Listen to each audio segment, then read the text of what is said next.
The Absolute at Large by Karel Čapek. The advertisement on New Year's Day, 1943, G.H. Bondi, head of the great metallo-electrical company, was sitting as usual reading his paper. He skipped the news from the theater of war rather disrespectfully, avoided the cabinet crisis, then crowded on sale, for the People's Journal, which had grown long ago to 5 times its ancient size, now afforded enough canvas for an ocean voyage for the finance and commerce section. Here he cruised about for quite a while, then furled his sails and abandoned himself to his thoughts. The coal crisis? He said to himself. Mines getting worked out, the Ostrava Basin suspending work for years. Heavens above, it's a sheer disaster. We'll have to import up a Silesian coal. Just work out what that will add to the cost of our manufactures, and then talk about competition. We're in a pretty fix, and if Germany raises her tariff, we may as well shut up shop. And the industrial bank's going down too. What a wretched state of affairs. What a hopeless, stupid, stifling state of affairs. Oh, damn the crisis. Here G.H. Bondi, chairman of the board of directors, came to a pause. Something was fidgeting him and would not let him rest. He traced it back to the last page of his discarded newspaper. It was the syllable tion, only part of a word, for the fold of the paper came just in front of the T. It was this very incompleteness which had so curiously impressed itself upon him. Well, hang it, it's probably iron production, Bondi pondered vaguely, or prevention, or maybe restitution, and the azote shares have gone down too. The stagnation's simply shocking. The position's so bad that it's ridiculous, but that's nonsense. Who would advertise the restitution of anything? More likely resignation. It's sure to be resignation. With a touch of annoyance, G.H. Bondi spread out the newspaper to dispose of this irritating word. It had now vanished amid the checkering of the small advertisements. He hunted for it from one column to another, but it had concealed itself with provoking ingenuity. Mr. Bondi then worked from the bottom up, and finally started again from the right-hand side of the page. The contumacious tion was not to be found. Mr. Bondi did not give in. He refolded the paper along its former creases, and behold, the detestable tion leaped forth on the very edge. Keeping his finger firmly on the spot, he swiftly spread the paper out once more, and found, Mr. Bondi swore under his breath. It was nothing but a very modest, very commonplace small advertisement, invention highly remunerative, suitable for any factory, for immediate sale, personal reasons. Apply A. Mac, Engineer Brevnov, 1651. So that's all it was, thought G.H. Bondi. Some sort of patent braces, just a cheap swindle or some crazy fellow's pet plaything. And here I've wasted 5 minutes on it. I'm getting scatterbrained myself. What a wretched state of affairs, and not a hint of improvement anywhere. He settled himself in a rocking chair to savor in more comfort the full bitterness of this wretched state of affairs. True, the MEC had 10 factories and 34,000 employees. The MEC was the leading producer of iron. The MEC had no competitor as regards boilers. The MEC grates were world famous. But after 30 years' hard work, gracious heavens, surely one would have got bigger results elsewhere. G.H. Bondi sat up with a jerk. Mac engineer, Mac engineer. Half a minute. Mightn't that be that red-haired Mac? Let's see, what was his name? Rudolph, Ruddy Mac, my old chum Ruddy of the technical school? Sure enough, here it is in the advertisement. Mac engineer. Ruddy, you rascal, is it possible? Well, you've not got on very far in the world, my poor fellow, selling a highly remunerative invention. Ha, for personal reasons. We know all about those personal reasons. No money, isn't that what it is? You want to catch some jay of a manufacturer on a nicely limed patent, do you? Well, you always had rather a notion of turning the world upside down. My lad, where are all our fine notions now, and those extravagant, romantic days when we were young?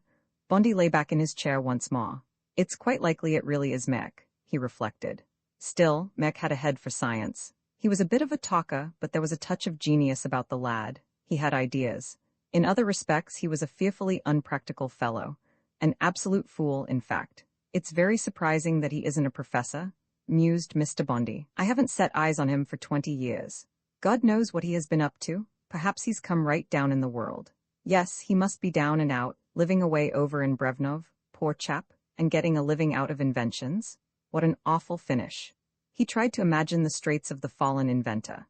He managed to picture a horribly shaggy and disheveled head, surrounded by dismal paper walls like those in a film. There is no furniture, only a mattress in the corner, and a pitiful model made of spools, nails, and match ends on the table. A murky window looks out on a little yard. Upon this scene of unspeakable indigence enters a visitor in rich furs. I have come to have a look at your invention. The half-blind inventor fails to recognize his old schoolfellow. He humbly bows his tousled head, looks about for a seat to offer to his guest, and then, oh heaven! With his poor, stiff, shaking fingers he tries to get his sorry invention going. It's some crazy perpetual motion device, and mumbles confusedly that it should work, and certainly would work if only he had. If only he could buy. The fur-coated visitor looks all round the garret, and suddenly he takes a leather wallet from his pocket and lays on the table 1, 2. Mr. Bondi takes fright and cries, "That's enough?" 3,000 crown notes. One would have been quite enough to go on with, I mean. Protests something in Mr. Bondi's brain. There is something to carry on the work with Mr. Mac. No, you're not in any way indebted to me. Who am I? That doesn't matter. Just take it that I am a friend. Bondi found this scene very pleasant and touching. I'll send my secretary to Mac, he resolved. Tomorrow without fail. And what shall I do today? It's a holiday. I'm not going to the works. My time's my own, a wretched state things are in. Nothing to do all day long. Suppose I went round today myself. G.H. Bondi hesitated. It would be a bit of an adventure to go and see for oneself how that queer fellow was struggling along in Brevnov. After all, we were such chums, and old times have their claim on one. Yes, I'll go, decided Mr. Bondi, and he went. He had rather a boring time while his car was gliding all over Brevnov in search of a mean hovel bearing the number 1651. They had to inquire at the police station. Mac, said the inspector, searching his memory. That must be Mac, the engineer of Mac & Co., the electric lamp factory, 1651, Mixa Street. The electric lamp factory? Bondi felt disappointed, even annoyed. Ruddy Mac wasn't living up in a garret then. He was a manufacturer and wanted to sell some invention or other, for personal reasons. If that didn't smell of bankruptcy, his name wasn't Bondi. Do you happen to know how Mr. Mac is doing? He asked the police inspector with a casual air as he took his seat in the car. Oh, splendidly, the inspector answered. He's got a very fine business. Local pride made him add, the firm's very well known, and he amplified this with, a very wealthy man and a learned one too. He does nothing but make experiments. Mixa Street? Cried Bondi to his chauffeur. Third on the right, the inspector called after the car. Bondi was soon ringing at the residential part of quite a pretty little factory. It's all very nice and clean here, he remarked to himself. Flower beds in the yard, creeper on the walls. Humph, there always was a touch of the philanthropist and reformer about that confounded Mac. And at that moment, Mac himself came out on the steps to meet him. Ruddy Mac, awfully thin and serious-looking, up in the clouds, so to speak. It gave Bondi a queer pang to find him neither so young as he used to be nor so unkempt as that inventor. So utterly different from what Bondi had imagined that he was scarcely recognizable. But before he could fully realize his disillusionment, Mac stretched out his hand and said quietly, "Well, so you've come at last, Bondi? I've been expecting you." Ex St. Ellen a few days after these occurrences, G.H. Bondi was wandering through the streets of Prague, a cigar between his teeth, thinking things over. Anyone who met him would have thought that he was looking at the pavement, but Mr. Bondi was really looking into the future. Mac was right, he was saying to himself. Bishop Linder even more so. It was simply impossible to bring God to earth without a confounded lot coming of it. People could do what they liked, but it was going to shake the banks and do goodness knows what with industry. A religious strike broke out at the Industrial Bank today. We installed a carburetor there, and within 2 days the officials declared the bank's property to be a sacred trust for the poor. That couldn't have happened when Praise was manager. No, it certainly would never have happened. Bondi sucked at his cigar in great depression. Well, what about it?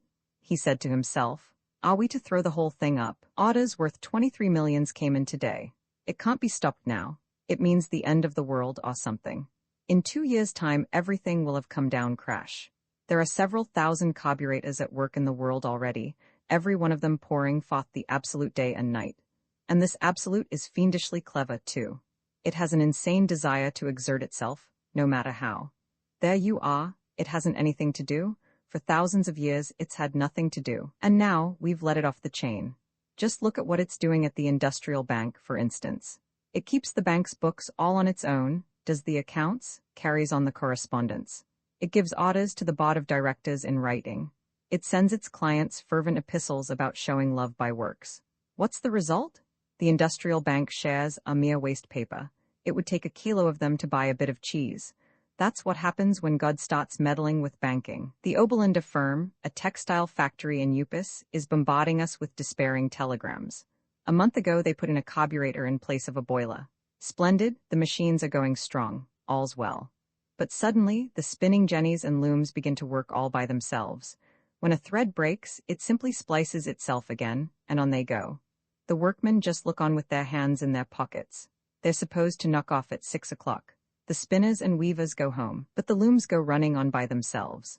They go on running all night and all day, for 3 whole weeks, weaving, weaving, weaving without a pause. The firm wires us, in the devil's name, take the finished goods off us, send us raw material, stop the machines, and now it has got hold of the factory of Buxbaum Brothers, Moratz & Co., by sheer long-range infection. There are no raw materials in the place. They lose their heads and fling rags, straw, earth, whatever comes handy, into the machines. Well, even that stuff, if you please, gets woven into kilometers of towels, calico, cretonne, and everything imaginable. There's a terrific upheaval. The prices of textiles are coming down with a crash. England is raising her protective tariff, and our neighboring states are threatening us with a boycott. And the factories are wailing, for the love of heaven, take the finished goods away at least. Cart them away, send us men, lorries, motor trains, stop the machines. In the meantime, they're suing us for damages. A damnable life? And we hear the same thing from all sides, from everywhere where a carburetor has been installed. The absolute wants work. It clings furiously to life. Once it created the earth, now it has flung itself into manufacture. It has captured Liberec and the BRNO Cotton Works, Trutnov, 20 sugar factories, sawmills, the city brewery in Pilsen. It is threatening the Skoder arsenal. It is busy at Jablonec and in the Jakimov mines. In many places, people are dismissing their workmen. In others, they've taken fright, closed the factories, and are just letting the machines go ahead inside. It's insane overproduction. Factories that haven't got the absolute are stopping production altogether. It's ruin. And I, said Mr. Bondi to himself, am a patriot. I will not let our country be brought to ruin. Besides, there are our own establishments here. Very well. From today onward, we will cancel all orders from Czechoslovakia. What has been done is done. But from this moment, not a single carburetor shall be set up in the land of the Czechs. We'll flood the Germans and the French with them. Then we'll bombard England with the absolute. England is conservative and won't have anything to do with our carburetors. Well, we'll drop them on her from airships like big bombs. We'll infect the whole industrial and financial world with God, and preserve only our own country as an island of civilization and honest labor free from God. It is a patriotic duty, so to speak, and besides, we have our own factories to consider. The prospect gladdened G.H. Bondi's heart. At any rate, we'll gain time to invent some sort of protective mask against the absolute. Damn it, I'll set aside 3 millions myself for purposes of research into protective measures against God. Better say 2 millions to start with. All the Czechs will go about wearing their masks, while all the rest, will be getting drowned in the absolute. At any rate, their industries will go under. Mr. Bondi began to look upon the world less darkly. There's a young woman going by. Nice springy walk. I wonder what she looks like from the front. Mr. Bondi quickened his step past her, suddenly stepped respectfully to one side, then seemed to change his mind again, and turned on his heel so abruptly that he almost ran right into her. You, Ellen, he said hastily. I had no idea that. I knew that you were following me, said the girl, standing still with downcast eyes. You knew it? Said Bondi, greatly pleased. I was just thinking about you. I could feel your bestial desires, said Ellen quietly. My what? Your bestial desires. You did not recognize me. You only appraised me with your eyes as if I were for sale. G.H. Bondi frowned. Ellen, why do you wish to hurt my feelings? Ellen shook her head. They all do it. They're all alike, every one of them. One rarely meets a look that is pure. Mr. Bondi pursed his lips for a whistle. Aha, so that's what it is? Old Machat's religious community? Yes, Ellen replied to his thoughts. You ought to come and join us. Oh, of course, cried Mr. Bondi, and in his mind he said, a nice girl like this, it's a shame. Why is it a shame? Asked Ellen gently. Oh, come, Ellen, protested Bondi. You are a thought reader. That isn't fair. If people were to read each other's thoughts, they could never decently associate with one another. It's very indiscreet of you to know what I am thinking. What am I to do? Said Ellen. Everyone who knows God has this same gift. Every one of your thoughts is born in my mind as soon as in yours. I don't read it, I have it myself. If you only knew how purifying it is when one can judge of every hidden baseness. Muttered Mr. Bondi, trembling lest anything should cross his mind. It is indeed, Ellen assured him. It has cured me with the help of God of the love of riches. I should be ever so glad if the scales were to fall from your eyes too. God forbid, exclaimed G.H. Bondi, horrified. But tell me, do you understand everything that you, see in people like this? Yes, perfectly. Then listen to me, Ellen, said Bondi. I can tell you everything, for you'd read it in me in any case. I could never marry a woman who would be able to read my thoughts. She could be religious to her heart's content, boundlessly charitable to the poor. I'm able to afford it, and besides, it's good publicity. I'd put up even with virtue, Ellen, for love of you. I'd put up with anything. I have loved you after my fashion, Ellen. I can tell you so because you can read it for yourself.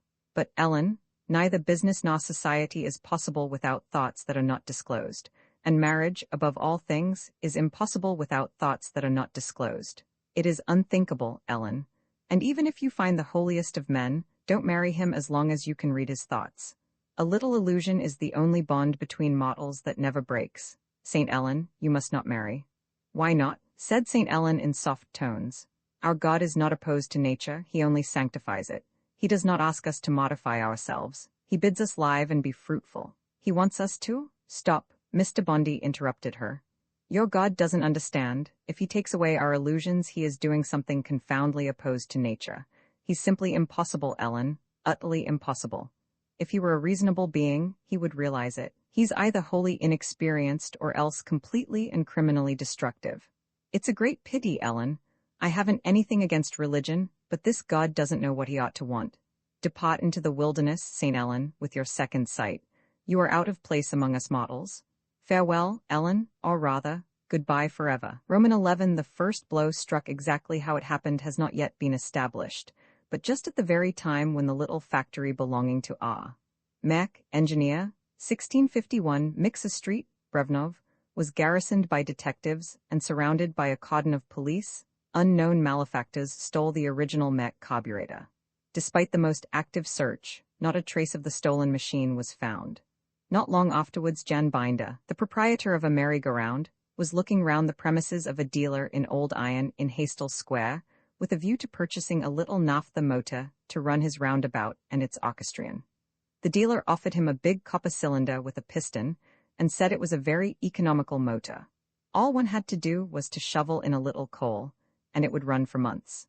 Jan Binder was seized with a strange, almost blind faith in the copper cylinder, and he bought it for 300 crowns. Then he hauled it away on a truck with his own hands to his merry-go-round, which was standing out of action near Zedlichov. Jan Binder took off his coat, unloaded the copper cylinder from the cart, and set to work whistling softly. He fixed a wheel on the axle where the flywheel used to be, and ran a belt over this wheel to another axle, which drove the orchestrion with one end and the merry-go-round with the other. Then he oiled the bearings, put them into a wheel, and stood there, in his broad-striped jersey, with his hands in his pockets, puckering his lips for a whistle, and waiting pensively to see what would happen next. The wheel went round 3 times, then stopped. Presently it quivered, wobbled, and then began to turn quietly and smoothly. Then the orchestrion started with all its little drums and whistles. The merry-go-round gave itself a shake as if waking from sleep, creaked in all its joints, and began glidingly to revolve. The silver fringes gleamed, the white steeds with their showy trappings and red bridles seemed to set in motion their princely equipages. The deer with its wildly staring eyes swept round, poised as for a leap. The swans with their elegantly arching necks drew in a circle their white and sky-blue vessels. And so all a-glitter, and to the accompaniment of blaring music, the merry-go-round rotated its splendors before the unwinking eyes of the 3 graces painted on the orchestrion, now carried away on the rush of its own melodies. Jan Binder still stood there with his lips pursed and his hands in his pockets. He gazed upon his merry-go-round as though in a dream, seemingly entranced by something new and lovely. By this time, he was no longer alone. A tear-stained, dirty child dragged its young nurse up to the merry-go-round and stopped in front of it with great round eyes and mouth wide open, rigid with wonderment. The little nurse, too, opened wide her eyes and stood there like one enraptured. The merry-go-round performed its circuit with a strange resplendence, sublimity, stateliness, like a festal day, now whirling round with an impassioned velocity, now rocking gently like a vessel laden with the rich perfumes of India, now floating like a golden cloud high in the heavens. It seemed to soar upwards, sundered from the earth. It seemed to sing. But no, it was the orchestrion that was singing, now with the joyous voices of women mingling with a silvery rain of music falling from hops, and now it was the roar of a forest or a great organ, but from the depths of the forest birds fluted their songs and came and settled on your shoulders. Golden trumpets proclaimed the coming of a conqueror, it might be, a whole army with flashing fiery swords. And who was it singing that glorious hymn? Thousands of people were waving branches of palm, the heavens opened, and heralded by rolling drums, the song of God himself descended upon the earth. Jan Binder raised his hand, but at that moment, the merry-go-round stopped and leaned towards the little child. The child tripped onto the merry-go-round as if it were entering the open gates of paradise, and the nursemaid followed as though in a trance and seated it in one of the boats drawn by swans. "Free rides today?" said Binder hoarsely. The orchestrion burst out jubilantly, and the merry-go-round began to turn as though it would soar up into the sky. Jan Binder reeled. What could this mean? Why, it wasn't the merry-go-round that was turning now, but the whole earth that was spinning round and round. The Zedlichovsky church was describing a gigantic curve. The Podol Sanatorium and Vyshegrád were setting off together for the other bank of the Vltava. Yes, the whole earth was turning about the merry-go-round, circling faster and faster, humming like a turbine. Only the merry-go-round stood firm in the center, rocking gently like a ship with white horses, deer, and swans roving about the deck, and a little child leading its nurse by the hand and stroking the animals. Yes, yes, the earth was spinning furiously, and only the merry-go-round was a lovely island of quiet and repose. And Jan Binder, dizzy and sick, raised his arms, and let the mad earth carry him staggering towards the merry-go-round, seized one of the rods, and swung himself up onto its peaceful deck. Now he could clearly see how the earth was heaving and tossing like a stormy sea. And look, there were terrified people rushing out of their houses, waving their hands, stumbling and falling as though borne along by a gigantic whirlwind. Holding tightly to his rod, Binder stooped down to them and shouted, "Here, people, this way." And the people, seeing the shining merry-go-round calmly uplifted above the reeling earth, staggered towards it. Gripping the rod, Binder held out his free hand and pulled them up from the heaving earth. Children, grandmothers, old men, all stood on the deck of the merry-go-round, taking breath again after their terrible fright, and looking down in dismay upon the earth spinning below them. Binder had just helped them all up, when a little black puppy came running by, yelping with fear, and tried to leap aboard, but the earth carried him faster and faster round the merry-go-round. Binder squatted down, reached out his hand, and grabbed the puppy by the tail, and lifted it into safety. Then the orchestrion played a song of thanksgiving. It sounded like a chorus of survivors of a shipwreck, with the rough voices of the sailors mingling with the prayers of children. Over the unleashed tempest there bent a rainbow of melody, in B minor, and the heavens opened in the happy radiance of pizzicati on the violins. The castaways on Binder's merry-go-round stood there silent with their heads bare. The women's lips moved softly in silent prayer, and the children, forgetting the horrors they had passed through, plucked up courage to stroke the hard muzzle of the deer and the supple neck of the swan. The white horses patiently allowed the little limbs to clamber into the saddles. Sometimes one of them neighed or pawed knowingly with his hoof. The earth was turning more slowly now, and Jan Binder, a tall figure in his sleeveless striped jersey, began in his unpracticed style to make a speech. "Well, good people, here we have landed out of the whirl and confusion of the world. Here we have peace amid the storm. Here we are with God, as safe as in our beds. It is a sign that we should flee from the tumult of the world and find refuge in the arms of God. Amen." Thus and in like manner spoke Jan Binder, and the people on the merry-go-round listened as if they were in church. At last the earth stopped spinning, the orchestrion played a soft and reverent voluntary, and the people jumped down from the merry-go-round.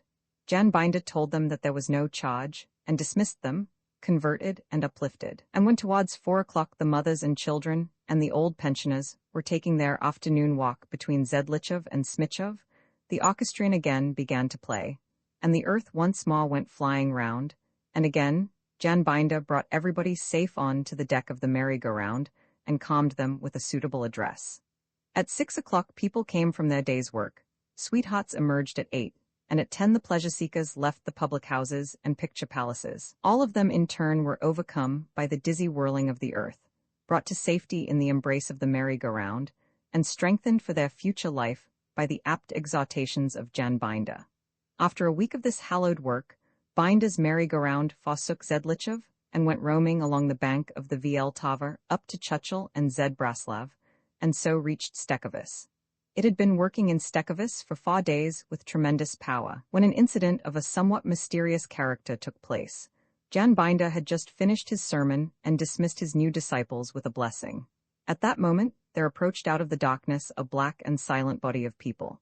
At their head walked a tall, bearded man, who went straight up to Binder. "Now then," he said, trying to master his excitement, "pack up at once." Binder's adherents heard this and returned to their teacher. Conscious of having his people at the back of him, Binder declared firmly, "Not till it rains." "Control yourself, sir," said another excited man. "It's Mr. Kuzenda speaking to you." "Leave him to me, Mr. Hudek," cried the bearded man. "I'll soon settle with him myself. I'm telling you for the second time, clear out with that thing, in the name of the Lord I'll smash it up for you." "And as for you," said Jan Binder, "get out of here, in the name of the Lord. I'll knock the teeth out of your head."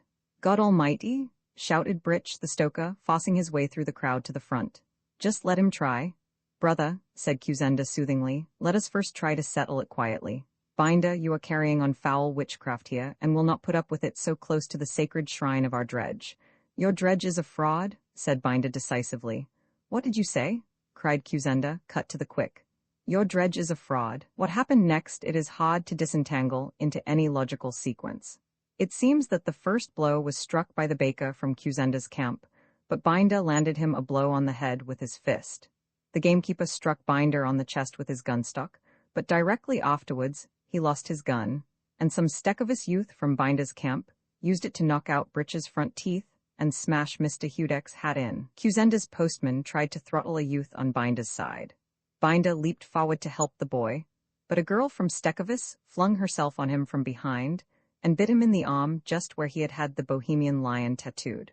One of Binder's party drew a knife, and Kuzenda's followers seemed to be falling back, but a smaller group of them dashed onto the merry-go-round and broke off the deer's antlers and the elegantly arching neck of one of the swans. The merry-go-round gave a deep groan and heeled over, its roof falling right upon the struggling mob.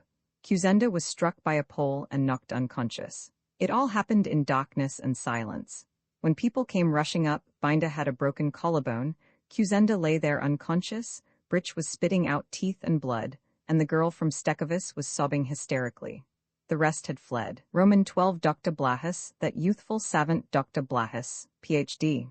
Only 55 years of age, and now lecturer in comparative religion at the University of Prague, rubbed his hands as he sat down before his quarto sheets of paper. With a few swift strokes he set down his title, Religious Phenomena of Recent Times, and began his article with the words, "The controversy over the definition of the idea of religion has lasted ever since the days of Cicero." Then he gave himself up to his thoughts. "I'll send this article to the Prague Times," he said to himself, "and just you wait, my revered colleagues, and see what a stir it will make. It's lucky for me that this religious epidemic has broken out just now. It will make it a very topical little article. The papers will say that youthful savant, Dr. Blahus, has just published a penetrating study, etc. Then I'll be given the assistant professorship, and old Rigner will burst with fury." Whereupon the youthful savant rubbed his wrinkled hands until the bones cracked blithely, and again began to write. When towards evening his landlady came to inquire what he would like for supper, he was already on the 60th page, among the Fathers of the Church. At 11 o'clock, and page 115, he had arrived at his own definition of the idea of religion, which differed from his predecessors by precisely one word. After this, he dealt succinctly with the methods of the exact science of religion, with a few shrewd hits at his opponents, and so brought to an end the brief introduction to his little article. Shortly after midnight, our lecturer wrote the following passage. "It happens that quite recently various phenomena of a religious and occult character have occurred which deserve the attention of the exact science of religion. Although its main purpose is undoubtedly to study the religious customs of nations long since extinct, nevertheless even the living present can afford the modern Dr. Blahus underlined the word student numerous data, which mutatis mutandis throw a certain light on cults long vanished, which can only be the subject of conjecture." Then, with the aid of newspaper reports and evidence given verbally, he gave a description of Kuzendism, in which he found traces of fetish worship and even totemism, the dredge being made a sort of totem god of Stekovis. In the case of the Binderians, He worked out their relationship to the dancing dervishes and ancient Augiastic cults. He touched upon the phenomena witnessed at the opening of the power station, and deftly showed their connection with the fire worship of the Parsis. In Machat's religious community, he discovered the characteristics of the fakirs and ascetics. He cited various examples of clairvoyance and miraculous healing, which he compared very aptly to the magic practiced by the old Negro tribes of Central Africa. He went on to deal with mental contagion and mass suggestion, introducing historical references to the flagellants, the Crusades, millenarianism, and running amok among the Malays. He threw light upon the recent religious movement from two psychological points of view, ascribing it to pathological cases in degenerate hysterical subjects, and to a collective psychical epidemic among the superstitious and mentally inferior masses. In both cases, he demonstrated the atavistic occurrence of primitive forms of worship, the tendency to animistic pantheism and shamanism, a religious communism reminiscent of the Anabaptists, and a general surrender of reasoning power in favor of the grossest impulses of superstition, witchcraft, occultism, mysticism, and necromancy. It is not for us to decide, Dr. Blahus went on writing, to what extent this is due to quackery and imposture on the part of individuals bent on exploiting human credulity. A scientific inquiry would doubtless show that the alleged miracles of the thaumaturgists of today are only old and well-known devices of trickery and suggestion. In this connection, we would recommend the new religious communities, sects, and circles now daily springing into existence to the attention of our police authorities and psychoanalysts. The exact science of religion confines itself to establishing the fact that all these religious phenomena are at bottom nothing but examples of barbaric atavism, and a hodgepodge of the most rudimentary forms of worship still subconsciously active in the human imagination. It has only needed a few fanatics, charlatans, and notorious swindlers to revive among the peoples of Europe, under the veneer of civilization, these prehistoric elements of religious belief. Dr. Blahus got up from his desk. He had just finished the 346th page of his little article, but still he did not feel weary. "I must think out an effective finish," he said to himself. Some reflections on progress in science, on the suspicious benevolence of the government towards religious heterodoxy, and on the necessity of presenting a fighting front to reaction, and so forth. The youthful savant, borne on the wings of his enthusiasm, went to the window and leaned out into the quiet night. It was 4:30 in the morning. Dr. Blahus looked out on the dark street, shivering a little with the cold of the night. Everywhere was the stillness of death, not a glimmer of light showed in any human habitation. The lecturer raised his eyes to the sky. It was already paling a little, but it still shone in its infinite sublimity, sown with stars. "How long it is since I looked at the sky?" came suddenly into the scholar's mind. Good heavens, it is more than 30 years. And then he felt a delicious coolness about his brow, as though someone had taken his head in cool and spotless hands. "I'm so lonely," the old man sighed, "so terribly lonely all the time." "Yes, stroke my hair a little. Alas, it is 30 long years since anyone's hand was laid upon my brow." Dr. Blahus stood there in the window, stiff and shaking. "There is something here all about me," he suddenly perceived with a sweet and overwhelming emotion. "Dear God, I am not alone after all. Someone's arm is around me, someone is beside me. Oh, if he would only stay." If his landlady had entered the room a little later, she would have seen him standing in the window with both arms raised on high, his head flung back, and an expression of the utmost rapture on his face. But then he shuddered, opened his eyes, and as if in a dream went back to his desk. On the other hand, however, it is impossible to doubt. He wrote rapidly, heedless of all that he had already written, that God cannot now reveal himself otherwise than in primitive forms of worship. With the decay of faith in modern times, our connection with the old religious life has been broken. To bring us back to him, God must begin again from the beginning and do, as he did with the savages in olden times. At first he is an idol, a fetish, the idol of a group, a clan, or a tribe. He animates all nature and works through a witch doctor. This evolution of religion is being repeated before our eyes, beginning with its prehistoric forms and working upwards to the loftier types. It is possible that the present religious wave will divide into several streams, each striving for supremacy to the disadvantage of the others. We must expect an era of religious struggles which will surpass the Crusades in their fury and obstinacy, and the last world wars in their scope. In our godless world, the kingdom of heaven cannot be established without great sacrifices and confusion of doctrine. Nevertheless, I say unto you, give yourself up with your whole beings to the absolute, believe in God, in whatsoever form he may declare himself to you. Behold, even now he cometh to set up on our earth, and perchance on other planets of our system also, the everlasting empire of God, the Zodom of the absolute. Ere it is too late, I say yet again unto you, humble yourselves before him. This article by Dr. Blahis did actually appear, not in its entirety, to be sure. The editor published part of his discussion of the new sects and the whole of his conclusion, with a cautious note to the effect that this paper by the youthful savant was certainly characteristic of our times. Blahis's article did not cause any stir, for it was overshadowed by other events. Only that youthful savant, Dr. Rigner, lecturer in philosophy, read it with immense interest, and afterwards proclaimed in various places, Blahis is impossible. Utterly impossible. How on earth can a man have the nerve to pose as an expert on religion when he actually believes in God? Roman 13, the chronicler's apology, and now permit the chronicler of the absolute to call your attention to his painful situation. First of all, he is in the act of writing chapter Roman 13, well aware that this unlucky number will have a fatal influence on the clarity and completeness of his exposition. There is going to be a mix-up of some kind in this unfortunate chapter, you may be sure.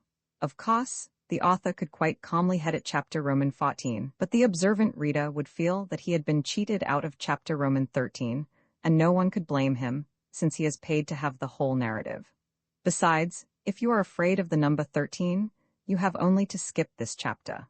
It will certainly not cause you to lose much light on the obscure affair of the factory for the absolute, but the other embarrassments of the chronicler are much more serious. He has described as coherently as he could the origin of the factory and its prosperity.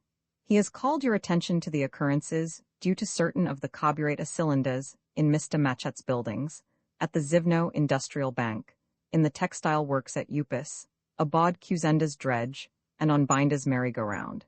He has described the tragic experience of Blahis, the result of long-range infection, induced by the free and mobile absolute, which had evidently begun to spread in a serious fashion, although after no definite plan. But now, you must remember that since the beginning of the whole affair, countless thousands of carburetors of the most diverse types had been manufactured. Trains, flying machines, automobiles, and ships driven by this most economical of all motors discharged along their routes whole clouds of the absolute, just as in other days they used to leave a trail of dust, smoke, and smells. You must remember that thousands of factories all over the world had already scrapped their old boilers and equipped themselves with carburetors, that hundreds of government departments and offices, hundreds of banks, exchanges, wholesale and export firms, as well as huge restaurants, hotels, military barracks, schools, theaters, tenements, thousands of newspaper offices and clubs, cabarets, and households were being heated by the latest MEC. Central heating carburetor. You must remember that the Stin's interests with all their ramifications had amalgamated with the MEC, and that the American Ford Works had flung themselves into mass production, which hurled 30,000 finished carburetors out upon the world every day. Well, bearing all this in mind, just recall what happened with each of those carburetors whose history has been presented to you. Multiply these incidents 100,000 times, and you will grasp at once the unhappy position of the present chronicler. How gladly he would journey with you after each new carburetor, see it loaded on the wagon, and offer a bit of hay or bread or a lump of sugar to the heavy draft horses, with their broad and kingly backs, which drag the new copper cylinders on the rattling lorry to the factory. How gladly he would look on while they set it up, standing with his hands behind his back, and giving the erectors his advice, and then wait until it was set in motion. How eagerly then he would peer into people's faces to note when it would begin to affect them, when the absolute would creep into their being by the nose or ears or any other part, and begin to dissolve the hardness of their nature, overpower their personal tendencies, and cure their moral wounds. To watch the absolute turn them up with its heavy plow, warm them, master them, and shape them anew, to see it lay open to them a world so marvelous, and yet intrinsically so human, of wonders, ecstasy, enlightenment, inspiration, and belief. For you must know that the chronicler admits that he is incapable of writing a history. Where the historian uses the press or pounder of his historical learning, documentary law, abstracts, synthesis, statistics, and other professional devices to squeeze thousands and hundreds of thousands of little vital personal incidents into a dense and arbitrary conglomerate known as a historical fact, a social phenomenon, a mass movement, evolution, the mind of the race, or historical truth in general. The chronicler sees only the individual cases and even finds them pleasing in themselves. Now suppose that he had to describe and explain, say, pragmatically, progressively, theoretically, and synthetically, the religious wave which swept over the whole world before the year 1950. Once he sees this grandiose task before him, he begins collecting the religious phenomena of his own time. And there, in the course of these researches, he comes, for example, upon Jan Binder, ex-variety artiste, wandering from place to place in his striped jersey with his atomic merry-go-round.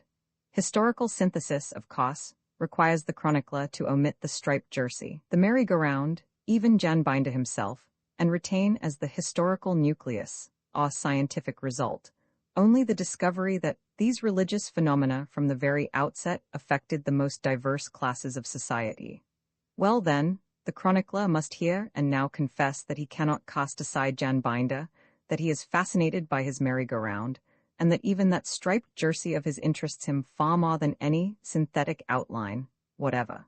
To be sure, this displays complete scientific incompetence, empty dilettantism, the narrowest historical outlook, or anything else you like.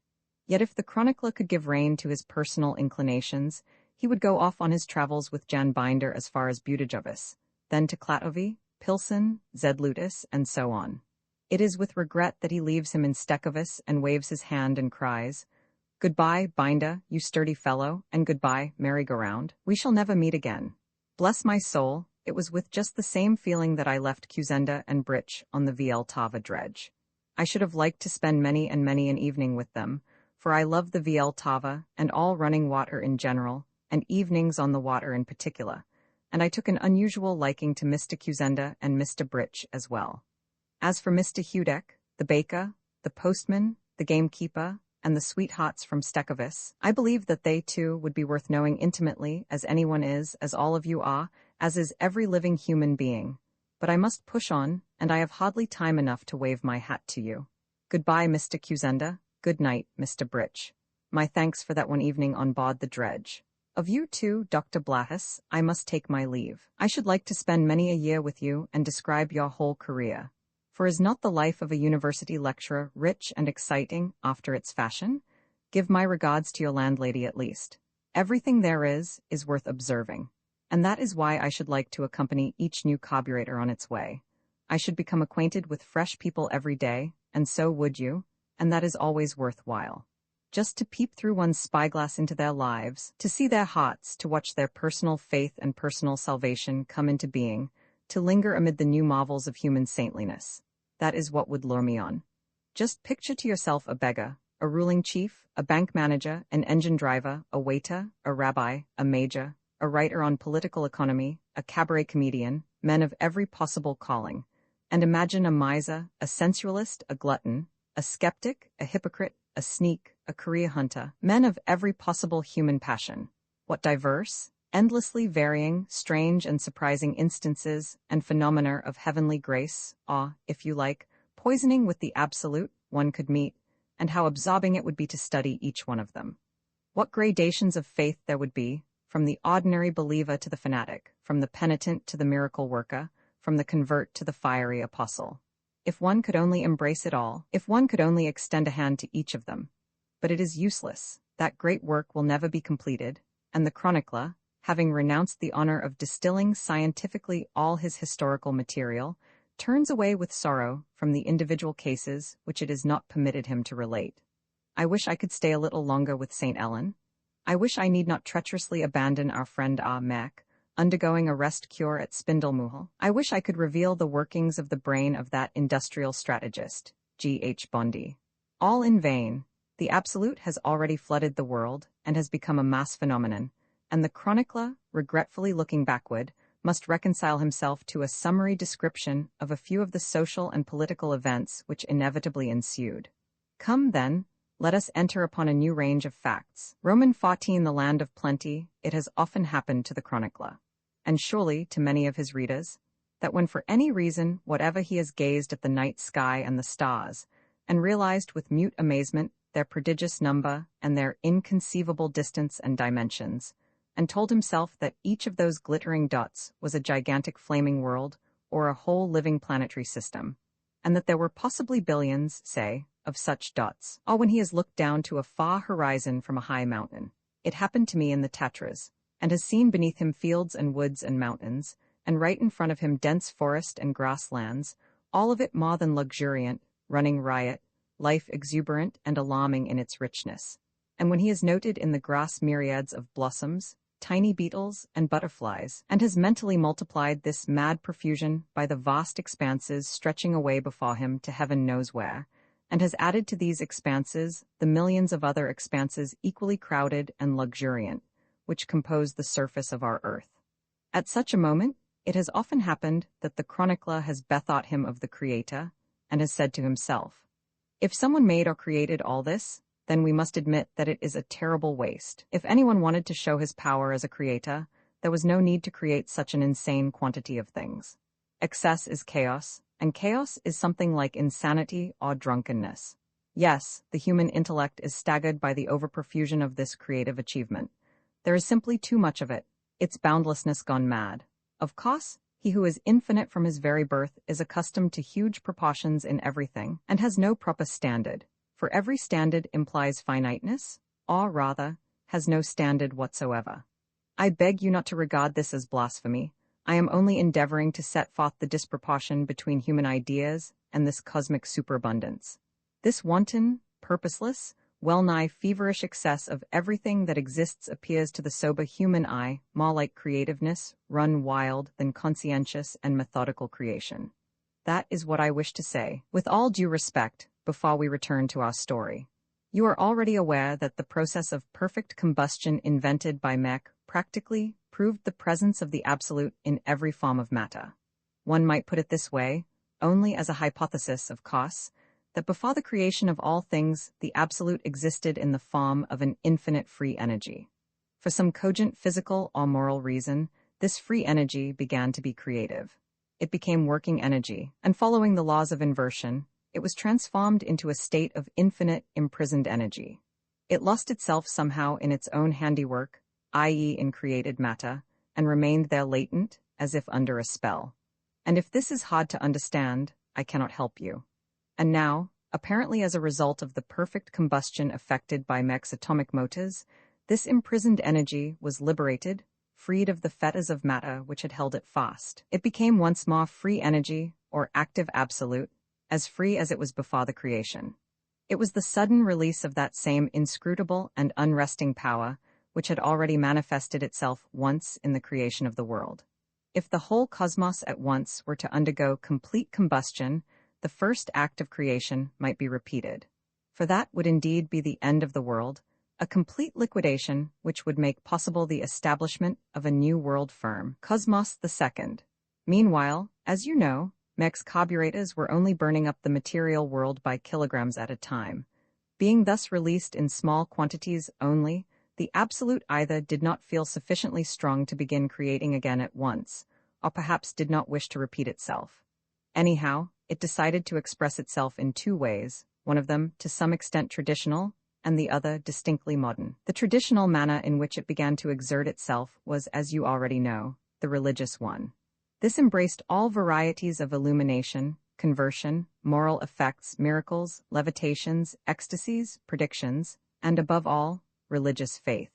Here the Absolute burst into the personal and social life of the people over paths already well trodden, but to an extent hitherto unheard of. After a few months of its activity, there was practically not a single person on earth who had not experienced, if only for a moment, that religious shock by which the Absolute made known its presence to his soul. We will return to the subject of this psychological onset of the Absolute later on, when it will be necessary to depict its catastrophic consequences. The other form of manifestation of the existence of the Absolute at large was something entirely new. The infinite energy which had once busied itself with the creation of the world apparently took cognizance of the altered conditions and flung itself into manufacture. It did not form something out of nothing, but it made finished goods out of raw material. Instead of indulging in pure creation, it took its place at the machines. It became the infinite artisan. Suppose that some factory or other, say a place where tacks were manufactured, had installed a perfect carburetor in place of a steam engine as the cheapest form of plant. The absolute constantly emanating from the atomic motor learnt the whole process of manufacture in a single day, by virtue of its innate intelligence, and flung itself with all its uncontrollable energy, or, perhaps, ambition into this occupation. It began to manufacture tacks on its own account. Once it started, nothing could stop it. Without anyone in control of it, the machine vomited forth tacks. The supplies of iron ready to be manufactured into tacks raised themselves of their own accord, one piece after another, thrust themselves through the air, and inserted themselves in the proper machines. It was at first an uncanny thing to see. When these supplies were exhausted, iron sprouted out of the earth.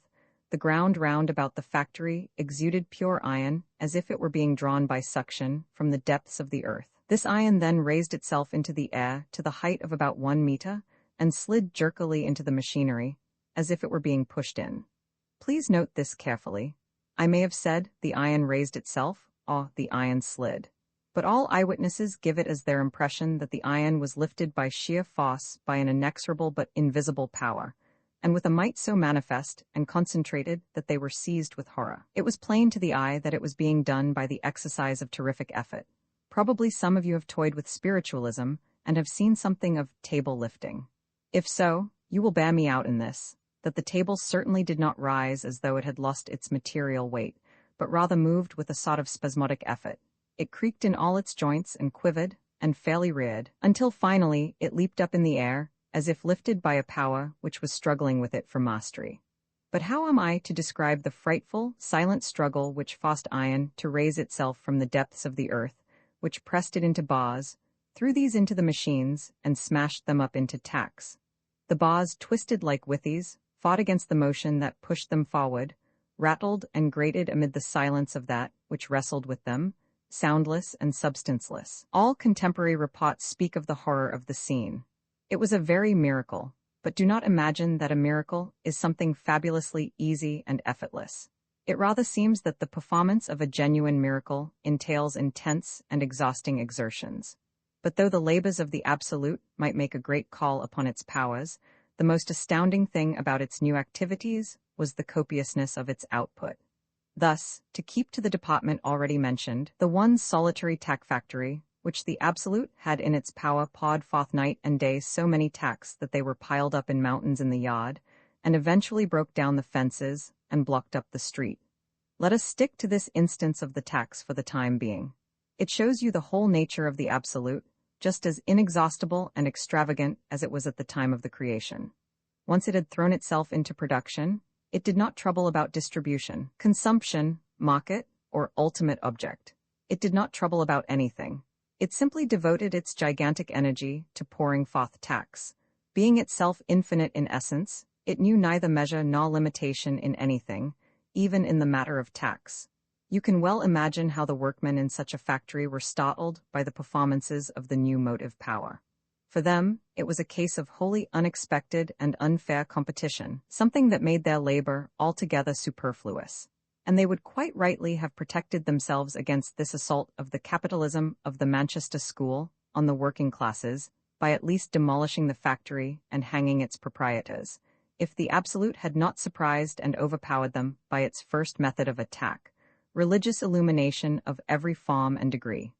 Meantime, they experienced levitations, prophecies, miracle working, visions, supernatural cures, sanctification, love for their neighbors, and other conditions equally unnatural, not to say miraculous. On the other hand, you can easily guess how the proprietor of such a tack factory would greet this divine mass production. He might certainly rejoice, discharge all his workmen, with whom he was in any case well-nigh worried to death, and rub his hands over the volcanic gush of tacks which it cost not a penny to produce. But on the one hand, he himself was sure to fall a victim to the psychic effects of the Absolute, and hand over the whole factory on the spot to his workmen, his brothers in God, as their common property. While on the other hand, he very soon realized that those mountains of tacks were utterly valueless, because he would find no market for them. It is true that the workmen no longer had to stand at the machines and carry bars of iron, and were part proprietors of the factory besides, but in a few days' time, it became evident that it was necessary to get rid, somehow or other, of the 100-ton mountains of tax which had ceased to be saleable goods. At first some attempts were made to send the tax off in wagon loads to imaginary addresses. Later on, there was nothing for it but to cart them off to huge dumps outside the city. This removal of the tax kept all the workmen busy for full 14 hours a day, but they did not grumble, being illuminated by the divine spirit of love and of mutual service. Forgive me for spending so much time over these tax. The Absolute was ignorant of industrial specialization. It invaded the spinning mills with equal ardor, and then not only performed the miracle of making sand into ropes, but even spun it into thread. In the weaving and fulling mills, and in the stocking factories, it laid hold on the entire textile department and reeled off without pause millions of kilometers of everything that can be cut with scissors. It took possession of the iron works, the rolling mills, the foundries, the factories for agricultural machinery, the sawmills, timber works, rubber works, sugar mills, chemical works, fertilizer works, nitrogen and naphtha plants, printing works, paper mills, dye works, glass works, potteries, boot and shoe factories, ribbon works, forges, mines, breweries, distilleries, creameries, flour mills, mints, motor works, and grinding plants. It wove, spun, knitted, forged, cast, erected, sewed, planed, cut, dug, burned, printed, bleached, refined, cooked, filtered, and pressed for 24 to 26 hours a day. Harnessed to agricultural machines in the place of tractors, it plowed, sowed, harrowed, weeded, cut, harvested, and threshed. In every department, it augmented the raw material and multiplied the output hundreds of times. It was inexhaustible. It simply squandered its activity. It had found a quantitative expression for its own infinitude, overproduction. The miraculous multiplication of the loaves and fishes in the desert was repeated on a colossal scale in the miraculous multiplication of tacks, boards, nitrates, pneumatic tires, rolls of paper, and manufactured articles of every kind. Thus there ruled in the world a state of boundless plenty of all that men could need. But men need everything. Everything but boundless plenty. Roman 15 disaster of costs, in our own orderly and, one might well say, blessed times of general scarcity, we simply cannot imagine the social evil that boundless plenty could be. To us, it seems that to find ourselves all of a sudden amid unlimited supplies of everything we wanted would be nothing short of the earthly paradise. It would be all to the good, we think.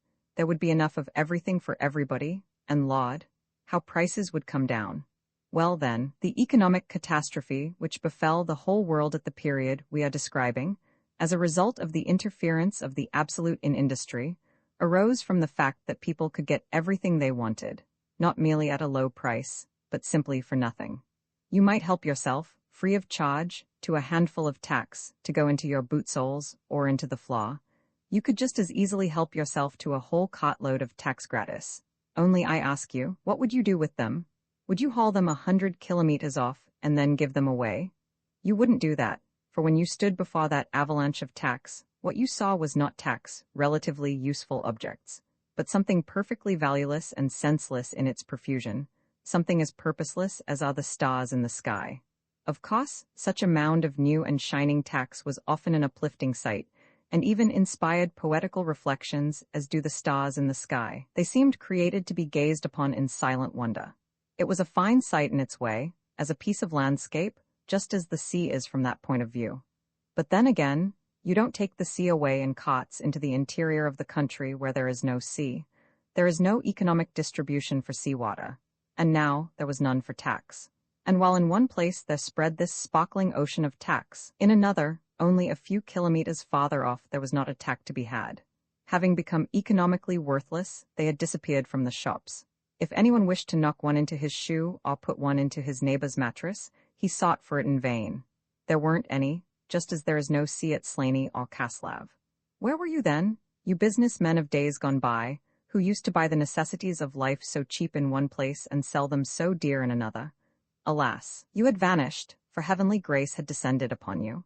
You had grown ashamed of your gains, you had shut up your shops to reflect upon the brotherhood of man, you had given away your possessions, and never again would you desire to enrich yourselves by the distribution of those things which are needed by all your brethren in God.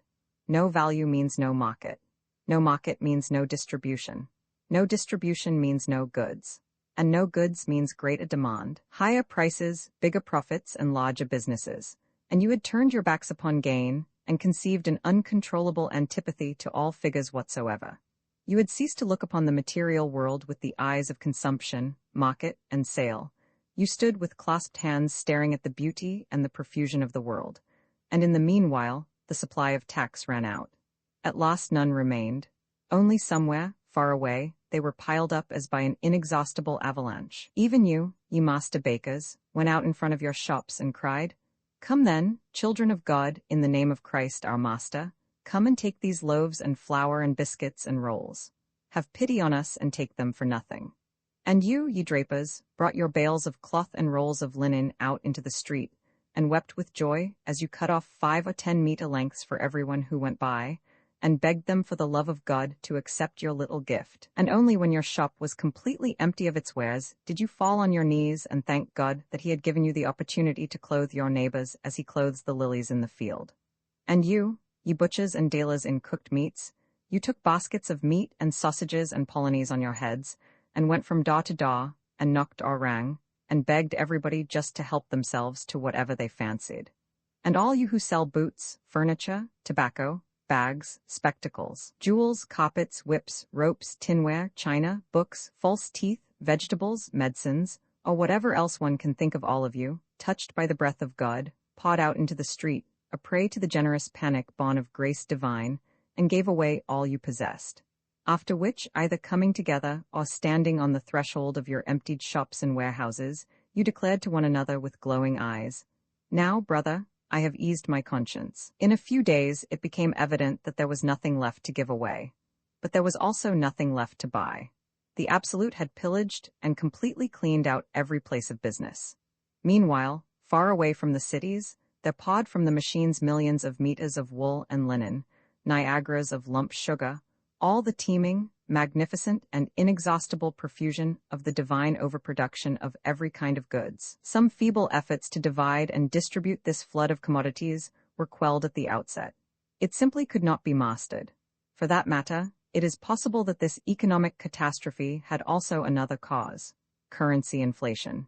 You see, the Absolute had likewise taken possession of the government mints and printing establishments, and every day it flung out upon the world hundreds of millions of banknotes, coins, and securities. Utter devaluation was the result.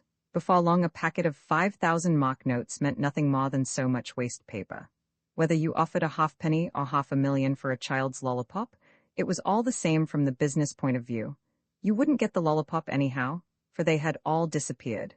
Figures had lost all significance.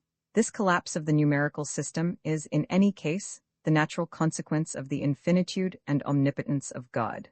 At the same time, food shortage and even famine had already made themselves felt in the cities. The organization for the maintenance of supplies had broken down completely for the reasons just mentioned. Of course, there were ministries of supply, commerce, social welfare, and railways, and by our ideas it should have been possible to get control of the gigantic stream of factory production in time, prevent the goods from spoiling, and transport them carefully to the places which the liberality of the Absolute had despoiled. Unhappily, this plan was not followed. The personnel of each of the ministries were the victims of grace in unusual power, and spent their office hours in joyful prayer. In the Ministry of Supply, a lady clock named Sarova controlled the situation, preaching on the subject of the 7 degrees. In the Ministry of Commerce, the head of a department, Mr. Winkler, proclaimed a severe asceticism, which resembled the teachings of the Hindu yoga. True, this excessive zeal lasted only a fortnight, being succeeded, doubtless through special inspiration from the Absolute, by a period of extraordinary devotion to duty. The departments responsible worked feverishly day and night to avert a breakdown of food supplies, but apparently it was even then too late. The only result was that each department produced daily from 15 to 53,000 bills and enactments, which by decree of the Interministerial Commission were carted away daily on motor lorries to the Vltava River. The food situation assuredly offered the most terrible problem. Luckily, however, there remained, I am, of course, describing conditions only in our own country, our jolly farmers. And here, gentlemen, you must learn that from time immemorial we have had the saying, With all due respect to anyone else, our countryfolk are the backbone of the nation. In fact, there's an old rhyme about it, something like this. Who is the man so strong and tall, whose daily labor feeds us all? The farmer? Who was the man with whom the feverish prodigality of the absolute came to a halt? Who was the man who stood unmoved amid the panic of the markets of the world? Who was the man who did not fold his hands in his lap, who did not let himself be carried off his feet, but remained faithful to the law of his being? Who was the man so strong and tall whose daily labor fed us all? The farmer? Yes, it was the farmer, and the same thing happened elsewhere, who by his conduct saved the world from starvation. Just imagine the consequences if he had been seized, like the townsfolk, with the mania for giving everything away to the poor and needy. If he had given away all his corn, his cows and calves, his chickens and geese and potatoes. Within a fortnight famine would have stalked through the cities, and the countryfolk themselves would have been sucked dry, starved out, left stripped of all their supplies. Thanks to our sturdy farmer, this was not to be. Whether you explain it after the event as being due to the marvelous instinct of the country dweller, or to his steadfast, pure, deep-rooted tradition, or finally to the fact that in the rural districts the absolute was less potent, because in the small agricultural holdings the carburetor was not so widely used as in industry. In short, explain it as you please, the fact remains that amid the general collapse of the economic and financial structure, and of the whole market, the farmer gave nothing away. He did not give away even a wisp of straw or a grain of oats. Calm and unmoved amid the ruins of the old industrial and commercial order, our farmer went on selling what he had. And he sold it dear. He sensed through some mysterious instinct the calamitous significance of overproduction, and so he put on the brakes in time. He did this by raising his prices, however crammed his granaries might be, and it is a testimony to the amazing soundness of the core of our countryfolk that without saying a word to each other, without any organization, led only by the redeeming inward voice, they raised their prices everywhere and for everything. By thus putting up the price of everything, the farmer saved it from destruction. In the midst of insensate profusion, he preserved an island of scarcity and costliness. He foresaw, of a surety, that thereby he was saving the world.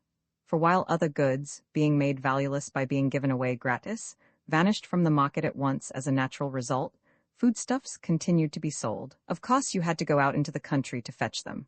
The baker and butcher and retailer had nothing they could give you except brotherly love and pious words. So you took up your knapsack and went 120 kilometers out. You went from farm to farm, and in one place you bought a kilo of potatoes in exchange for a gold watch, in another an egg for a pair of opera glasses, in another a kilo of bran for a harmonium or a typewriter. And so you had something to eat. You see, if the farmer had given it all away, you would have been done for long ago. But the farmer saved even a pound of butter for you, of course only in order to dispose of it for a Persian rug or a costly national costume. Well, who brought the mad communistic experiments of the absolute to a halt? Who did not lose his head amid the epidemic of righteousness? Who withstood the disastrous tide of superabundance and saved us from destruction without sparing our persons or our purses? Who is the man so strong and tall whose daily labor feeds us all? The farmer. Romans 16. In the mountains it was noon at the hut in Bear Valley. Rudolf Meck sat curled up on the veranda. He looked at a newspaper, but he soon folded it up again and gazed out over the far-stretching chain of the giant mountains. Stillness, a vast and crystalline stillness, lay upon the mountains, and the man curled up in the chair straightened himself and took a deep breath. Then the tiny figure of a man appeared from below, making towards the hut. How pure the air is here, thought Meck on his veranda. Here, heaven be praised, the absolute is still latent, it still lies under a spell, hidden in everything, in these mountains and forests, in the sweet grass and the blue sky. Here it does not rush about all over the place, waking terror or working magic. It simply dwells in all matter, a God deeply and quietly present, not even breathing, only in silence watching over all. Meck clasped his hands in a mute prayer of thankfulness. Dear God, how pure the air is here.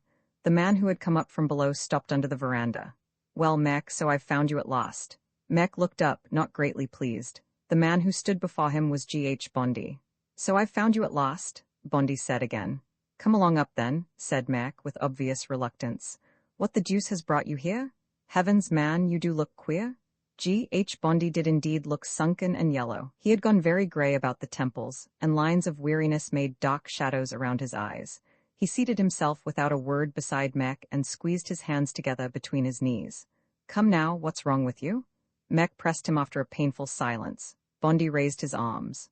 "I'm going to retire, old man. You see, it's got me too, me." "What religion?"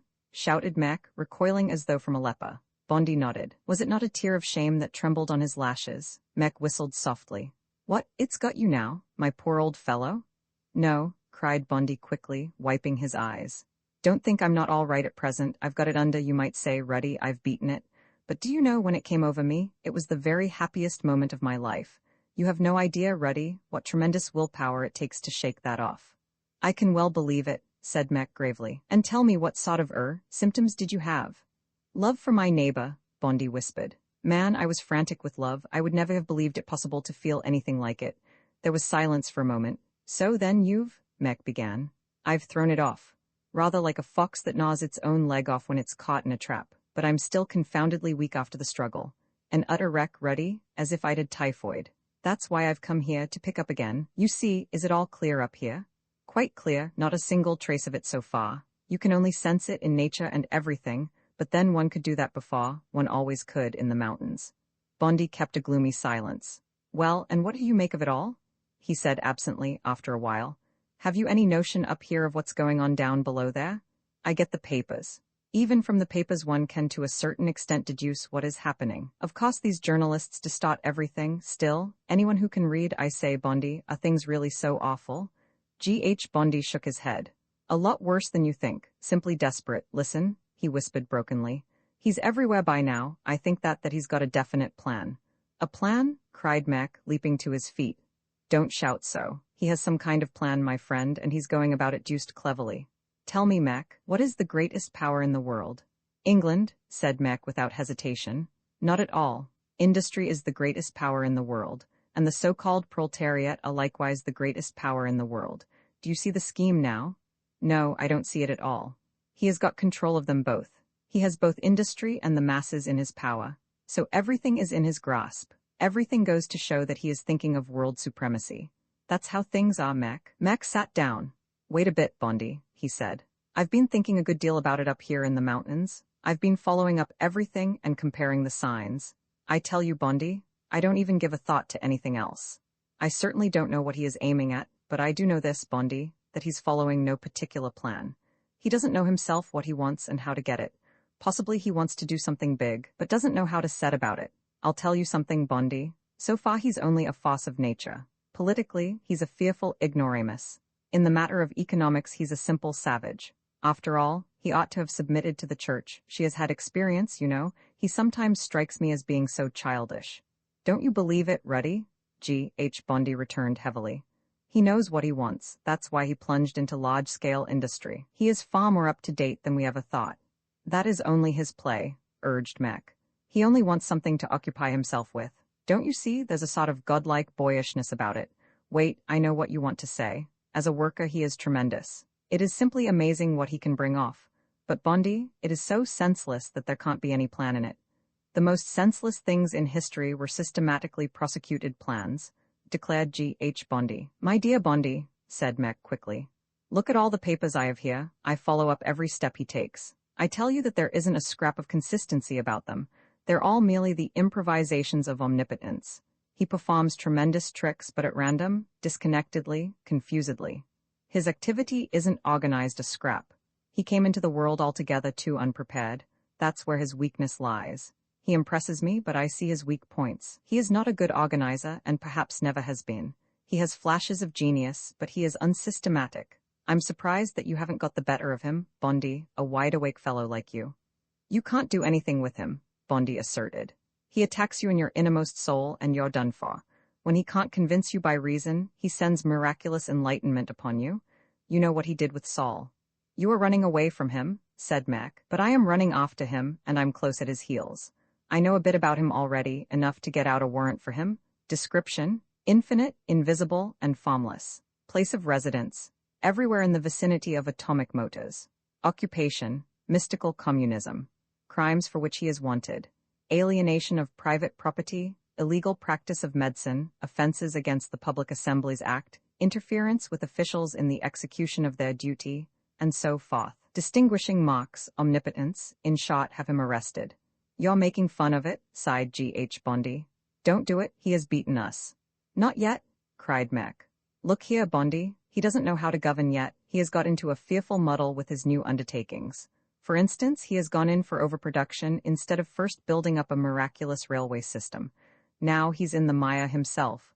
What he produces has no value. That miraculous profusion of everything was a fearful fiasco. In the second place, he turned the brains of the authorities with his mysticism and upset the whole machinery of government, which otherwise he could now be using to maintain order. You can make revolutions anywhere else you like, but not in the government offices. Even if the world's to be brought to an end, the thing to do is to destroy the universe first and take the government offices afterwards. That's how it is, Bondi. And in the third place, like the crudest of doctrinaire communists, he has done away with the currency and thereby with one stroke paralyzed the circulation of commodities. He did not know that the laws of the market are stronger than the laws of God. He did not know that production without trade is utterly senseless. He knew nothing whatever. He behaved like to put it shortly, as if he would destroy with one hand what he made with the other. Here we have miraculous profusion, and along with it disastrous shortage. He is all-powerful, yet he's achieved only chaos. I believe that he once did really create the laws of nature, the primordial lizards, the mountains, and anything else you like. But business, Bondi, our modern industry and commerce, that I swear he did not create, for he simply doesn't know a thing about it. No, Bondi, industry and commerce are not of God. Hold on, said G.H. Bondi. I know that the consequences of his acts are calamitous, immeasurable, but what can we do about it? For the time being, nothing. My dear Bondi, I just study and compare. It is a second Babel. Here, for instance, you have the Roman Catholic publications expressing the suspicion that the confusions of these times of religious excitement are being deliberately organized with satanic subtlety by the Freemasons. The nationalist press blames the Jews, the socialists of the right blame those of the left, the agrarian party attacks the liberals. It's killing. And mind you, we're not really in the whirlpool yet. In my opinion, the whole thing is only just beginning to get into a tangle. Come here, Bondi, I want to tell you something. Well, do you think that you know what I mean, that he's the only one there is? I don't know, replied Bondi. And is it of any special importance? Immense importance, Mac answered. Come closer, Bondi, and prick up your ears. Romans 17, the hammer and star. Brother Senior Warden, what do you see in the east? Asked the worshipful master. He was dressed all in black, wore the white leather apron, and held the silver gavel in his hand. I see the masters assembled in the temple and ready for labor, said the Senior Warden. The worshipful master gave a knock with his gavel. Brother Junior Warden, what do you see in the west? I see the masters assembled in the temple and ready for labor. The worshipful master knocked 3 times with his gavel. Let the labor begin. The brothers of the Free French Masonic Lodge, the Hammer and Star, took their seats, never taking their eyes off the worshipful master, G.H. Bondi, who had called them together at such an unusual time. The lodge was as quiet as a church between the black-draped walls with the maxims of the craft woven in the hangings. Bondi, the worshipful master, was pale and thoughtful. Brothers, said the worshipful master after a while, I have summoned this unusual meeting for this, unusual labor, which in, unusual opposition to the secret precepts of our order, is no mere formality. I know that I am violating the solemn and consecrated form of our labor in asking you to come to a decision upon a really serious and public matter of the highest importance. The worshipful master in the chair has the right to order our labor, declared the Judex Formidabilis, causing general agitation among his hearers. Well then, began G.H. Bondi, it concerns the systematic attacks upon our order recently begun by the clerical party.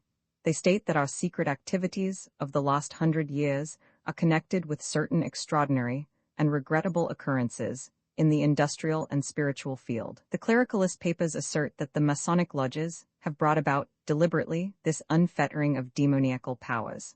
I ask you what we ought to do in the present time of calamity, for the benefit of mankind and for the honor of the Most High.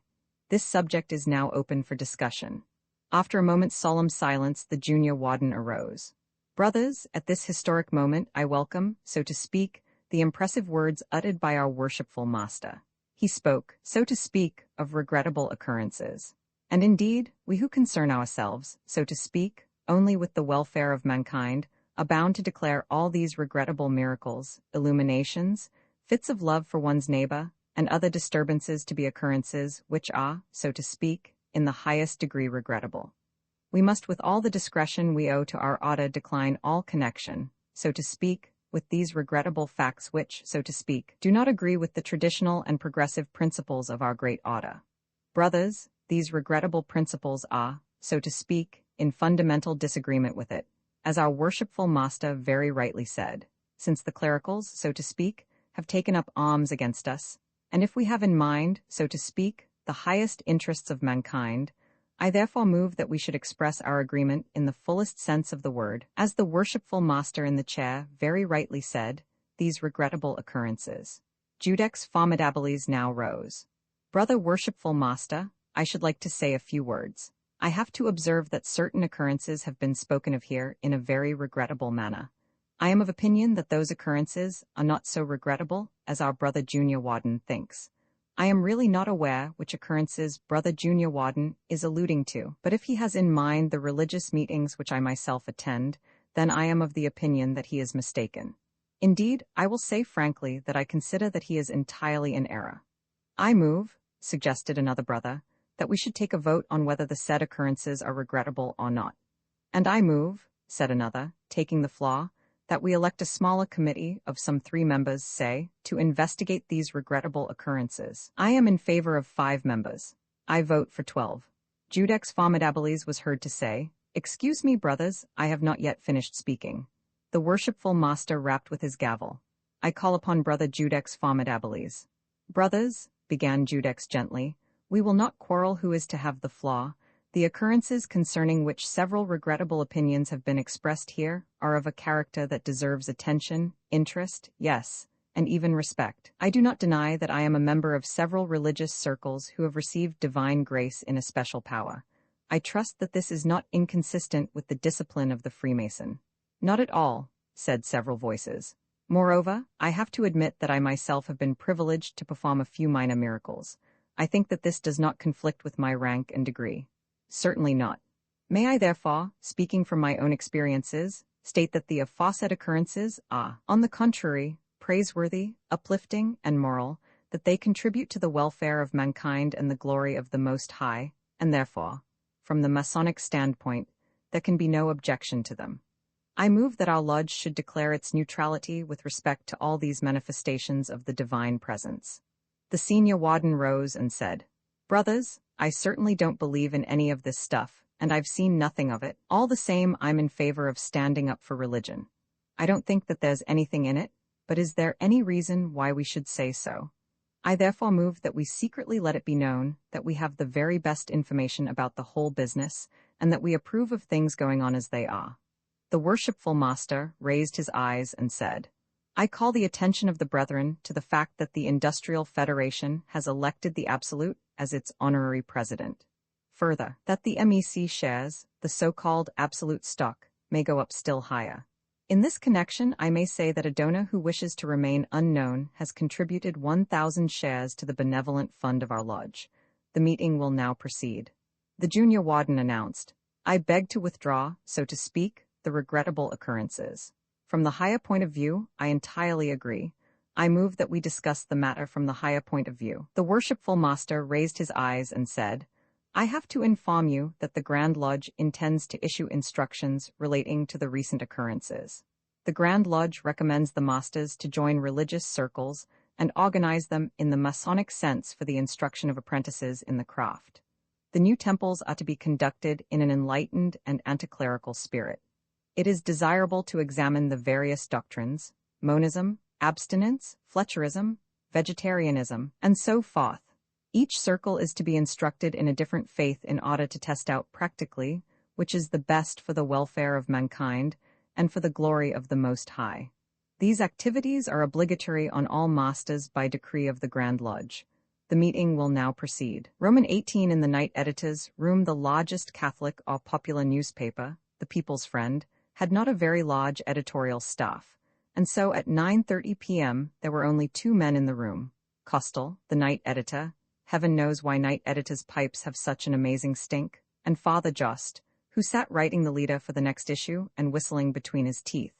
At that moment Novotny, the printer, came in with the wet proofs. Well, how about the leader? Gentlemen, the letter, he growled. When are we going to set it? Father Just stopped humming. Ready in a minute, Novotny, he said quickly. There's just a word I can't get. Have we already had satanic machinations? The day before yesterday. Aha, and has treacherous onslaught been used too? Yes, we've had that. Knavish imposture? We ran that today. Impious fabrication?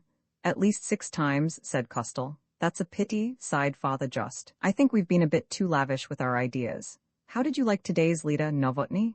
Strong stuff, said the printer, but we ought to be getting on with the setting. Ready in a minute, Father Just replied. I think our friends in higher quarters were satisfied with this morning's issue. You'll see, his lordship the bishop will call on us. Just he'll say you let them have it properly. Have we used maniacal ravings? Yes. What a pity. We must bring up fresh guns and blaze away. Just his lordship said to me not long ago, up and at them?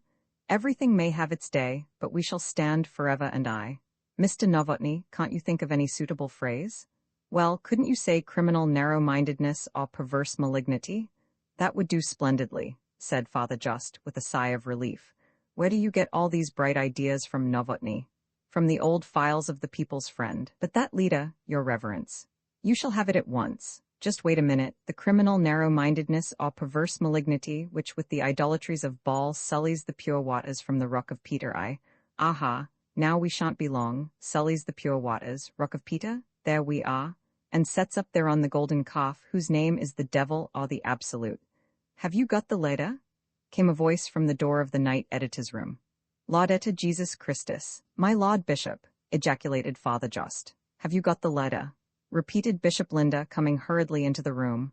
Who was it that wrote this morning's leader? Heaven forgive me, what a pretty mess you've made with it. What idiot wrote it?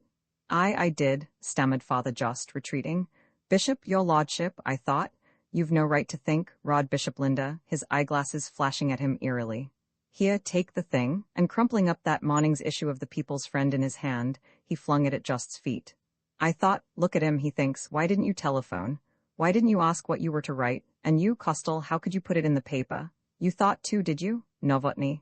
Yes, sir, exclaimed the trembling printer. Why did you have that stuff set up in type? Did you think too? Oh, no, sir, protested the printer. I have to set what they send me. Nobody has to do anything but what I want, Bishop Linda declared decisively. Just sit down and read the drivel you put together this morning. Read it, I tell you. For a long time past, Father Just read in trembling tones from his own leading article. For a long time past the public has been disturbed by the knavish imposture. What? Knavish imposture, my lord, groaned Father Just. I thought, I see now. What do you see? That knavish imposture is a little too forcible. So I should think, read on. Knavish imposture carried on with the so-called absolute, by means of which the Freemasons, the Jews and other progressives are befooling the world. It has been scientifically demonstrated. Look at Just, look at him, cried Bishop Linda. He has scientifically demonstrated something, read on. Scientifically demonstrated, stammered the unfortunate Just, that the so-called absolute is just as impious a deception as the tricks performed by mediums. Stop, said the bishop with a sudden amiability. Take down the following lighting article. It has been scientifically demonstrated, have you got that? Demonstrated that I, Father Just, am a jackass, a dolt, and an idiot. Have you got that? Yes, whispered Just, utterly bewildered. Please go on, my lord. Throw that into the waste paper basket, my son, said the bishop, and open your stupid ears. Have you read today's papers? Yes, my L. Ah, well, I don't know.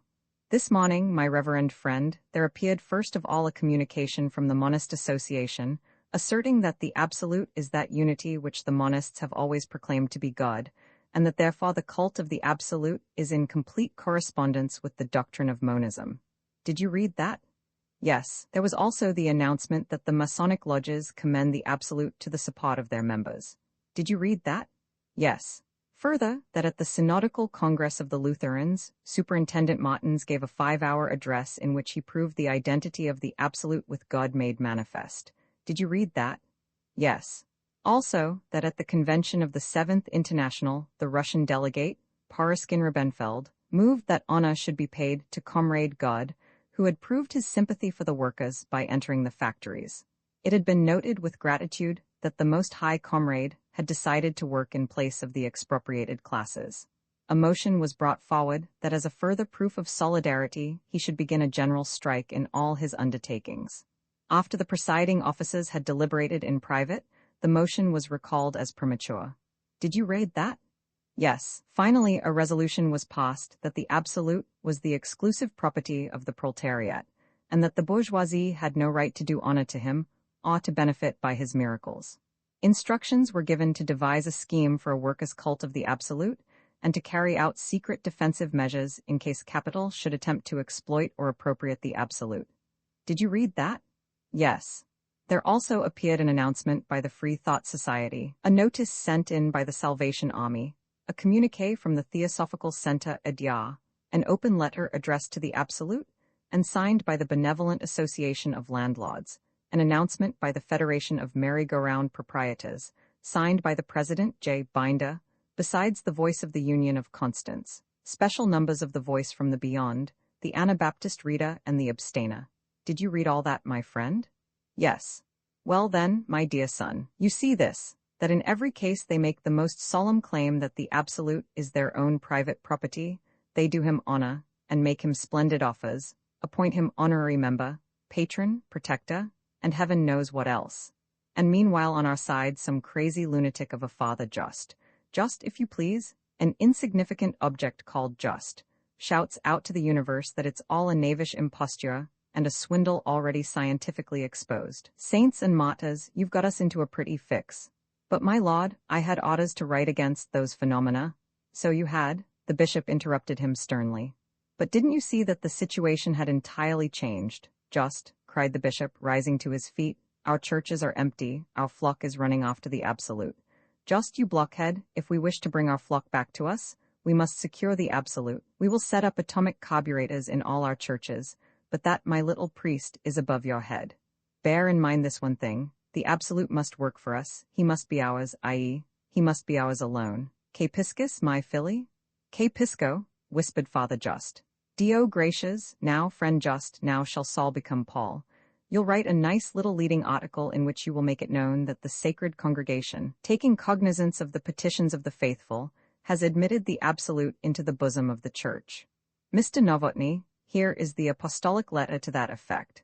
Have it set up in large, bold type on the front page of the paper. Costal, announce among the local news items that Mr. G. H. Bondi will on Sunday next receive the sacrament of baptism at the hands of the Archbishop, and add a few words of hearty welcome, of course, you understand? And you, Just, sit down and write, wait a minute, we want something really striking to lead off with. We might say something after this style, my lord. The criminal narrow-mindedness and the perverse malignity of certain bodies. Splendid? Then say, the criminal narrow-mindedness and the perverse malignity of certain bodies have for some months past been active in endeavoring to mislead our people into the paths of error. False and heretical doctrines have been proclaimed to the effect that the absolute is something other than the self-same God to whom we have from the cradle raised our hands. Have you got that? Raised our hands in childlike faith and love. Have you got that? Continue. Roman 19, the process of canonization, you will readily understand that the admission of the absolute to the bosom of the Church afforded, under the given circumstances, a great surprise. It was carried out by virtue of the papal brief alone, and the College of Cardinals, being faced with the accomplished fact, merely deliberated whether the sacrament of baptism should be conferred upon the absolute. It was decided to dispense with this. There was certainly well-known ecclesiastical precedent for the baptism of a god, vide John the Baptist. But even in such a case, the candidate for baptism must be present in person. Besides, it was a very delicate political question to decide which reigning potentate was to be godfather to the absolute. The sacred congregation therefore recommended that at the next pontifical mass, the Holy Father should pray for the new member of the Church, and this was duly carried out in very solemn form. It was also made part of the body of Church doctrine that in addition to the sacrament of baptism and baptism by blood, the Church also recognized baptism through works of piety, meritoriousness, and virtue. It must also be recorded that 3 days before the publication of the papal brief, the Pope gave a lengthy audience to G. H. Bondi, who was afterwards in conference with the papal secretary, Monsignor Colatti, for 24 hours.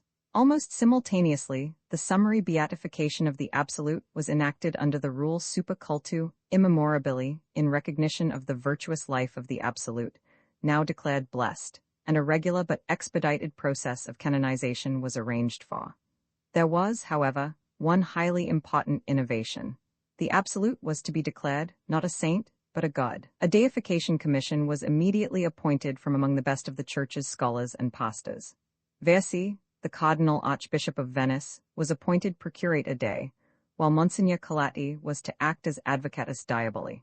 Cardinal Versi presented 17,000 testimonies to miracles performed, signed by nearly all the cardinals, patriarchs, primates, metropolitans, princes of the Church, archbishops, principals of orders, and abbots. To each testimonial were appended expert reports by medical authorities and members of faculties, opinions from professors of natural sciences, technicians, and economists, as well as the signatures of eyewitnesses and legal authentications. These 17,000 documents, Monsignor Versi stated, represented but an insignificant fraction of the miracles actually performed by the Absolute, the number having already, at a conservative estimate, exceeded 30 millions. In addition to this, the Procurate a Day secured detailed expert opinions from the greatest scientific specialists in the world.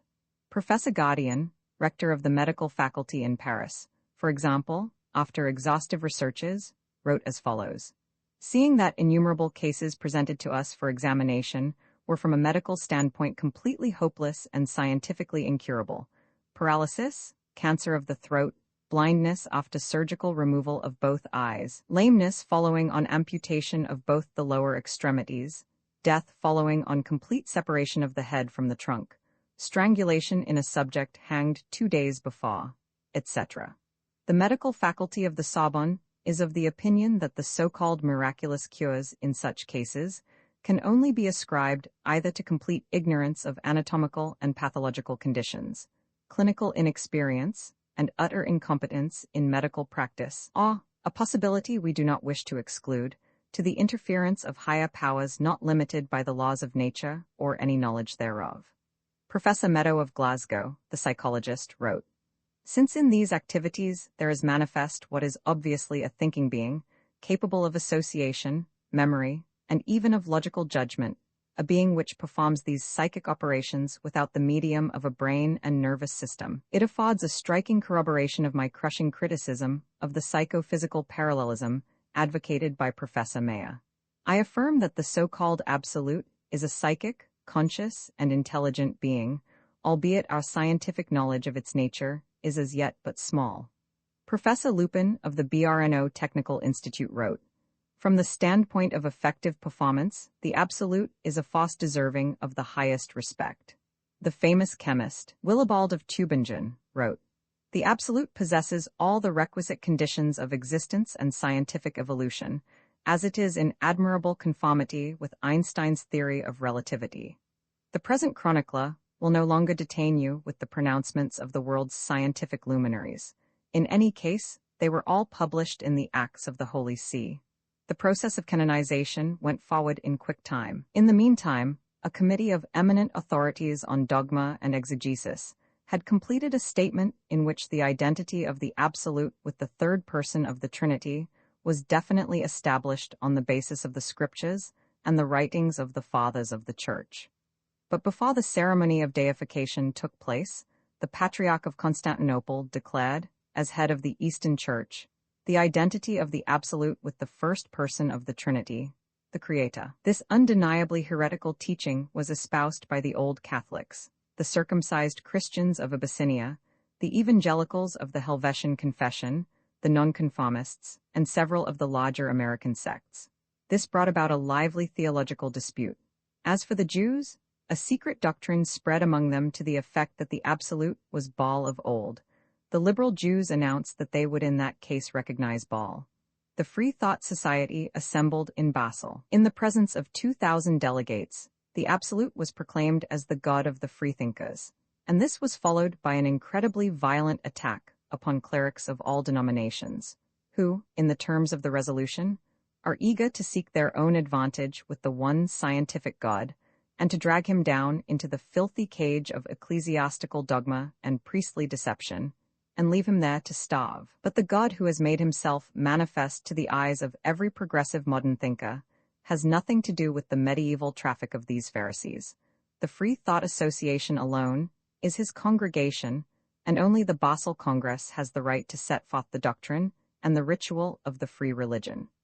At about the same time, the German Monist Association laid in Leipzig, with great pomp and ceremony, the foundation stone of the future cathedral of the atomic god. There was some disturbance, in which 16 persons were injured, and Lutjen, the famous physicist, had his spectacles smashed.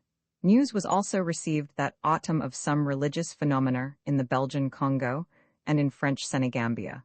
The Negroes quite unexpectedly slaughtered and ate the missionaries, and bowed down to a new idol which they called Otto or Alolto. It afterwards appeared that these idols were atomic motors, and that German officers and agents were in some way implicated in the matter. On the other hand, during the Muslim rising which broke out at Mecca in December of the same year, several French emissaries were found to have been present, who had concealed 12 light atomic motors of the arrow pattern in the neighborhood of the Kaaba. The ensuing rebellion of the Mohammedans in Egypt and Tripoli, and the massacres in Arabia, cost the lives of about 30,000 Europeans. The deification of the Absolute was at length accomplished in Rome on the 12th of December. 7,000 priests with lighted candles escorted the Holy Father to St. Peter's, where the largest 12-ton carburetor, a gift from the MEC to the Holy See, had been erected behind the high altar. The ceremony lasted 5 hours, and 1,200 of the faithful and the spectators were crushed to death. At the stroke of noon, the Pope intoned the In Nomine Dei Deus, and at the same moment, the bells of all the Catholic churches in the world were set ringing, as all the bishops and priests turned from the altars and announced to the world of believers, Habemus Diem. Roman II, the carburetor, I've been expecting you, Mech repeated when he had seated his guest in a comfortable leather chair. Nothing on earth would have induced Bondy to own up to his vision of the fallen inventor. Just fancy, he said with a rather forced gaiety. What a coincidence! It struck me only this very morning that we hadn't seen one another for 20 years. 20 years, Ruddy, think of it? Said Mac, and so you want to buy my invention. Buy it, said G.H. Bondy hesitatingly. I really don't know, I haven't even given it a thought. I wanted to see you and— Oh, come, you needn't pretend, Mech interrupted him. I knew that you were coming. You'd be sure to for a thing like this. This kind of invention is just in your line. There's a lot to be done with it.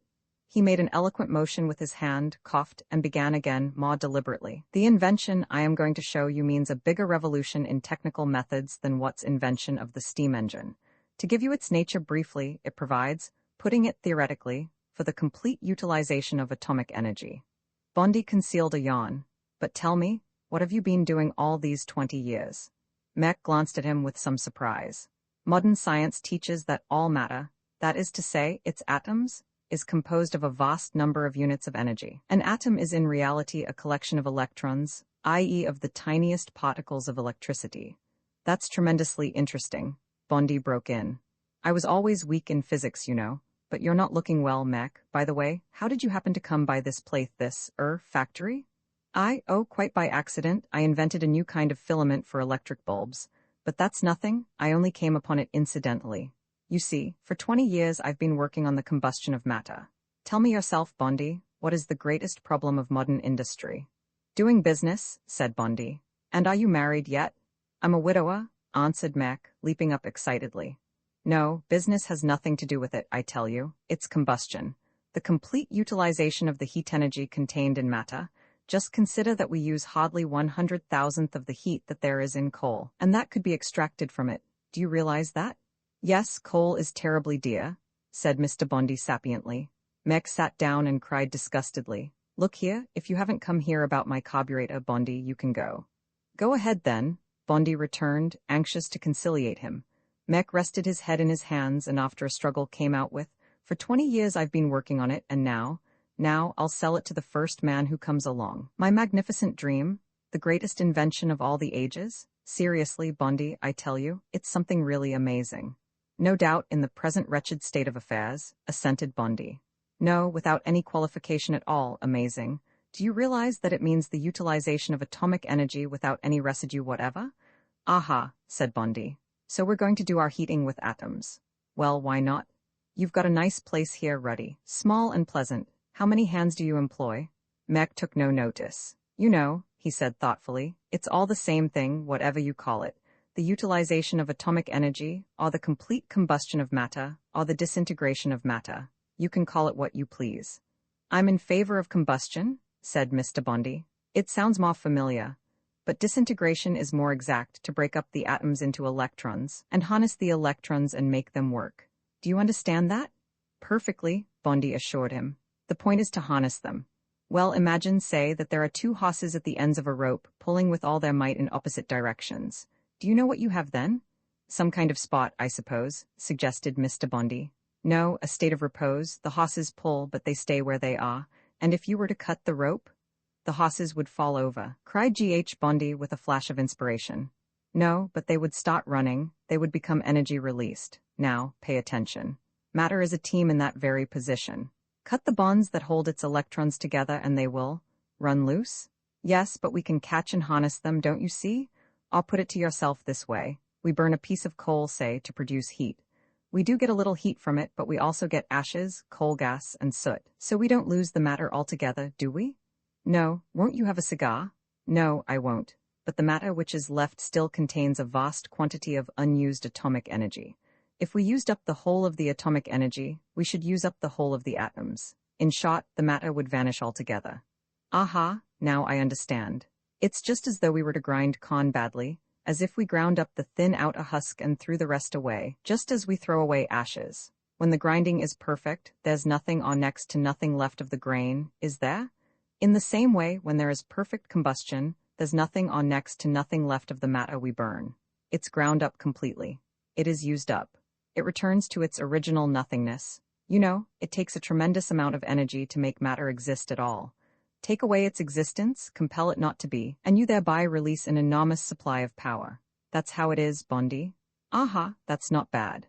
P. Fluger, for instance, calculates that 1 kilogram of coal contains 23 billions of calories. I think that P. Fluger exaggerates. Decidedly. I have arrived at 7 billions myself, theoretically, but even that signifies that 1 kilogram of coal, if it underwent complete combustion, would run a good-sized factory for several hundred hours. The devil it does, cried Mr. Bondi, springing from his chair. I can't give you the exact number of hours. I've been burning half a kilogram of coal for 6 weeks at a pressure of 30 kilogrammeters, and man alive, said the engineer in a whisper, turning pale. It's still going on and on and on. Bondi was embarrassed. He stroked his smooth round chin. Listen, Mac, he began, hesitatingly. You're surely, a bit, overworked. Mac's hand thrust the suggestion aside. Not a bit of it. If you'd only get up physics a bit, I could give you an explanation of my carburetor 1, in which the combustion takes place. It involves a whole chapter of advanced physics, you know, but you'll see it downstairs in the cellar. I shoveled half a kilogram of coal into the machine, then I shut it up and had it officially sealed in the presence of witnesses, so that no one could put any more coal in. Go and have a look at it for yourself. Go now. You won't understand it anyway, but go down to the cellar. Go on down, man, I tell you. Won't you come with me? Asked Bondi in astonishment. No, you go alone, and I say, Bondi, don't stay down there long. Why not? Asked Bondi, growing a trifle suspicious. Oh, nothing much, only I've a notion that perhaps it's not quite healthy down there. Turn on the light, the switch is just by the door. That noise down in the cellar doesn't come from my machine. It works noiselessly, steadily, and without any smell. The roaring is only of a ventilator. Well, now, you go on. I'll wait here. Then you can tell me? Bondi went down the cellar steps, quite glad to be away from that madman for a while, quite mad, no doubt whatever about it, and rather worried as to the quickest means of getting out of the place altogether. Why, just look. The cellar had a huge, thick, reinforced door, just like an armor-plated safe in a bank. And now let's have a light. The switch was just by the door. And there in the middle of the arched concrete cellar, clean as a monastery cell, lay a gigantic copper cylinder resting on cement supports. It was closed on all sides except at the top, where there was a grating bedecked with seals. Inside the machine, all was darkness and silence. With a smooth and regular motion, the cylinder thrust forth a piston which slowly rotated a heavy flywheel. That was all. Only the ventilator in the cellar window kept up a ceaseless rattle. Perhaps it was the draught from the ventilator or something, but Mr. Bondi felt a peculiar breeze upon his brow, and an eerie sensation as though his hair were standing on end. And then it seemed as if he were being borne through boundless space, and then as though he were floating in the air without any sensation of his own weight. G.H. Bondi fell on his knees, lost in a bewildering, shining ecstasy. He felt as if he must shout and sing. He seemed to hear about him the rustle of unceasing and innumerable wings. And suddenly, someone seized him violently by the hand and dragged him from the cellar. It was Mac, wearing over his head a mask or a helmet like a diver's, and he hauled Bondi up the stairs. Up in the room, he pulled off his metal head covering and wiped away the sweat that soaked his brow. "Only just in time," he gasped, showing tremendous agitation. Roman 20 St. Kilda. St. Kilda is a little island, practically nothing more than a rock of Pliocene tufa, far to the west of the Hebrides.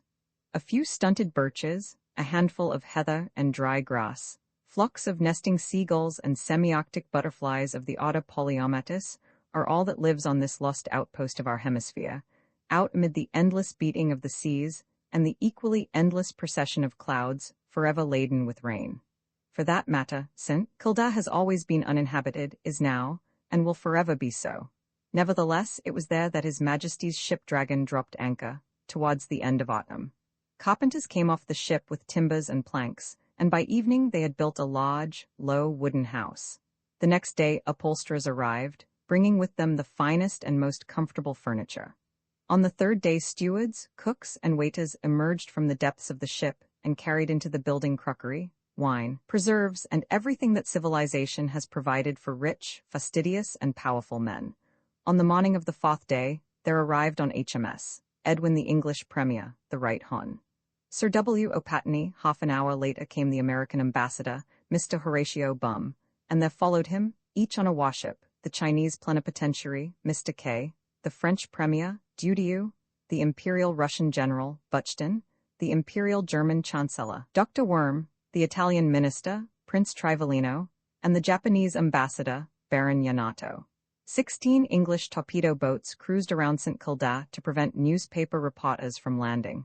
For this conference of the Supreme Council of the Great Powers, which had been summoned in great haste by the all-powerful Sir W. O'Patney, was to take place under conditions of the strictest secrecy. In fact, the large Danish whaling schooner Niles Hands was torpedoed while attempting to slip through the cordon of destroyers by night. The losses included, in addition to the 12 men of the crew, Mr. Joe Hashek, political correspondent of the Chicago Tribune.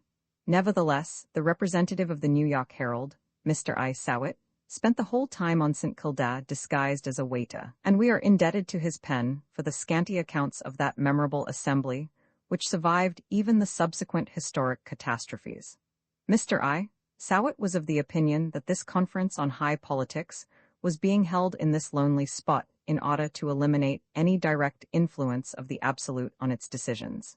In any other place, the absolute might well make its way into this gathering of serious statesmen in the guise of inspiration, enlightenment, or even miracle working, which would certainly be something utterly unprecedented in high politics. The primary purpose of the conference was ostensibly to reach an agreement on colonial policy. The states were to come to an agreement not to support or assist religious movements on the territory of other states. The incentive to this step was the German agitation in the Congo and Senegambia, as well as the subterranean French influence behind the outbreak of Mahdism in Muslim countries under British rule, and particularly the shipments of carburetors from Japan to Bengal, where a furious revolt of the most diverse sects was raging. The deliberations were held behind closed doors. The only news given out for publication was that spheres of interest had been allotted to Germany in Kurdistan and to Japan on certain Greek islands. It would seem that the Anglo-Japanese and the Franco-German-Russian alliances were on this occasion unusually cordial. In the afternoon, Mr. G.H. Bondi arrived on a special torpedo boat and was received in audience by the Supreme Council.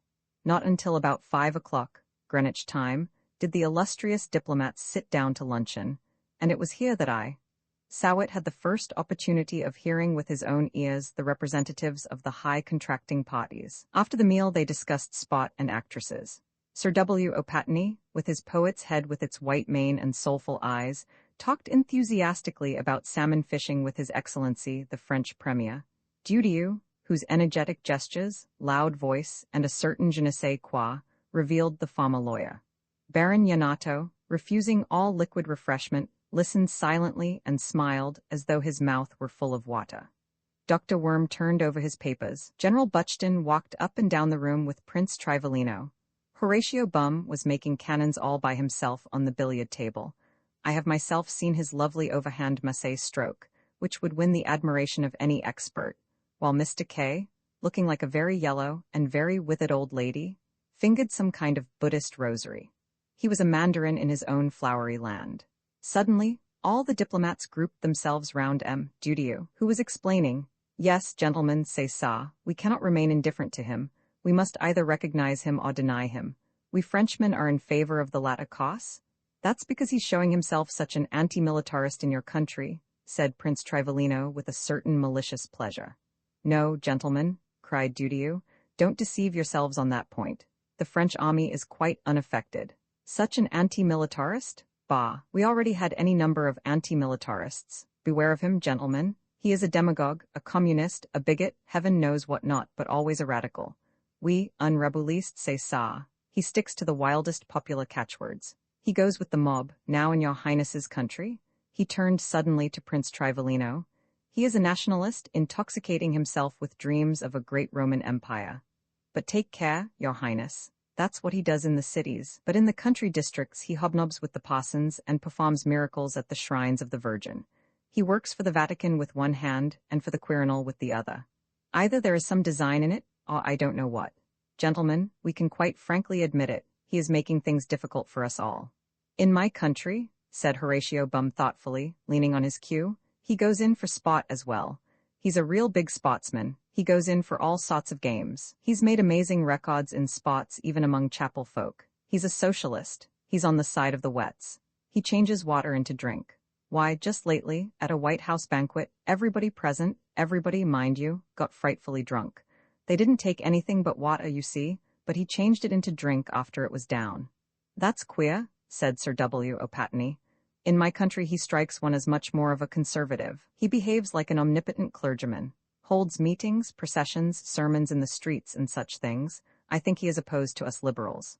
Baron Yanato then said smilingly, "In my country he is quite at home. A very, very nice god. He has adapted himself very well. Indeed, a very great Japanese." "What do you mean, Japanese?" croaked out General Buxton. "What are you talking about, Batushko? He's a Russian, a genuine Russian, a Slav, with the great Russian soul, your excellency. He's on the side of us mujiks. Not long ago our Archimandrite arranged a procession in his honor. 10,000 candles and people, господин, thick as poppy seeds. All the Christian souls of Mother Russia had gathered together for it. He even performed miracles for us, for he is our father," added the general, crossing himself and bowing low. The German imperial chancellor approached, and after listening for a while in silence, he said, "Yes, he knows just how to appeal to the people. In every case, he adopts the mentality of the country he is in. Considering his age, he is, astoundingly elastic. We notice it in the countries just around us. In Czechoslovakia, for instance, he behaves like a colossal individualist. Everyone there has his own absolute all to himself, so to speak. We ourselves have a state absolute. With us, the absolute immediately developed into the higher consciousness of the state. In Poland, he acts like a kind of alcohol. With us, he acts like a sort of higher command, Verstehen Sie mich? Even in your Catholic provinces?" asked Prince Trivolino with a smile. "Those are mere local differences," replied Dr. Worm. "Don't attach any importance to them, gentlemen. Germany is more united than ever before. But I must thank you, Prince, for the Catholic carburetors that you are smuggling over to us. Fortunately, they are poorly made, like all Italian products." Come, gentlemen," interrupted Sir W. O'Patney. "Neutrality in religious questions, please. For my own part, I use a double hook for salmon. The other day I caught one as long as that, look, 14 pounds. "And what about the papal nuncio?" asked Dr. Worm quietly. "The Holy See requests us to maintain order at all costs. It wants us to have mysticism prohibited by the police. That wouldn't do in England, and altogether, well, I assure you it weighed quite 14 pounds. Heavens, I had all I could do to keep from falling into the water." Baron Yanato smiled still more politely. But we do not wish for neutrality. He is a great Japanese. The whole world can adopt the Japanese faith. We too would like to send out missionaries for once and teach religion.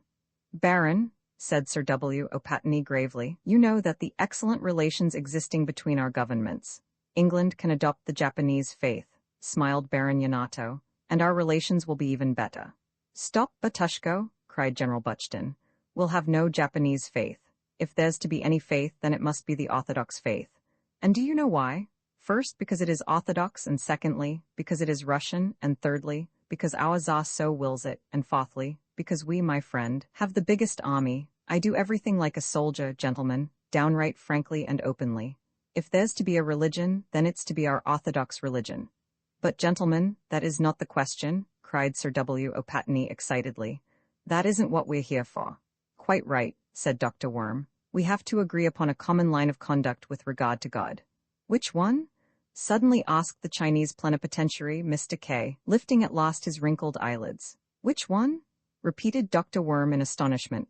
Why, surely there's only one. Our Japanese God, smiled Baron Yamato blandly. The Orthodox Greek God, Batushko, and none other, contradicted the general, as red in the face as a turkey cock. Buddha, Mr. K said, and again dropped his lids, becoming the very counterpart of a dried-up mummy. Sir W. O'Patney stood up agitatedly. Gentlemen, he said, kindly follow me. Thereupon, the diplomats again proceeded to the council chamber. At 8 o'clock in the evening, His Excellency, General Buxton, rushed out, purple in the face and clenching his fists. After him came Dr. Worm, agitatedly arranging his papers. Sir W. O'Patney, regardless of polite usage, came out with his hat on his head. His face was deep red. Dudieu followed him in silence. Prince Trivolino walked away, looking very pale, Baron Yamato at his heels with his perpetual smile. The last to leave was Mr. K, with downcast eyes, an exceedingly long black rosary sliding through his fingers. This concludes the report which I, Sowett, published in the Herald. No official communication concerning this conference was given out, except the one already mentioned relating to the spheres of interest, and if any decision was taken, it was apparently of no great value. For already, to use the familiar gynecological phrase, unforeseen events were shaping themselves in the womb of history. Roman 21, the telegram snow was falling in the mountains. All night through it had come down in great silent flakes. Nearly 2 feet deep of it lay there new fallen, and still the white starlets of snow floated earthwards without a pause. Silence lay over the forests, save that now and then a branch would snap beneath too great a load, and the sound would drive itself a little path through the stillness intensified by the snow. Then it grew colder, and from the direction of Prussia came whistling an icy wind. The soft flakes changed into stinging hail hurling itself straight into your face. The fallen snow rose in sharp needle points and whirled through the air. White clouds blew down from the trees, swirled madly above the ground, spun about, and sawed up to the darkened heavens. It was snowing upwards from the earth to the sky. In the depths of the forest the branches were creaking and groaning. A tree broke and fell with a crash, shattering the undergrowth. But abrupt noises like these were sundered and swept away on the whistling, booming, shrieking, rending, distracted howl of the wind. When for an instant it ceased, you could hear the frozen snow crunching shrilly under your feet like powdered glass. Above Spindlemuhl, a telegraph messenger was making his way through the storm. It was confoundedly heavy going through the heaped-up snow. The messenger had his cap fastened tight over his ears with a red handkerchief, and had woolen gloves on, and a gaudy scarf round his neck, and still he was cold. Ah, well, he was thinking, in another hour and a half at any rate, I'll have crawled up to Bear Valley, and I'll borrow a sledge for the run down. But what the devil possesses people to send telegrams in filthy weather like this? At the Maiden's Bridge a gust caught him and spun him round nearly in a circle. With frozen hands, he clung to the post of the signboard set there for tourists. Holy Virgin, he muttered, this surely can't last. And then across a clearing a huge cloud-like mass of snow came whirling towards him, coming nearer and nearer, now down upon him.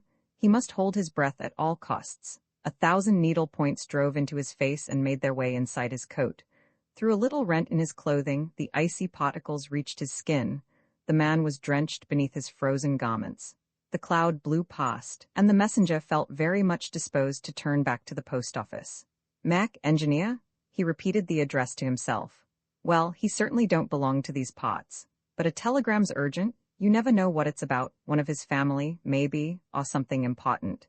The storm calmed down a little, and the messenger struck out across the Maiden's Bridge and up along the stream. The snow crunched under his heavy boots, and his feet were frightfully cold. Once more the wind began to howl, and great lumps of snow fell from the trees. The messenger caught a full load of it on his head and under his scarf. A trickle of icy water ran down his back. But what plagued him most was that his feet were slipping wickedly on the hardened snow, and his path now ran steeply up the slope. Next moment he was caught in a hurricane of snow. Like a white wall, it came crashing down upon him. Before the messenger had a chance to turn, he got the full force of it in his face. He bent forward with the utmost effort, gasping for breath. He took a step upward and fell. Then he sat up with his back to the wind, but he was seized with a dread of being buried by the snow. He got up and tried to scramble on, but slipped again, fell on both hands, pulled himself up again, but slid backward a good way. He held on to the trees to steady himself, breathing heavily. "Curse it," he said to himself, "I've got to get up there somehow." He managed to take a few steps but fell once more and slid downwards on his stomach. He began to crawl on all fours. His gloves were wet, the snow was inside his leggings, but he must push on. Anything rather than stay there? Melting snow and sweat pawed down his cheeks. He could not see for the driving snow, and it looked as though he had lost his way. It made him weep aloud as he crept toilsomely upward. But it was hard work crawling along on all fours in a long coat. He stood up again and stepped forward, battling with the blizzard. For every half step he made forward he slipped 2 steps back. He did climb a little farther, but then his feet flew out from under him, and he slid downward with his face buried in the prickly snow. When he picked himself up, he found that he had lost his stick. Meanwhile, clouds of snow were flying over the mountains, massing on the rocks, hissing, bellowing, roaring. The messenger sobbed aloud, gasping with terror and exertion. He climbed on, stopped, took another step and another, halted, turned his back to the wind and took a deep breath through his burning mouth, and then, oh Christ in heaven, took 1 step more. He held on to a tree. What was the time? With the greatest effort he drew out his turnip watch in its transparent yellow case. It was encrusted with snow. Perhaps darkness was coming on. Should he turn back? But he couldn't have far to go now. The fitful gale had changed into a steady blizzard. Clouds rolled along the slope, a dark and dirty mist full of hurtling sleet. The snow rushed down horizontally, straight into his face, blocking up the eyes, nose, and mouth.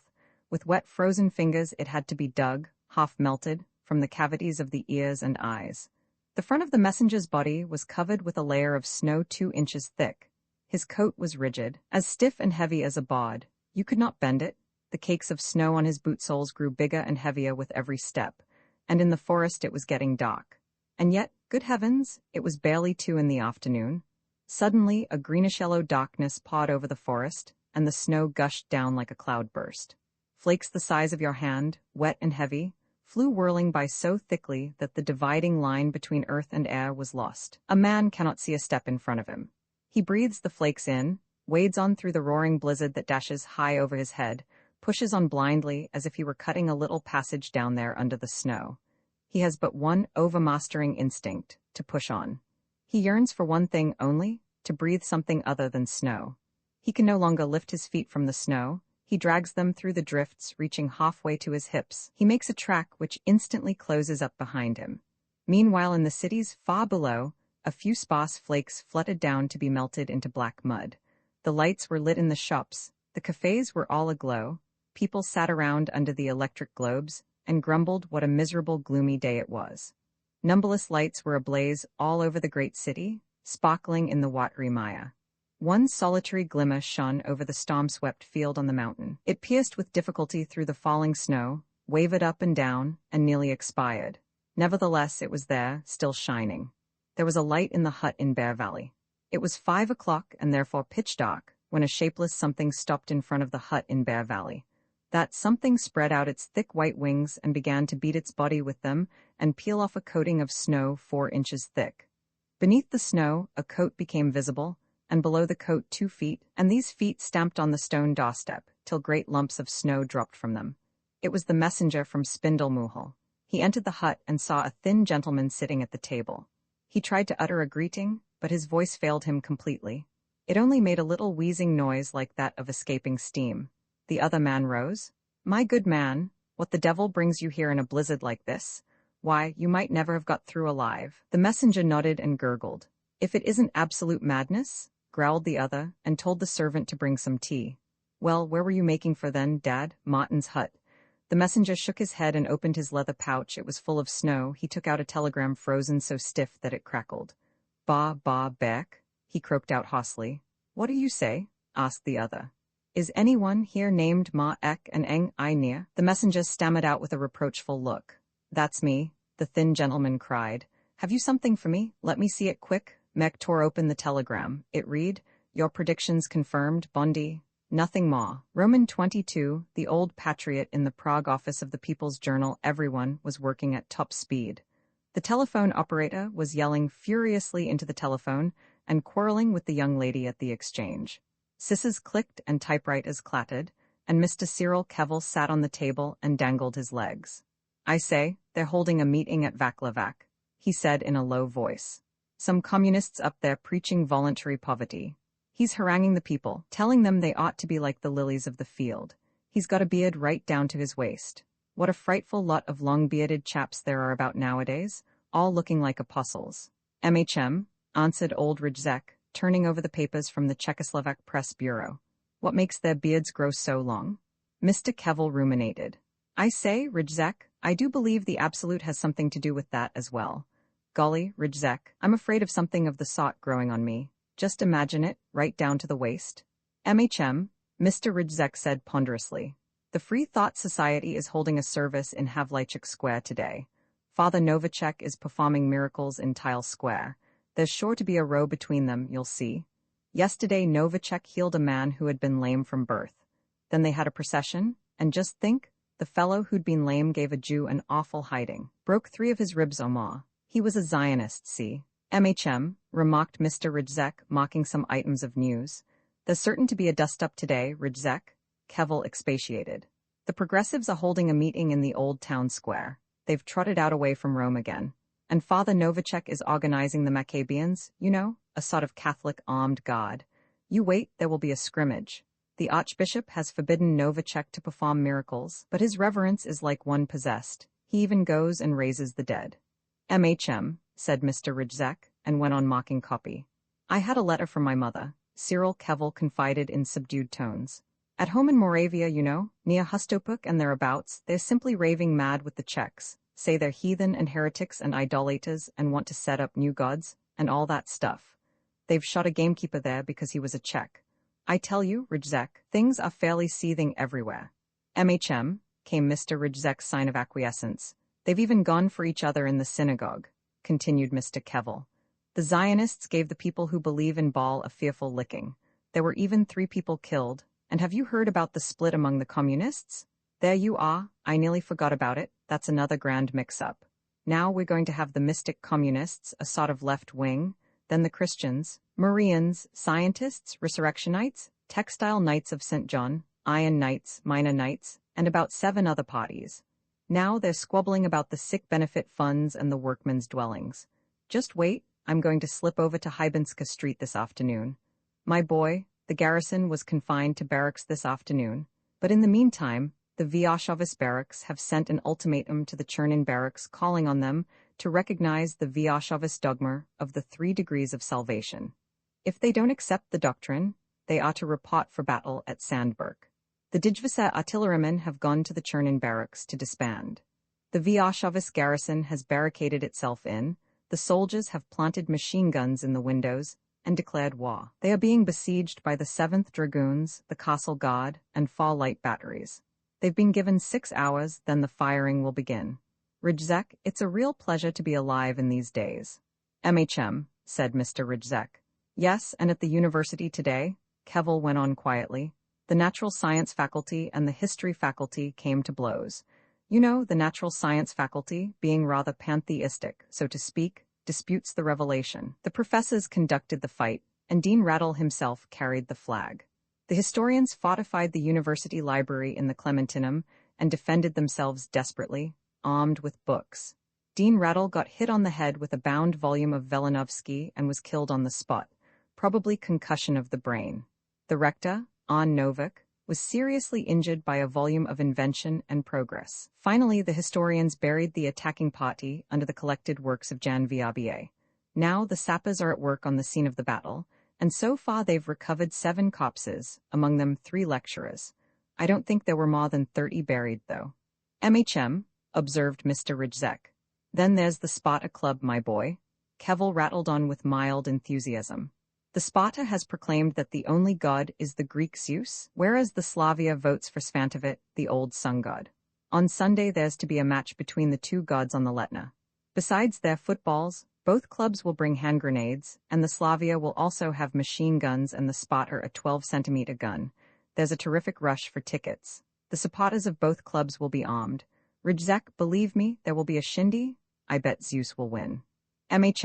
Said Mr. Rijzek, but now you might have a look at the post. Well, I don't care, cried Cyril Kevel. A man can get used even to a god, can't he? What's the latest from the press bureau? Nothing special, growled Mr. Rijzek. Bloodshed at demonstrations in Rome. They're going for each other in Ulster, you know, the Irish Catholics. The St. Kilda Agreement is being repudiated all round. Pogroms in Budapest, a schism in France, the Waldenses have bobbed up there again, and the Anabaptists in Munster. At Bologna an antipope has been elected, one Father Martin of the Barefoot Friars, and so on. Nothing of local interest. Have a look at the letters, will you? Cyril Kevel stopped talking and began opening the letters. There were a few hundred of them, but he had hardly read half a dozen when he was off once more. Look here, Rijzek, he began. It's the same tale all the way through. Take this one for instance, from Crudum. Dear Sir, as an old subscriber to your esteemed journal, your readers and the whole of the public who are now being harassed by unprofitable disputes, he's left out will be interested. Interpolated Mr. Kevel. In the remarkable miracle performed by our local pastor, the Rev. Father Zakupel, and so on. In Jisin, it was the storekeeper of the cooperative society, and in Benisov, it was the superintendent of schools. In Chotber, it was even the widow Jirak, who keeps a tobacco shop. Have I to read all this stuff? Work went on again in silence for a while. Damn it, Rijzek, Kevel burst out again. I say, do you know what would be a real sensation? A giant gooseberry? A lovely canard? Why, if something were to happen quite in the natural way, without any miracle about it, but I don't think anyone would believe us. Wait a bit, I'll try to think up something natural. Again there was a brief period of quiet. Rijzek, cried Kevel mournfully, I simply can't think up anything natural. When I think it over, everything is a miracle really. Whatever is a sort of magic. Just then the editor-in-chief entered.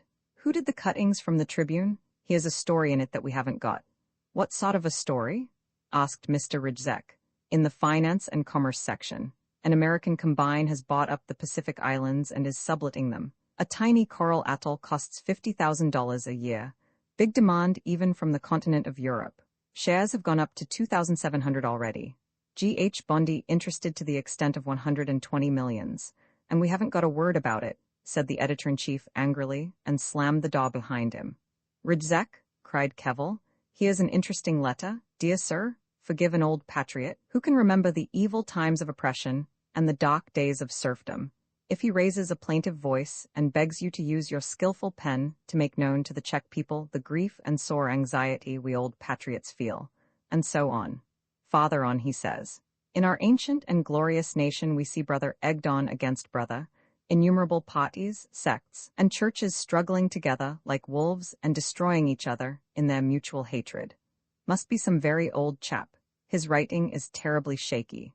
While our ancient enemy prowls around us like a roaring lion, filling the minds of our people with the German watchword of away from Rome, and supported by those mistaken patriots who set the interests of their party before the national unity for which we yearn. And we behold with anguish and sorrow the prospect of a new battle of Lipany, where Czech ranged against Czech under the cloak of different religious watchwords, will be left lying on the bloody field.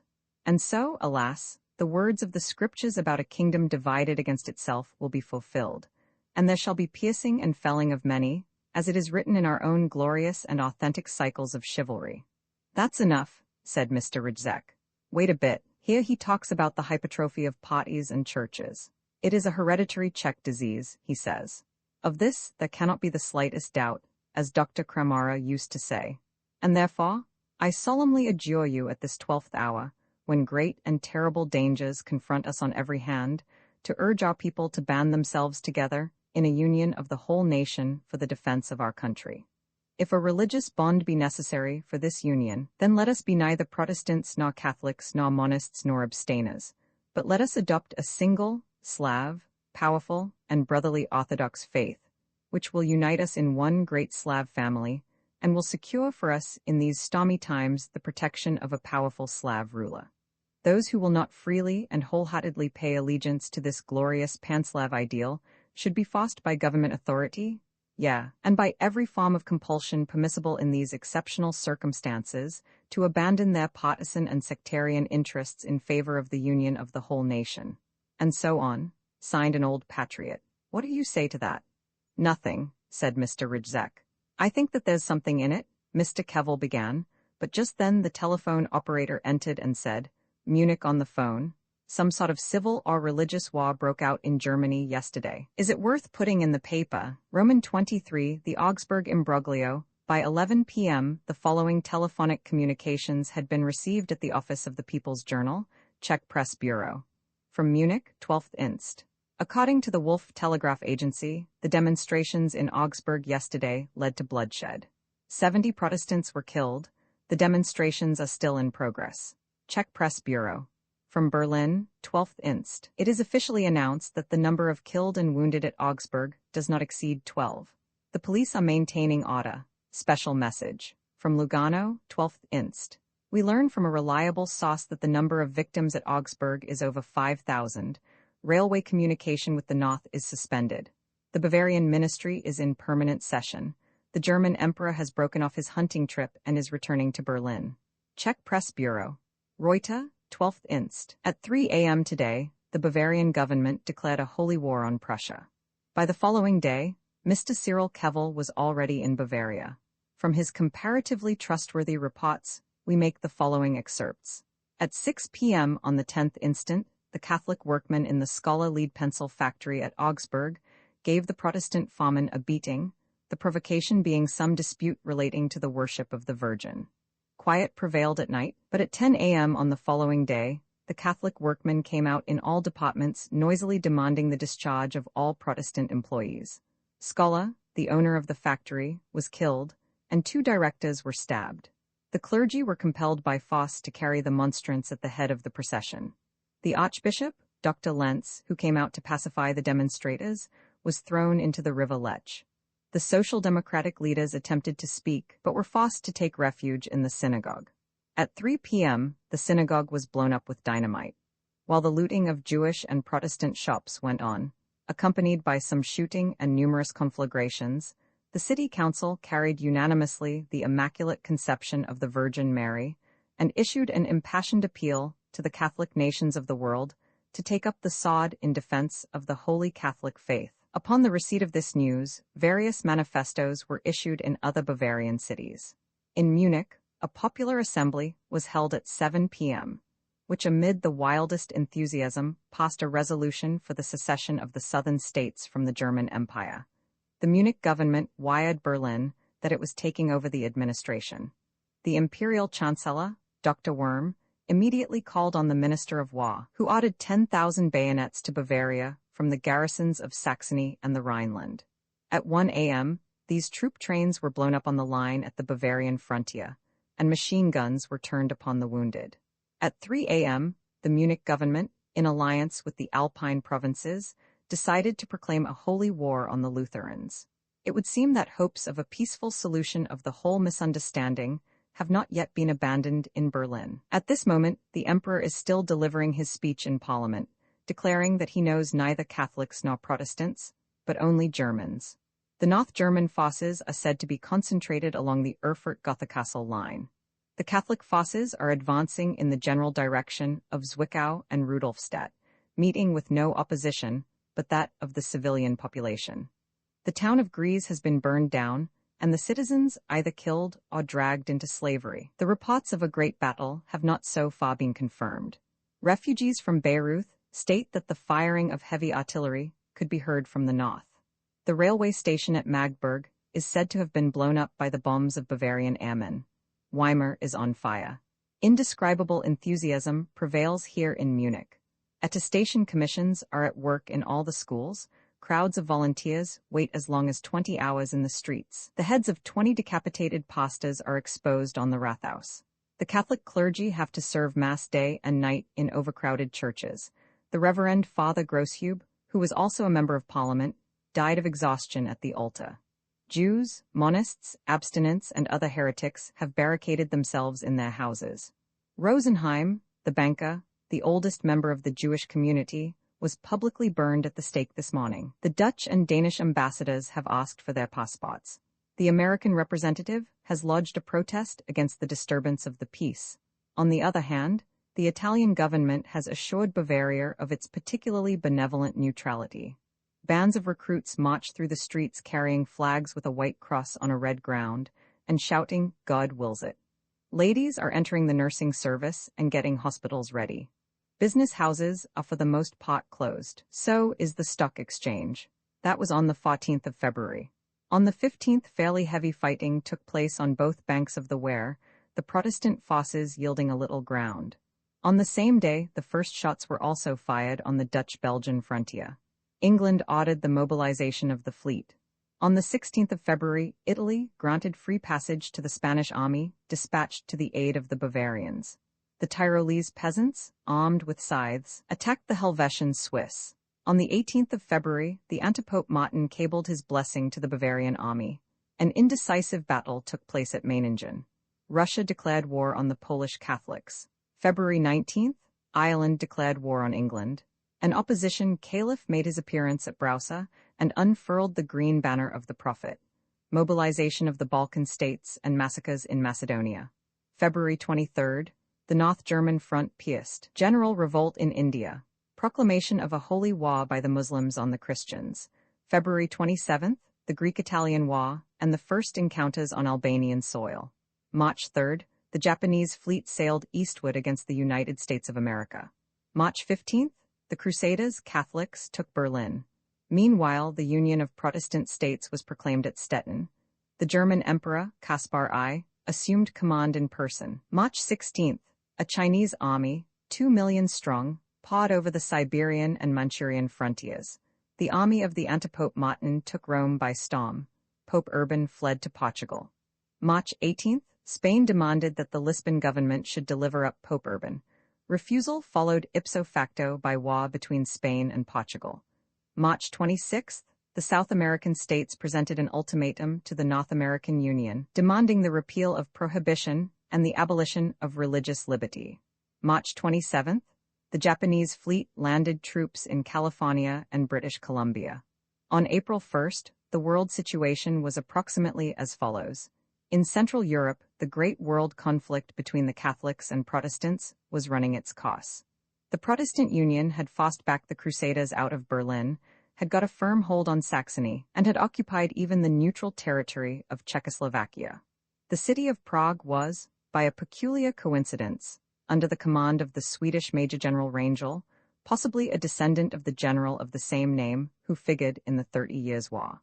On the other hand, the Crusaders had made themselves masters of Holland, which they had flooded by breaking the dikes and letting in the sea, as well as of Hanover and Holstein as far as Lübeck, whence they were making inroads on Denmark. No quarter was given in the fighting. Cities were razed to the ground, the men killed, and women up to the age of 50 violated. But the first things destroyed in every case were the enemy carburetors. Contemporaries of these inordinately bloody struggles assure us that supernatural powers were fighting on both sides. Often it seemed as though an invisible hand seized hostile aircraft and dashed them to the ground, or intercepted in its flight a 54-centimeter projectile weighing a ton and hurled it back upon its own ranks. Particularly horrible were the scenes enacted during the destruction of the carburetors. As soon as the enemy position was occupied, there ensued an invisible but desperate struggle round the local carburetors. At times it was like a cyclone which wrecked and scattered the whole building in which an atomic boiler stood, like someone blowing on a heap of feathers.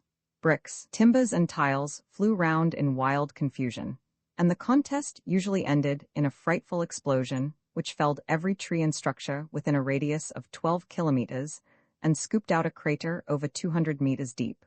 The force of the detonation naturally varied according to the size of the exploding carburetor. Suffocating gases spread over a radius of 300 kilometers, utterly blasting all vegetation. However, as these creeping clouds several times turned back upon their own ranks, through the strategical intervention of supernatural powers, this very unreliable method of warfare was abandoned. It was apparent that while the absolute attacked on one side, it also defended itself on the other. It introduced unheard-of weapons into warfare: earthquakes, cyclones, showers of sulfur, inundations, angels, pestilence, famines, plagues of locusts, etc., till there was no alternative but to alter the art of military strategy altogether. Mass attacks, permanent entrenchments, open order, strong points, and such like nonsense were abandoned. Every soldier received a knife, some cartridges, and some bombs, and with these he went off on his own to kill any soldier who wore on his breast a cross of a different color. It was not a matter of two armies confronting each other. There was simply a particular country which was the battlefield, and there the two armies moved about promiscuously, killing one another off, man for man, until finally it became clear to whom that country now belonged. It was a terribly murderous method, to be sure, but it had ultimately, in the long run, a certain conclusiveness. Such was the situation in Central Europe. At the beginning of April, the Protestant armies were entering Austria and Bavaria by way of Czechoslovakia, while the Catholics were overrunning Denmark and Pomerania. Holland, as already stated, had completely vanished from the map of Europe.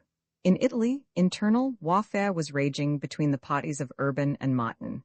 Meanwhile, Sicily fell into the hands of the Greek Evzones. The Portuguese occupied Austria and Castile, but lost their own Estremadura. In the south as a whole, the war was waged with quite exceptional ferocity. England had been fighting on Irish soil, and then in the colonies.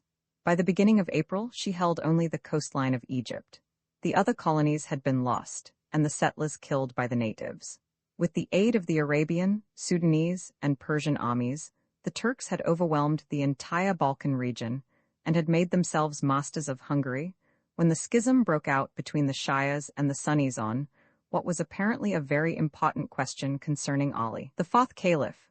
Both sects pursued each other from Constantinople to the Carpathians with a zeal and bloodthirstiness which unfortunately also vented itself upon the Christians, and so in this part of Europe things were worse than anywhere else.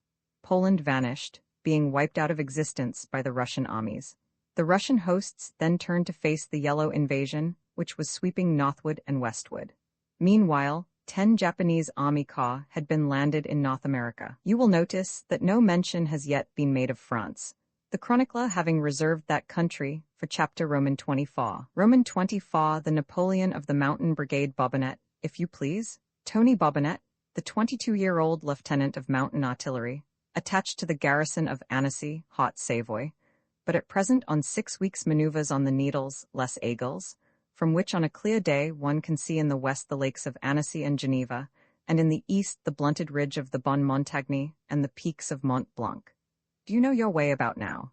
Well then, Lieutenant Tony Bobonnet sat on a boulder and tugged at his tiny mustache, first because he was bored, and secondly because he had read a newspaper 2 weeks old right through for the 5th time, and was now thinking things over.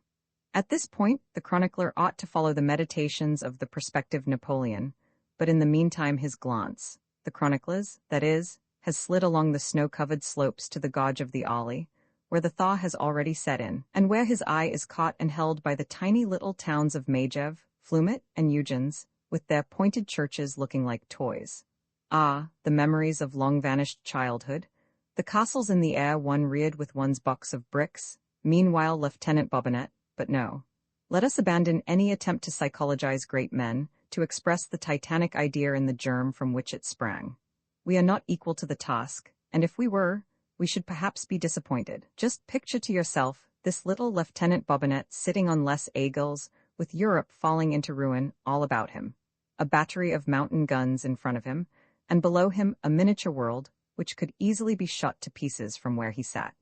Imagine that he has just read in an old copy of the Annecy Moniteur the leading article in which some M. Babia calls for the strong hand of a helmsman who will steer the good ship France out of the raging storm toward new power and glory, and that up there, at a height of over 2,000 meters, the air is pure and free from the absolute, so that one can think clearly and freely. Picture all this, and you will understand how it was that Lieutenant Bobonnet, sitting there on his rock, first grew very thoughtful and then wrote his venerable, wrinkled, white-haired mother a somewhat confused letter, assuring her that she would soon be hearing of her Tony, and that Tony had a magnificent idea. After that he saw to one thing and another, had a good night's sleep, and in the morning assembled all the soldiers of his battery, deposed the incompetent old captain, took possession of the military post at Salanches, declared war on the absolute with Napoleonic brevity, and went to sleep again. The following day he shot to pieces the carburetor in the bakery at Thons, occupied the railway station of Bonneville, and seized the command at Annecy, having by this time 3,000 men under him. Within a week, he had destroyed over 200 carburetors, and was leading 15,000 bayonets and sabres against Grenoble. He was proclaimed commandant of Grenoble, and now had a small army of 40,000 men at his back, with which he descended into the valley of the Rhone, and busied himself in painstakingly clearing the surrounding territory of all atomic motors by means of his long-range guns. On the road to Chambéry, he captured the Minister for War, who was hurrying in his motor car to put Bobinette back in his place. The Minister for War was so captivated and convinced by Bobinette's plans that he made him a general on the following day. On April 1st, the city of Lyons was completely cleansed of every trace of the absolute. Up to this point, Bobinette's triumphant progress had not been attended by bloodshed. He met with his first opposition from ardent Catholics beyond the Loire, and sanguinary engagements took place. Fortunately for Bobinette, many Frenchmen had remained skeptics, even in communities completely saturated with the absolute, and indeed showed themselves wildly fanatical in their unbelief and rationalism. After cruel massacres and new St. Bartholomew's Eves, les Bobinettes were welcomed everywhere as liberators, and everywhere they went they succeeded in pacifying the populace after destroying all the carburetors. And so it befell that as early as July, Parliament proclaimed that Tony Bobinette had deserved well of his country, and raised him to the dignity of First Consul with the title of Marshal. France was consolidated. Bobinette introduced state atheism. Any sort of religious demonstration was punishable by court-martial with death. We cannot refrain from mentioning a few episodes in the great man's career. Bobinette and his mother. One day, Bobinette was holding council at Versailles with his general staff. As the day was hot, he had taken his place by an open window. Suddenly, he noticed an aged woman in the park, warming herself in the sun. Bobinette at once interrupted Marshal Jolivet with a cry of, "Look, gentlemen, my mother." All present, even the most hardened generals, were moved to tears by this demonstration of filial affection. Bobinette and love of country. On one occasion, Bobinette was holding a military review on the Champ de Mars in a downpour of rain. While the heavy howitzers were passing before him, an army motor ran into a large puddle of water, which spurted up and bespattered Bobinette's cloak. Marshal Jolivet wished to punish the commander of the unfortunate battery by reducing him in rank on the spot. But Bobinette restrained him, saying, "Let him alone, Marshal. After all, this is the mud of France." Bobinette and the old pensioner. Bobinette was once driving out incognito to Chartres. On the way a tire burst, and while the chauffeur was putting on a new one, a one-legged pensioner came up and asked for alms. "Where did this man lose his leg?" asked Bobinette. The old pensioner related that he had lost it while serving in Indochina. He had a poor old mother, and there were often days when neither of them had a bite to eat. "Marshal, take this man's name," said Bobinette, deeply affected. And sure enough, a week later, there came a knock at the door of the old pensioner's hut. It was Bobinette's personal courier, who handed the hapless cripple a packet from the First Consul. Who can describe the surprise and delight of the old soldier, when upon opening the packet, he found inside it the bronze medal? Thanks to a character of such striking qualities, it is not surprising that Bobinette finally consented to gratify the fervent desire of the whole nation, and on the 14th of August proclaimed himself, amid universal enthusiasm, Emperor of the French. The whole world thus entered upon a period which, though anything but peaceful, was to be glorious in history. Every quarter of the globe literally blazed with heroic feats of arms. Seen from Mars, our Earth must certainly have shone like a star of the first magnitude, from which the Martian astronomers doubtless concluded that we were still in a condition of glowing heat. You can well believe that chivalrous France and her representative, the Emperor Tony Bobinette, did not play a minor role. Perhaps, too, such remnants of the absolute as had not yet escaped into space were at work here, awakening a spirit of exaltation and fervor. At any rate, when the great emperor proclaimed, 2 days after his coronation, that the hour had come for France to cover the whole earth with her banner, a unanimous roar of enthusiasm gave him his answer. Bobinet's plan was the following: to occupy Spain, and by taking Gibraltar, secure the key to the Mediterranean Sea; to occupy the Danube Valley as far as Budapest as the key to the interior of Europe; to occupy Denmark as the key to the North Sea area. And since territorial keys have usually to be smeared with blood, France fitted out 3 armies which won for her tremendous glory. The 4th Army occupied Asia Minor as the key to the east. The 5th Army made itself master of the mouth of the St. Lawrence as the key to America. The 6th Army went down in the naval battle off the English coast. The 7th Army laid siege to Sebastopol. By New Year's Eve, 1944, the Emperor Bobinet had all his keys in the pocket of his artillery breeches. Roman 25, the so-called greatest war. It is a foible of our human nature that when we have an extremely unpleasant experience, it gives us a peculiar satisfaction if it is the biggest of its disagreeable kind that has happened since the world began. During a heat wave, for instance, we are very pleased if the papers announce that it is the highest temperature reached since the year 1881, and we feel a little resentment towards the year 1881 for having gone us one better. Or if our ears are frozen till all the skin peels off, it fills us with a certain happiness to learn that it was the hottest frost recorded since 1786. It is just the same with wars. The war in progress is either the most righteous or the bloodiest, or the most successful, or the longest, since such and such a time. Any superlative, whatever, always affords us the proud satisfaction of having been through something extraordinary and record-breaking. Well, the war which lasted from February 12, 1944 to the autumn of 1953 was in all truthfulness and without any exaggeration, on my honor, the greatest war. Do not let us rob those who lived through it of this one solitary and well-earned satisfaction. 198 million men took part in the fighting, and all but 13 of them fell. I could give you figures by which accountants and statisticians have attempted to illustrate these enormous losses. For instance, how many thousand kilometers the bodies would stretch if laid one beside the other, and for how many hours an express train would have to run if the bodies were put on the line in place of sleepers, or if the index fingers of all the fallen were cut off and put in sardine tins, how many hundred goods trucks could be filled with such a load, and so on. But I have a poor memory for figures, and I don't want to cheat you out of a single miserable statistical truckload. So I repeat that it was the greatest war since the creation of the world, whether you take into consideration the loss of life or the extent of the theater of war. Once again, the present chronicler has to excuse himself for not caring very much for descriptions of events on the grand scale. Perhaps he ought to relate how the war swung from the Rhine to the Euphrates, from Korea to Denmark, from Lugano to Haparanda, and so forth. Instead of this, he would far rather depict the arrival of the Bedouins in their white burnouses at Geneva, and how they came galloping in with the heads of their enemies stuck on their 6-foot spears, or the love adventures of a French poilu in Tibet, the cavalcades of Russian Cossacks that crossed the Sahara, the nightly encounters of Macedonian komitages with Senegalese sharpshooters on the shores of the lakes of Finland.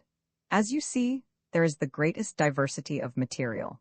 Bobinet's victorious regiments flew, so to speak, in one dazzling swoop in the footprints of Alexander the Great across India to China. But meanwhile, the Yellow invasion swept over Siberia and Russia into France and Spain, thus cutting off from their native land the Muslims who were operating in Sweden. The Russian regiments, retreating before the overwhelming numerical superiority of the Chinese, found themselves in North Africa, where Sergei Nikolaevich Zedlosin established his Tsardom. He was soon murdered, however, because his Bavarian generals conspired against his Prussian hetmans, and Sergei Fyodorovich Zedlosin thereupon ascended the imperial throne in Timbuktu. Czechoslovakia was held by the Swedes, French, Turks, Russians, and Chinese in succession. Each of these invasions killed off the native population to the last man. In the course of those years, services were held, en masse celebrated, in the church of St. Vitus by a pastor, a solicitor, an imam, an archimandrite, and a bonze, none of them enjoying any permanent success. The only gratifying change was that the Stavovsky Theater was invariably full, being used for the purposes of an army store. When the Japanese had thrust the Chinese out of Eastern Europe in the year 1951, there arose for a brief space a new Middle Kingdom, as the Chinese call their native land, and chance willed that it should fall precisely within the frontiers of the old empire of Austria-Hungary. Once again, an aged ruler dwelt in Schönbrunn, the old Mandarin Jaja Werwina, 106 years old, to whose consecrated head rejoicing nations turn their eyes with childlike love, as the Wiener Mittagszeitung assured its readers daily. The official language was Chinese, which at one sweep did away with all nationalistic rivalries. The state god was Buddha. The stubborn Catholics of Bohemia and Moravia moved out of the country, or became the victims of Chinese dragonnades and confiscations, by which the number of national martyrs was increased to a remarkable extent. On the other hand, several prominent and prudent Czech patriots were exalted to Mandarin rank by most gracious decree as a reward for their enlightened adaptability. The Chinese administration inaugurated many new and progressive measures, such as the issuing of tickets in place of provisions. But the Middle Kingdom fell to pieces very early, as the supply of lead necessary for munitions ran out, and all authority thereupon collapsed. A few of those Chinese who were not killed remained in the country, even in the ensuing period of peace, and for the most part occupied high government positions. In the meantime, the Emperor Bobonnet, now residing in India, at Simla, learnt that an Amazon empire of women existed in the hitherto unexplored river territory of the Irrawaddy, Salween, and Mekong. He set out for that region at once with his old god, but never again returned. According to one version, he married and settled there. According to another, Amalia, the queen of the Amazons, cut off his head in battle and flung it into a skin filled with blood, saying, "Satia te sanguine, quem tantum satisti." This second version is doubtless the milder. In the end, Europe became the theater of furious struggles between the black race, which came pouring out of the interior of Africa, and the Mongolian race. The happenings of those 2 years are best passed over in silence. The last traces of civilization vanished. For instance, the bears multiplied on Hradčany to such an extent that the last inhabitants of Prague destroyed all the bridges, even the Charles Bridge, to save the right bank of the Vltava from these bloodthirsty beasts. The population shrank to an insignificant little group. The Vyšehrad chapter died out both on the male and female side. The championship match between the Sparta Club and the Victoria Zizkov was witnessed by only 110 people. On the other continents, the situation was no better. North America, after the fearful ravages of the murderous struggles between the prohibitionists and the Wets, had become a Japanese colony. In South America, there had been by turns an empire of Uruguay, Chile, Peru, Brandenburg, and Patagonia. In Australia, an ideal state had been formed immediately after the downfall of England, which transformed this promising land into an uninhabited desert. In Africa, over 2 million white men had been eaten.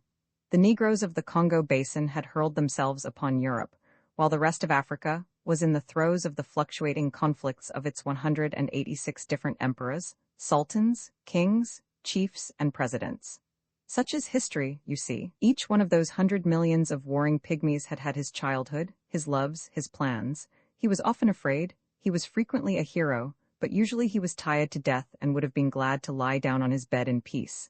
And if he died, it was certainly against his will. And from all of this, one can take only a handful of arid events. A battle here or there, losses so and so, result this or that. And after all, the result never brought about any real decision.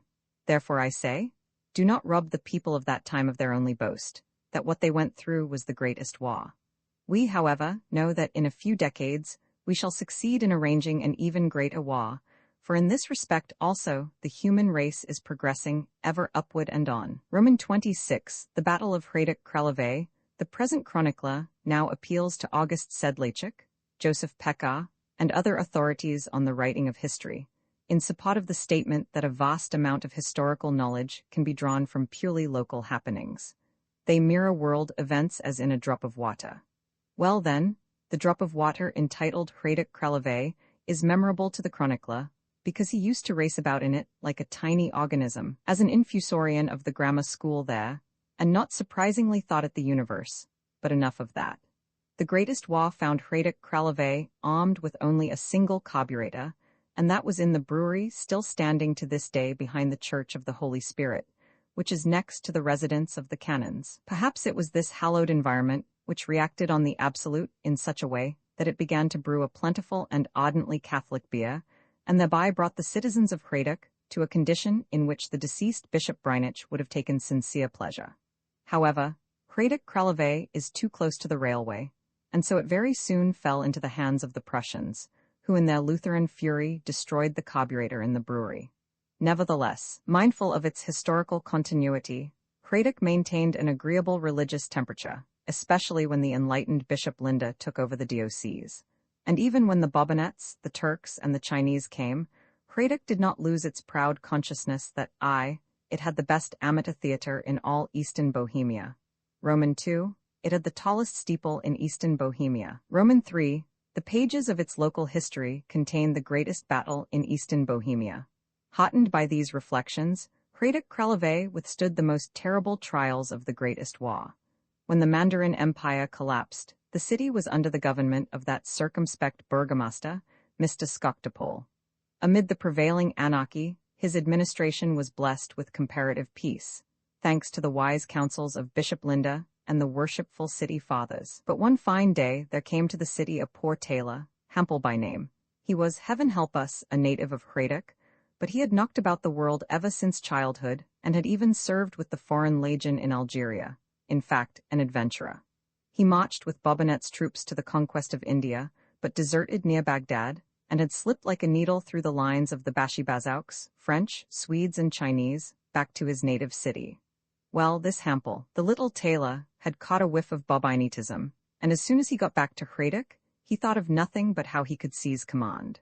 Stitching away at clothes didn't suit him any longer, thank you, so he began agitating and criticizing, saying that one thing and another was not right, that the whole city council was under the thumb of the parsons, and what about that money in the savings bank, and Mr. Skoktopol was an incapable old dodderer, and whatnot.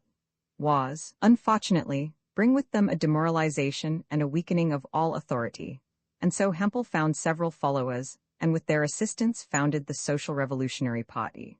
One day in June, friend Hampel summoned a popular assembly in the little square, and standing on the fountain, shouted out, among other things, that the people categorically demanded that Skoktopol, that scoundrel, reactionary, and lackey of the bishop, should resign the office of burgomaster. In answer to this, Mr. Skoktopol put up posters stating that he, as the lawfully elected burgomaster, need take orders from no one, least of all from an interloper and a deserter, that in the present times of unrest, it was impossible to hold a fresh election, and that our clear-sighted citizens were well aware, and so forth. This was just what Hampel was waiting for to carry out his coup à la Bobonet. He came out of his house on the little square, waving a red flag, with two boys behind him beating drums with all their might. In this fashion he marched around the great square, paused a while in front of the bishop's palace, and then marched off with rolling drums to the field near the Aulis River called the Little Mill. There he stuck his standard into the ground, and, seated on a drum, wrote out his declaration of war. Then he sent the two boys into the city with orders to beat their drums and read out his proclamation at every corner. It ran as follows: In the name of His Highness the Emperor Bobonet, I hereby summon the royal city of Hradec, Kralove, to place the keys of the city gates in my hands. If this is not done by sunset, I will put into effect the military measures I have prepared, and will attack the city at dawn with artillery, cavalry, and bayonets. I will spare the lives and property only of those who join my camp at the Little Mill, by dawn at latest, bringing all their usable weapons, and take the oath of allegiance to His Majesty the Emperor Bobonet. Parlementaires will be shot. The Emperor does not parley. General Hampel. This proclamation was read out and caused a considerable commotion, especially when the sexton of the Church of the Holy Spirit began to ring the tocsin in the White Tower. Mr. Skoktopol called on Bishop Linda, who, however, laughed at his fears. Then he summoned an extraordinary meeting of the city council, at which he proposed that the keys of the city gates should be given up to General Hampel. It was then ascertained that there were no such keys in existence. A few locks and keys of historical interest, which used to repose in the city museum, had been carried off by the Swedes. Amid these perplexities, night came on. All the afternoon, but more particularly towards evening, people were trickling along the pleasant lanes towards the Little Mill. Oh, well, they said to each other when they met, I thought I might as well come along too, just to have a look at that crazy fellow's camp. When they arrived at the Little Mill, they beheld the meadows already crowded with people, and Hampel's aide-de-camp standing beside the two drums administering the oath of allegiance to the Emperor Bobonnet. Here and there bonfires were burning, with shadowy figures flitting about them. In short, it all looked very picturesque. Several people went back to Hradec visibly depressed. By night the sight was even finer. Skok de Pol, the burgomaster, crept up the White Tower after midnight, and there to the east along the Aulis River hundreds of fires were burning. Thousands of figures were moving about in the firelight, which cast a blood-red glow over the countryside. It looked as though entrenchments were being made. The burgomaster came down from the tower deeply perturbed. It was evident that General Hampel's menaces regarding his military strength had not been exaggerated. At dawn, General Hampel emerged from the wooden mill, where he had sat up all night studying the plans of the city. Several thousand men, all of them in civilian clothes, but for the most part armed, had drawn themselves up in fours. Women, old men, and children thronged around them. "Forward!" cried Hampel, and at the same instant the trumpets rang out in the brass band from Mr. Cervini's world-famous wind instrument works, and to the tune of a merry march. The girls along the highway, Hampel's forces, advanced upon the city. General Hampel brought his troops to a halt before the city and sent forward a trumpeter and a herald with the demand that all non-combatants should leave their houses. No one came out, however. The houses were empty. The little square was empty. The great square was empty. The whole city was empty. General Hampel twirled his mustache and made his way to the city hall. It was open. He entered the council chamber. He took his seat in the burgomaster's chair. Sheets of paper were lying spread out in front of him on the green cloth, and on each of them these words had been written in a beautiful hand, "In the name of His Majesty the Emperor Bobonnet." General Hampel stepped to the window and cried, "Soldiers, the battle is ended. You have crushed with the mailed fist the clerical tyranny of the council clique. An era of progress and freedom has dawned for our beloved city. Return now, all of you, to your homes. You have played your part nobly. Nazda, good luck go with you." "Nazda," responded the army and dispersed. One of Hampel's warriors, they came to be called simply Hampelmen, went back home to the burgomaster's house. He had shouldered a rifle left behind by a Chinese soldier, and so it was that Hampel became mayor. It has to be acknowledged that amid the prevailing anarchy, his prudent administration also was blessed with comparative peace, thanks to the wise counsels of Bishop Linda and the worshipful city fathers. Roman 27, a coral island in the Pacific. "Well, I'll go to blazes," said Captain Trouble, "if that lanky fellow over there isn't their leader." "That's Jimmy," remarked G.H. Bondi. "He used to work here at one time. I thought he was quite tame by now." "The devil must have owed me something," the captain growled, "or I shouldn't have had to land here on this wretched Hiaheretua. Eh? Listen," said G.H. Bondi, laying his gun on the table on the veranda. "Is it the same as this in other places?" "I should say so," boomed Captain Trouble. "Not far off on Rawaiwai, Captain Baka and his whole crew were eaten, and on Mangai they had a banquet on 3 millionaires like yourself." "Sutherland Bros?" asked Bondi. "I think so, and on Starbuck Island they roasted a high commissioner. It was that fat Mac Dion. You know him, don't you?" "No, you don't know him?" shouted the captain. "How long have you been here, man?" "This is my 9th year," said Mr. Bondi. "Then you might well have known him," the captain said. "So you've been here 9 years. Business, eh? Or a little home of refuge, is it? On account of your nerves, I suppose?"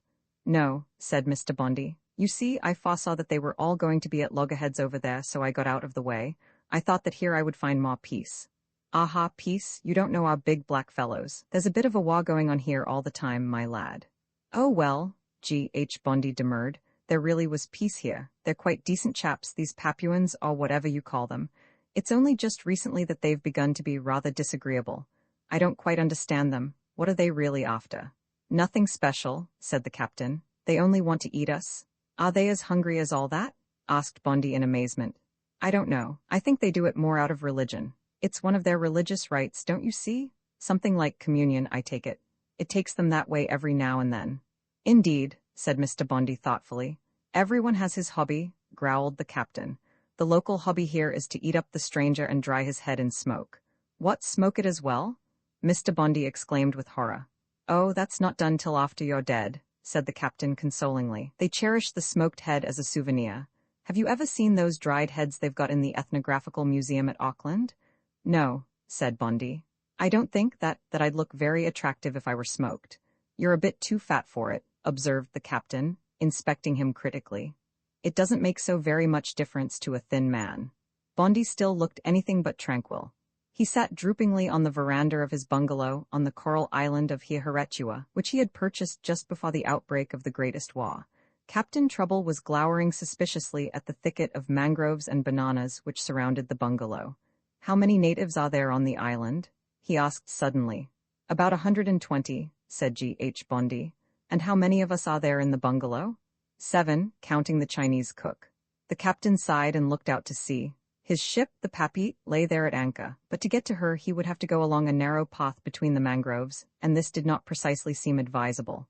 "Look here, sir," he said after a while, "what are they squabbling about over there, anyway? Some boundary or other? Less than that. Colonies? Even less than that. Commercial treaties? No, only about the truth." "What kind of truth?" "The absolute truth. You see, every nation insists that it has the absolute truth."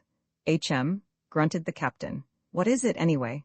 "Nothing. A sort of human passion. You've heard, haven't you, that in Europe yonder, and everywhere in fact of a god came into the world?" "Yes, I did hear that." "Well, that's what it's all about, don't you understand?" "No, I don't understand, old man. If you ask me, the true God would put things right in the world. The one they've got can't be the true and proper God." "On the contrary," said G.H. Bondi, obviously pleased at being able to talk for once with an independent and experienced human being, "I assure you that it is the true God, but I'll tell you something else. This true God is far too big." "Do you think so?" "I do indeed. He is infinite, that's just where the trouble lies. You see, everyone measures off a certain amount of him, and then thinks it is the entire God. Each one appropriates a little fringe or fragment of him, and then thinks he possesses the whole of him. See?" "Aha," said the captain. "And then gets angry with everyone else who has a different bit of him." "Exactly. In order to convince himself that God is wholly his, he has to go and kill all the others. Just for that very reason, because it means so much to him to have the whole of God and the whole of the truth. That's why he can't bear anyone else to have any other God or any other truth. If he once allowed that, he would have to admit that he himself has only a few wretched meters or gallons or sackloads of divine truth. You see, suppose Dash were convinced that it was tremendously important that only Dash's underwear should be the best on earth, he would have to burn his rival, Blank, and all Blank's underwear.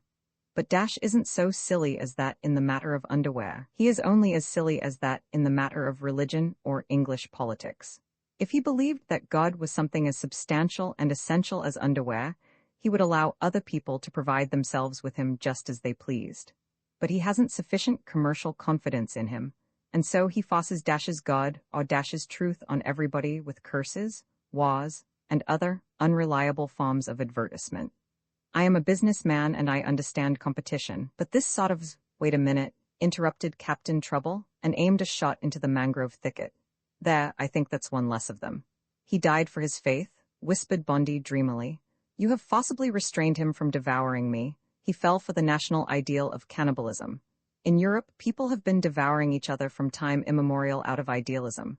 You are a decent man, Captain, but it's quite possible that you'd devour me on behalf of any fundamental principle of navigation. I've lost confidence even in you." "You're quite right," the captain grumbled. "When I look at you, I feel that I'm a violent anti-Semite. I know. That doesn't matter, I had myself baptized. But do you know, Captain, what's got hold of those black idiots? The night before last they fished out of the sea a Japanese atomic torpedo. They've set it up over there under the coconut palms, and now they are bowing down before it. Now they have a god of their own. That's why they must devour us." War cries sounded from the mangrove thicket. "Do you hear them?" muttered the captain. "On my soul, I'd rather go through the geometry examination all over again." "Listen," Bondi whispered. "Couldn't we go over to their religion, as far as I'm concerned?" At that moment a gun boomed out from the Papit. The captain uttered a low cry of joy. Roman 28 at 7 cottages, and while the world shook with the clash of armies, while the boundaries of states writhed to and fro like earthworms, and the whole earth was crumbling into a field of ruins, old Mrs. Blahus was peeling her potatoes in 7 cottages, Grandfather Blahus was sitting on the doorstep smoking beech leaves, and their neighbor, Mrs. Pruzova, was leaning on the fence, repeating meditatively, "Yes, yes." "Aye, yes," returned Blahus after a while. "My word, yes," observed Mrs. Blahus. "That's how 'tis," Mrs. Pruzova answered. "Oh, what's the use?" said Grandfather Blahus. "Yes, that's it," added Mrs. Blahus, peeling another potato. "They say the Italians got a good hiding," Blattis announced. Who from? From the Turks, I expect. Then I suppose that'll be the end of the war. What do you mean? The Prussians'll start off now. What, against us? Against the French, they say. Good heavens above, everything will be dear again. Yes, yes. Yes. What's the use? They say that the Swiss wrote not long ago that the others might give it up soon. That's what I say. Yes. Why, the day before yesterday I paid 1,500 crowns for a candle. I tell you, Blattis, it was one of those miserable things only fit for the stable. And you mean to say it cost you 1,500? Not far off. There's a rise for you, friends? Yes. My word, yes. Who'd ever have thought it? 1,500? You could get a fine candle for 200 at one time. Yes, auntie, but that's years ago. Why, even an egg only cost 500 in those days. And you could get a pound of butter for 3,000. And lovely butter, too? And boots for 8,000. Yes, Mrs. Blattis, things were cheap in those days. But now? Yes. If only it was all over and done with.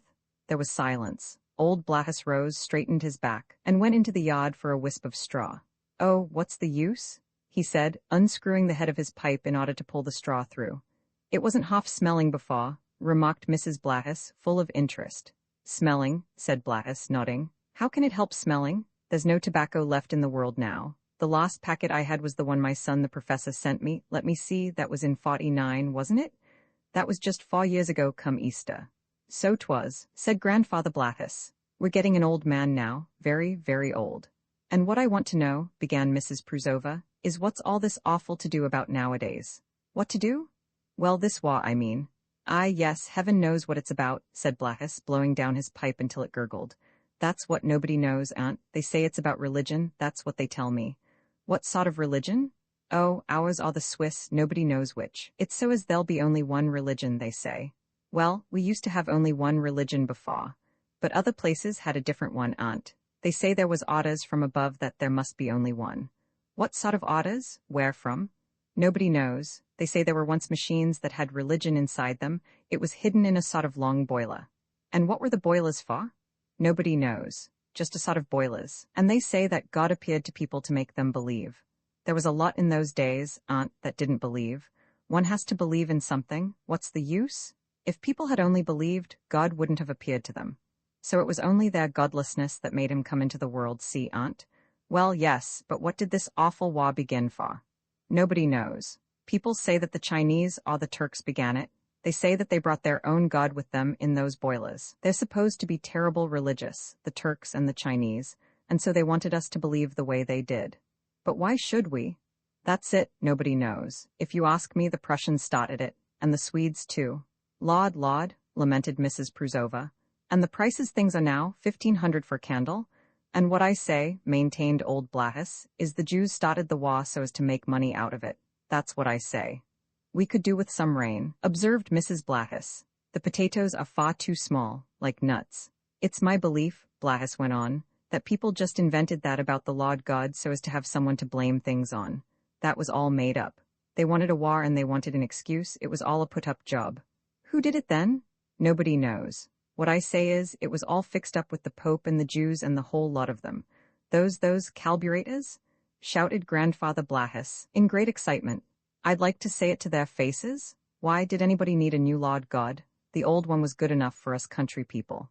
There was just enough of him, and he was good and honest and upright. He didn't show himself to anybody, but we had peace instead. What are you asking for your eggs, Pruzova? I'm getting 2,000 each at present. They say they're asking 3 in Trutnov. And I tell you, declared old Blattis vehemently, it was bound to come. People were cross with each other even then. Why, your husband that's dead now, Pruzova, God rest his soul, was a spiritualist or medium or something in those days. And one time I said to him just in fun, I say, Pruza, you might call back that evil spirit that's just escaped from me. And he lost his temper, and from that day to the day of his death, he never spoke a word to me again. Yet he was my neighbor, mind you, aunt, and look at Tony Vielsek. He always swore by those foxfates that you fertilize with, and if anyone didn't believe in them, he'd keep on going for him like mad. And my son, the professor, tells me it's the same wherever you go. If anyone sets his mind on anything, he must have everybody else believe in it, and he won't let anyone alone. That's how it's all come about. Yes, said Aunt Pruzova, yawning. What's the use of it all? Ah, yes, sighed Mrs. Blattis. That's the way things are in this world, added Mrs. Pruzova. And you women would like to go on cackling all day long? Grandfather Blahus concluded peevishly, and tottered off into the house. And the earth shook with the clash of armies, and thinkers in every camp confidently asserted that a brighter day was dawning. Roman 29, the last battle in the autumn of 1953, the greatest war, was drawing to a close. There were no armies left. The armies of occupation, cut off for the most part from their homes, were dwindling away and gradually vanishing like water in the sand. Self-appointed generals marched from town to town, or rather from heap to heap of ruins, at the head of 5 men, one a drummer, one a thief, one a schoolboy, one a man with a gramophone, and one of whom nobody knew anything. They went about collecting contributions or arranging benefit performances in aid of the wounded and their widows and orphans. No one knew by now how many warring camps there were. Amid this universal and indescribable collapse, the greatest war drew to its close. The end came so unexpectedly that no one nowadays can tell just where the last so-called decisive battle was fought. Historians are still at variance as to which engagement marked the close and extinction of the world conflagration. Certain of them, such as Duhrich, Espridge, and more particularly Moroni, are inclined to the view that it was the Battle of Linz. In these extensive operations, 60 soldiers were engaged, representing 11 hostile camps. The conflict broke out in the lodge saloon of the Rose Inn, the immediate cause being the waitress Hilda. As a matter of fact, it was Marina Ruzikover of Novi Baidzov. Giuseppe, the Italian, proved victorious and carried Hilda off. But since she ran away next day with a Czech called Václav Hruska, this too was not a decisive battle. The historian Uzinska records a similar battle at Gorochovki, Leblond a skirmish at Les Batignolles, and Van Gogh a fight near Nieuwpoort, but it would seem that local patriotism influenced them more directly than genuinely historical motives. In short, no one knows which was the last battle of the greatest war. Nevertheless, it can be determined with considerable certitude from documents that are striking in their agreement, i.e. the series of prophecies that appeared before the greatest war. For example, a prophecy printed in Swabian characters had been preserved since 1845, foretelling that in 100 years, terrible times will come, and many armed men will fall in battle. But that, in 100 months, 13 nations would meet in the field under a birch tree, and slaughter each other in a desperate struggle, which would be followed by 50 years of peace. In the year 1893, the Turkish prophetess Wali Shern predicted that 5 times 12 years would pass ere peace would reign over the whole world. In that year 13 emperors would make war upon each other, and would meet in battle under a birch tree. Then there would be peace, such a peace as there had never been before, and never would be again. The vision of a certain negress in Massachusetts is also quoted, dating from 1909, when she beheld a black monster with 2 horns, a yellow monster with 3 horns, and a red monster with 8 horns, fighting under a tree, birch tree, until their blood besprinkled the whole world. It is interesting to note that the total number of horns is 13, apparently symbolical of the 13 nations. In 1920, the Very Reverend Dr. Arnold foretold that there would be a great 20 years' war in which the whole world would be involved. 1 great emperor would perish in that war, 3 great empires would fall, 99 capital cities would be destroyed, and the last battle of that war would be the last battle of the century. To the same year belongs the vision of Jonathan, printed in Stockholm. War and pestilence will lay waste 99 countries, and 99 kingdoms will vanish and rise again. The last battle will last 99 hours, and will be so bloody that all the victors will be able to find room in the shade of 1 birch tree. A German popular prophecy dating from 1923 speaks of the battle on the Birkenfeld birch field. More than 200 similar prophetic documents of the period between 1845 and 1944 have been preserved. In 48 of these, the number 13 occurs. In 70 of them, the birch tree appears. In 15, merely the tree. It may therefore be concluded that the last battle took place in the neighborhood of a birch tree. Who took part in the struggle we do not know, but there were altogether only 13 men left alive out of the various armies, and they presumably lay down after the battle in the shade of a birch tree. That moment saw the end of the greatest war. It is, however, possible that the birch is brought in symbolically, instead of a place name. There are 107 places in the country of the Czechs alone containing the Czech word for birch, such as Brezny, Brezovice, and Brezolepy. Then there is the German Birk and names like Birkenberg, Birkenfeld, Birkenhead, Birkenhammer, Birkicht, Birkentel, etc. Or the English Birkenhead, Birchington, Birchanger, and so on. Or the French Boulainvilliers, Boulay, etc. Thus the number of towns, villages, and localities where the last battle in all probability took place is narrowed down to a few thousand, as long as we confine ourselves to Europe, which certainly has a prior claim to the last battle. Individual scientific research will establish where it occurred. Who won it cannot possibly be determined. But perhaps after all, the fancy is alluring. There did stand near the scene of the last act of the world tragedy a slender silvery birch. Perhaps a lark sang above the battlefield, and a white butterfly fluttered over the heads of the combatants. And look, by this time there is hardly anyone left to kill. It is a hot October day, and one hero after another steps aside, turns his back upon the battlefield, eases himself, and lies down longing for peace in the shadow of the birch tree. At last the whole 13 of them are lying there, all the survivors of the last battle. One lays his weary head on his neighbor's boots, another rests his on the first man's back, undisturbed by his breathing. The last 13 soldiers left in the world are asleep beneath a birch tree. Towards evening they waken, look at each other with suspicion, and reach for their weapons. And then one of them, history will never learn his name, says, "Oh, damn it, boys, let's chuck it." "Right you are, mate," says the second man with relief, laying aside his weapon. "Give us a bit of bacon then, fathead," the third one asks with a certain gentleness. The fourth man returns, "Crikey, I could do with a smoke. Hasn't anybody got a—" "Let's clear off, boys," urges the fifth. "We're not going to have any more of it." "I'll give you a cigarette," says the sixth, "but you'll have to give me a bit of bread." "We're going home, boys, think of it, home," the seventh one cries. "Is your old woman expecting you?"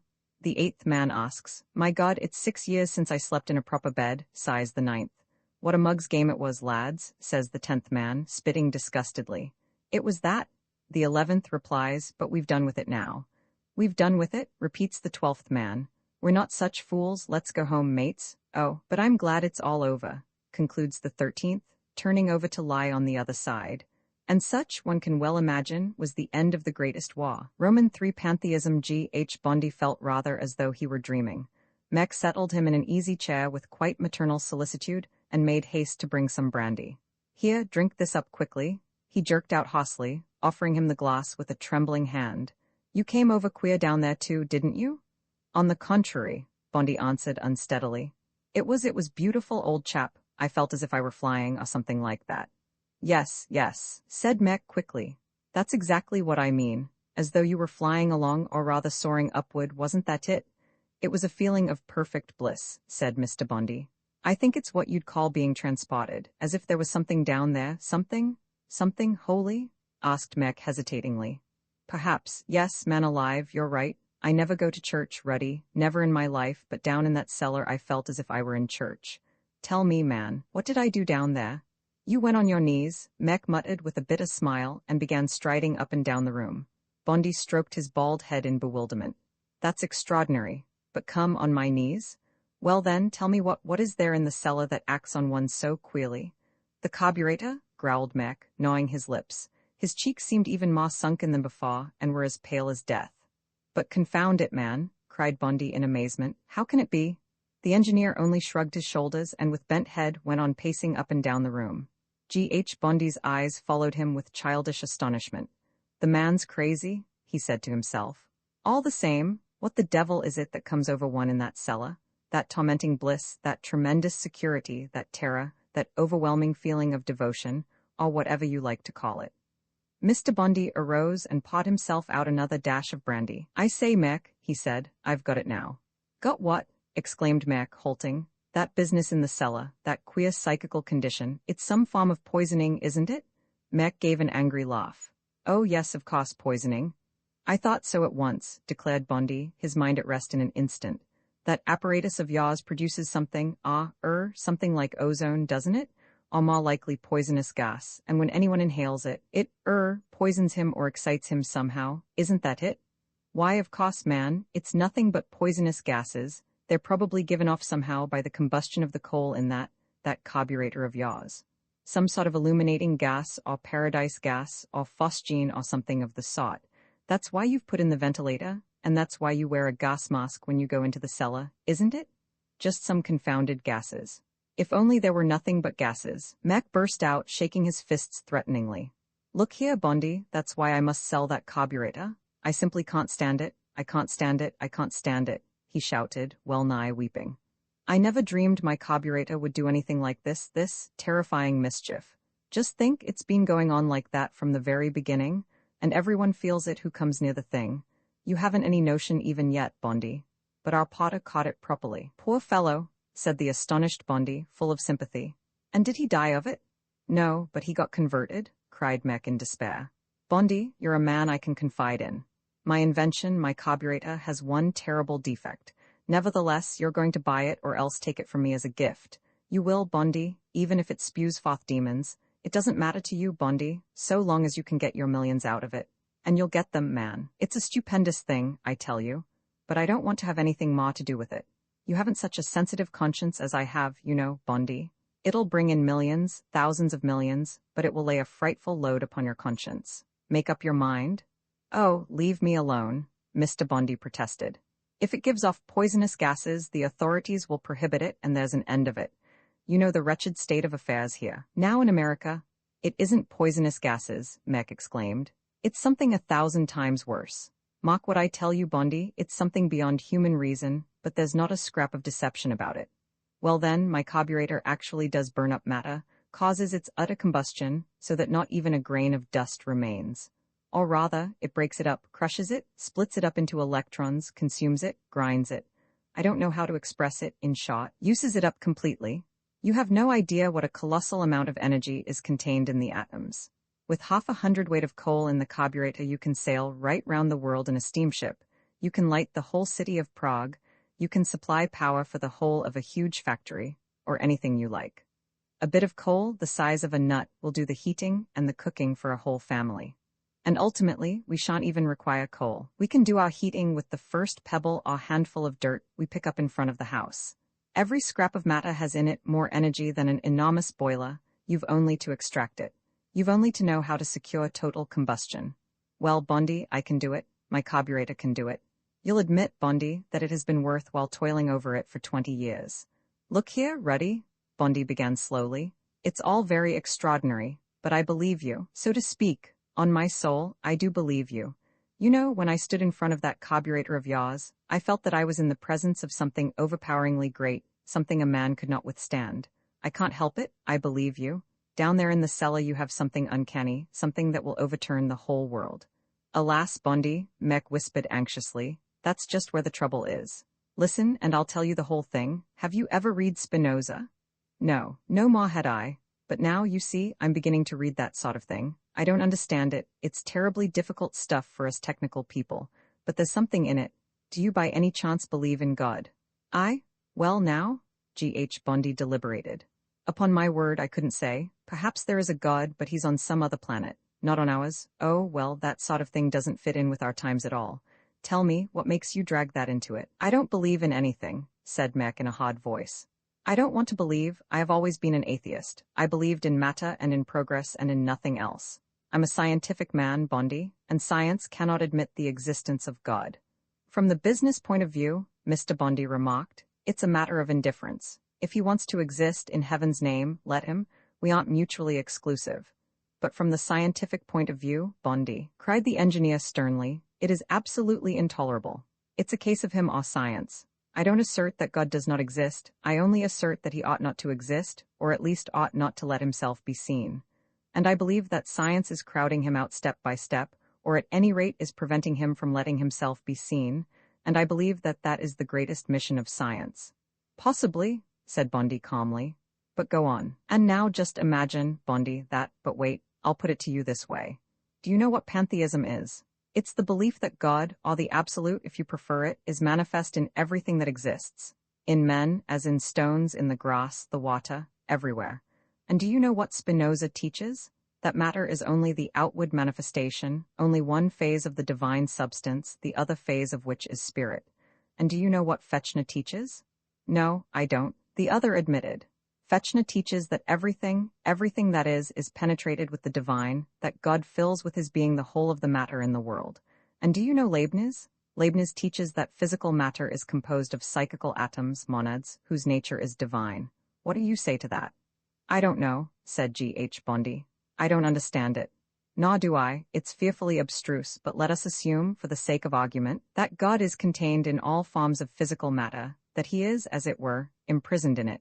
And when you smash this matter up completely, he flies out of it as though from a box. He is suddenly set free. He is released from matter as illuminating gas is from coal. You have only to burn one single atom up completely, and immediately the whole cellar is filled with the absolute. It's simply appalling how quickly it spreads. Hold on, Mr. Bondi interrupted. Say that all over again, but say it slowly. Look at it like this then, said Mac. We're assuming that all matter contains the absolute in some state of confinement. We can call it a latent imprisoned force, or simply say that as God is omnipresent, he is therefore present in all matter, and in every particle of matter. And now suppose you utterly destroy a piece of matter, apparently leaving not the slightest residue. Then, since all matter is really matter plus absolute, what you have destroyed is only the matter, and you're left with an indestructible residue, free and active absolute. You're left with the chemically unanalyzable, immaterial residue, which shows no spectrum lines, neither atomic weight nor chemical affinity, no obedience to Boyle's law, none whatever, of the properties of matter. What is left behind is pure God, a chemical nullity which acts with monstrous energy. Being immaterial, it is not subject to the laws of matter. Thence it already follows that its manifestations are contrary to nature and downright miraculous. All this proceeds from the assumption that God is present in all matter. Can you imagine, for the sake of argument, that he is really so present? I certainly can, said Bondi. What then? Good, said Mac, rising to his feet. Then it's the solemn truth. XXX the end of everything. Many years went by. Britch the stoker, now the proprietor of a locksmith's business, was sitting in the Domohoski tavern, reading a copy of the People's Journal. The liver sausages will be ready in a minute, announced the landlord, emerging from the kitchen. And bless me if it wasn't old Jan Binder, who used to own the merry-go-round. He had grown fat and no longer wore his striped jersey. Nevertheless it was he. There's no hurry, Mr. Britch answered slowly. Father just hasn't turned up yet, nor Rijzek either. And how is Mr. Cuzenda getting along? Jan Binder inquired. Oh, well, you know, he's not very grand. He's one of the best men breathing, Mr. Binder. He is, indeed, assented the innkeeper. I don't know, Mr. Britch, what about taking him a few of the liver sausages with my compliments? They're first class, Mr. Britch, and if you'd be so kind, why, with pleasure. Mr. Binder, he'll be delighted to think you remember him. Of course I will. With pleasure? Praised be the Lord, came a voice from the doorway, and Cannon just stepped into the room, his cheeks ruddy with the cold, and hung up his hat and fur coat. Good evening, your reverence, responded Mr. Britch. We've waited for you, we've waited. Father just pursed his lips contentedly and rubbed his stiffened hands. Well, sir, what's in the papers? What have they got to say today? I was just reading this. The President of the Republic has appointed that youthful savant, Dr. Blahus, lecturer at the university, to be assistant professor. You remember, Cannon, it's that Blahus who once wrote an article about Mr. Cuzenda. Aha, said Father Just, wiping his little spectacles. I know, the atheist. They are a lot of infidels at the university, and you're another, Mr. Britch. Come, his reverence will pray for us, I know, said Mr. Binder. He'll want us in heaven to make up the cod party. Well, your reverence, 2 and 1? Yes, of course, 2 and 1. Mr. Binder opened the kitchen door and shouted, 2 liver sausages and 1 blood sausage. Evening? Growled Rijzek, the journalist, entering the room. It's cold, friends. It's a very pleasant evening, chirped Mr. Binder. We don't get company like this every day. Well, what's the news? Inquired Father Just gaily. What's going on in the editorial sanctum? Ah, yes, I used to write for the papers myself in my young days. By the way, that fellow Blahus mentioned me in the paper too that time, said Mr. Britch. I've still got the cutting somewhere. The apostle of Cuzenda's sect, or something like that, he called me. Yes, those were the days. Let's have supper, ordered Mr. Rijzek. Mr. Binder and his daughter were already setting the sausages on the table. They were still sizzling, covered with frothing bubbles of fat, and they reclined upon crisp sauerkraut like Turkish odalisks on cushions. Father Just clicked his tongue resoundingly and cut into the first beauty before him. Splendid, said Mr. Britch after a while. MHM, came from Mr. Rijzek after a lengthier interval. Binder, these do you credit, said the canon approvingly. A silence ensued, full of appreciation and pious meditations. Allspice, contributed Mr. Britch. I love the smell of it. but it mustn't be too much in evidence. No, this is just as it should be, and the skin must be just crisp enough. MHM. And again conversation ceased for a space, and the sauerkraut must be nice and white. In Moravia, said Mr. Britch, they make the sauerkraut like a sort of porridge. I was there as an apprentice. It's quite runny. Oh, come, exclaimed Father Just. Sauerkraut has to be strained. Don't talk such nonsense. Why, the stuff wouldn't be fit to eat. Well, there you are. They do eat it that way down there, with spoons. Horrible, cried the canon, marveling. What extraordinary people they must be, friends. Why, sauerkraut should only just be greased, shouldn't it, Mr. Binder? I don't understand how anyone could have it any other way. Well, you know, said Mr. Britch meditatively, it's just the same with sauerkraut as it is with religion. One man can't understand how another can believe anything different. Oh, enough of that, protested Father Just. Why, I'd sooner believe in Mohammed than eat sauerkraut made any other way. After all, reason teaches one that sauerkraut ought only to be greased. And doesn't reason teach one one's religion?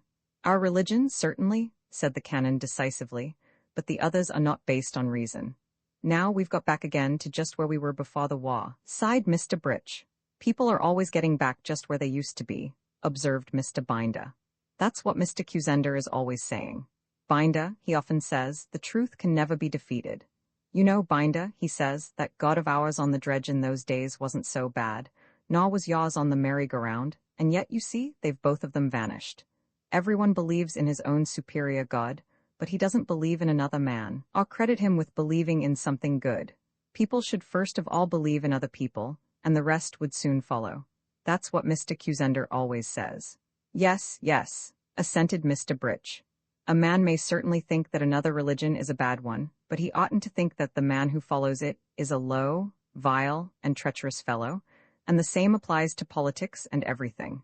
And that's what so many people have hated and killed each other for, Father Just declared.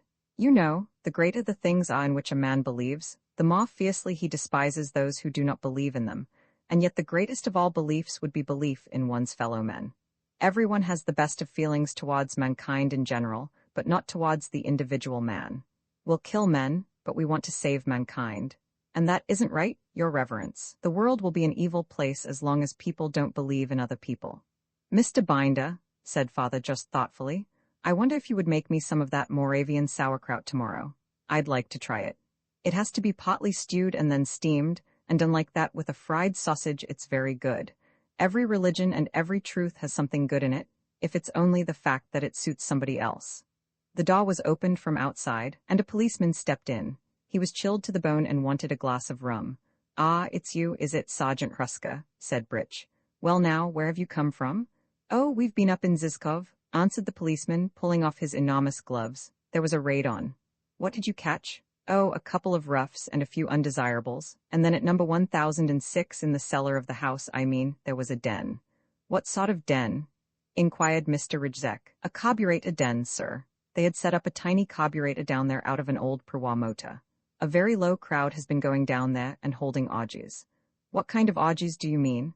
Oh, disorderly behavior. They pray and sing and have visions and prophecy and perform miracles and all that sort of business. And isn't that allowed? No, it's forbidden by the police. You see, it's something like those dens where they smoke opium. We found one of them in the old town. We've routed out 7 of these carburetor cavens already. An awful gang used to collect there. Vagrants, loose women, and other doubtful characters. That's why it's forbidden. It's a breach of the peace. And are there many haunts of this kind?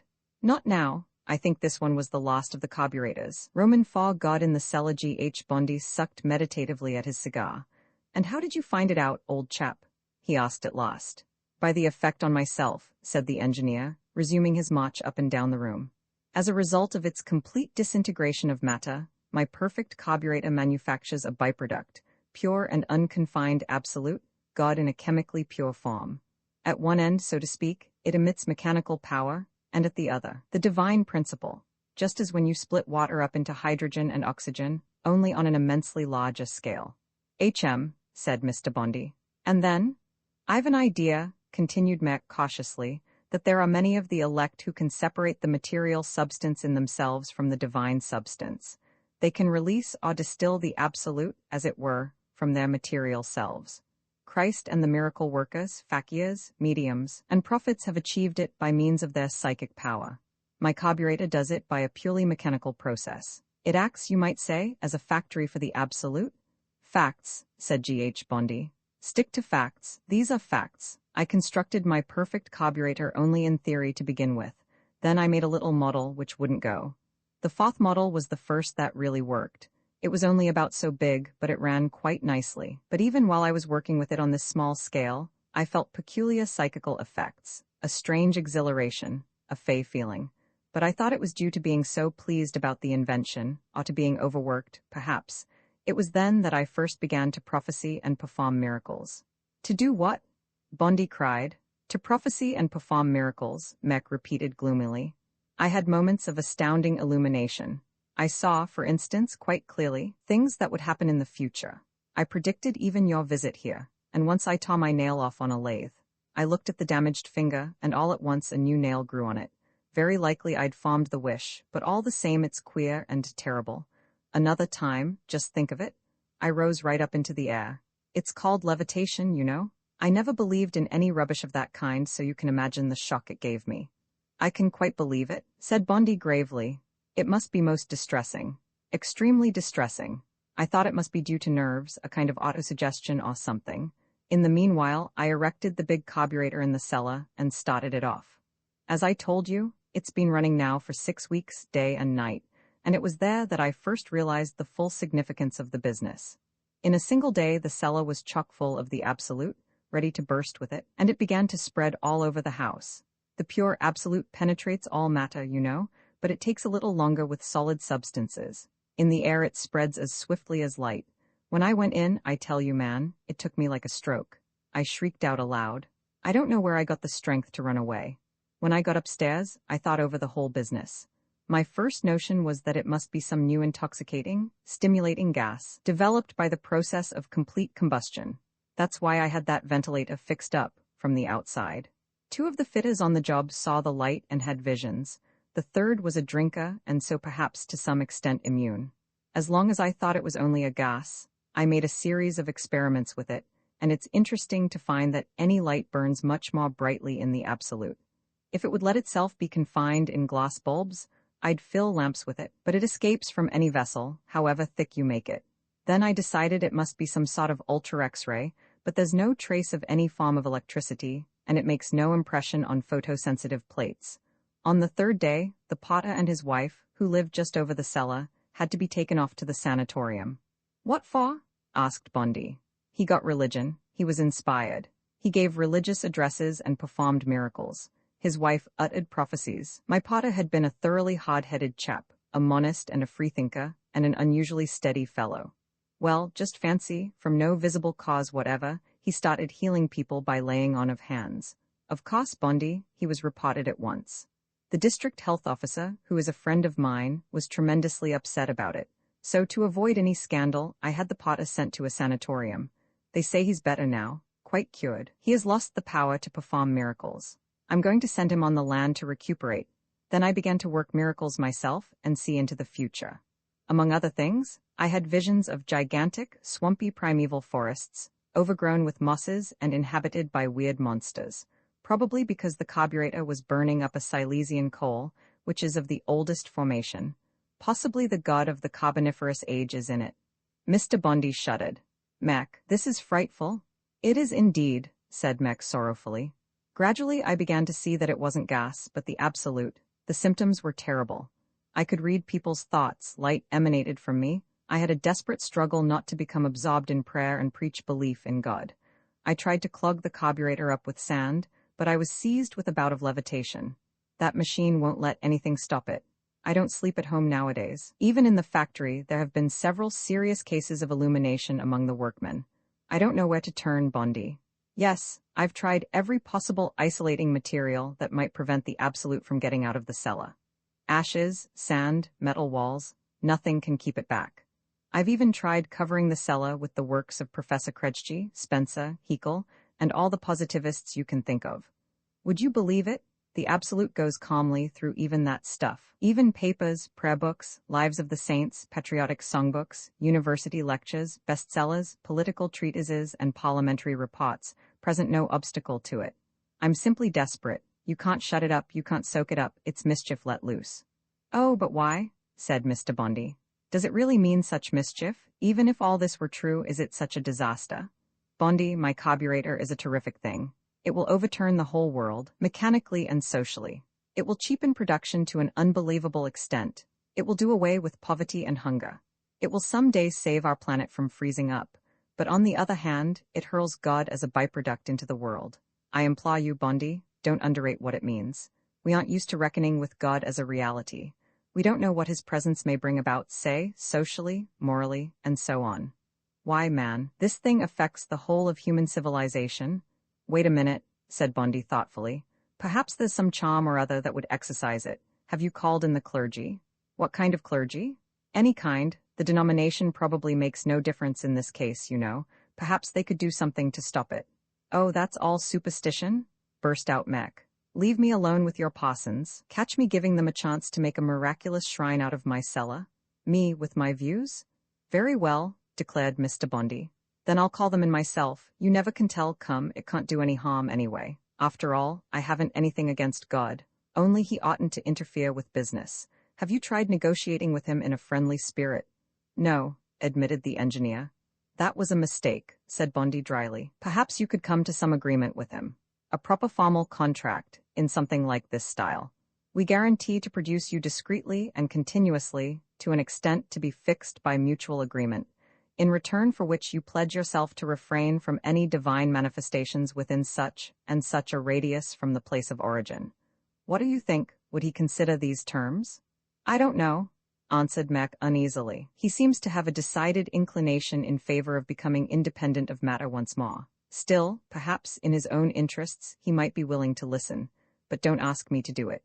Very well then, Bondi agreed. I'll send my own solicitor, a very tactful and capable fellow. And then again, one might perhaps offer him some church or other. After all, a factory cellar and its surroundings are rather, well, undignified quarters for him. We ought to ascertain his tastes. Have you tried yet? No, it would suit me best to flood the cellar with water. Gently, Mac, gently. I'm probably going to buy this invention. You understand, of course, that I'll send my experts over first. We'll have to look into the business a little further. Perhaps it's only poisonous fumes after all. And if it actually turns out to be God himself, that's all right, so long as the carburetor really works. Mech got up. And you wouldn't be afraid to install the carburetor in the MEC works? I'm not afraid, said Bondi, rising, to manufacture carburetors wholesale. Carburetors for trains and ships. Carburetors for central heating, for houses, offices, factories, and schools. In 10 years' time, all the heating in the world will be done by carburetors. I'll give you 3% of the gross profits. The first year it will only be a few millions, perhaps. Meanwhile you can move out so that I can send my men along. I'll bring the suffragan bishop up tomorrow morning. See that you keep out of his way, Ruddy. I don't like seeing you about here in any case. You are rather abrupt and I don't want to offend the absolute to start with. Bondi, Mech whispered, horror-stricken.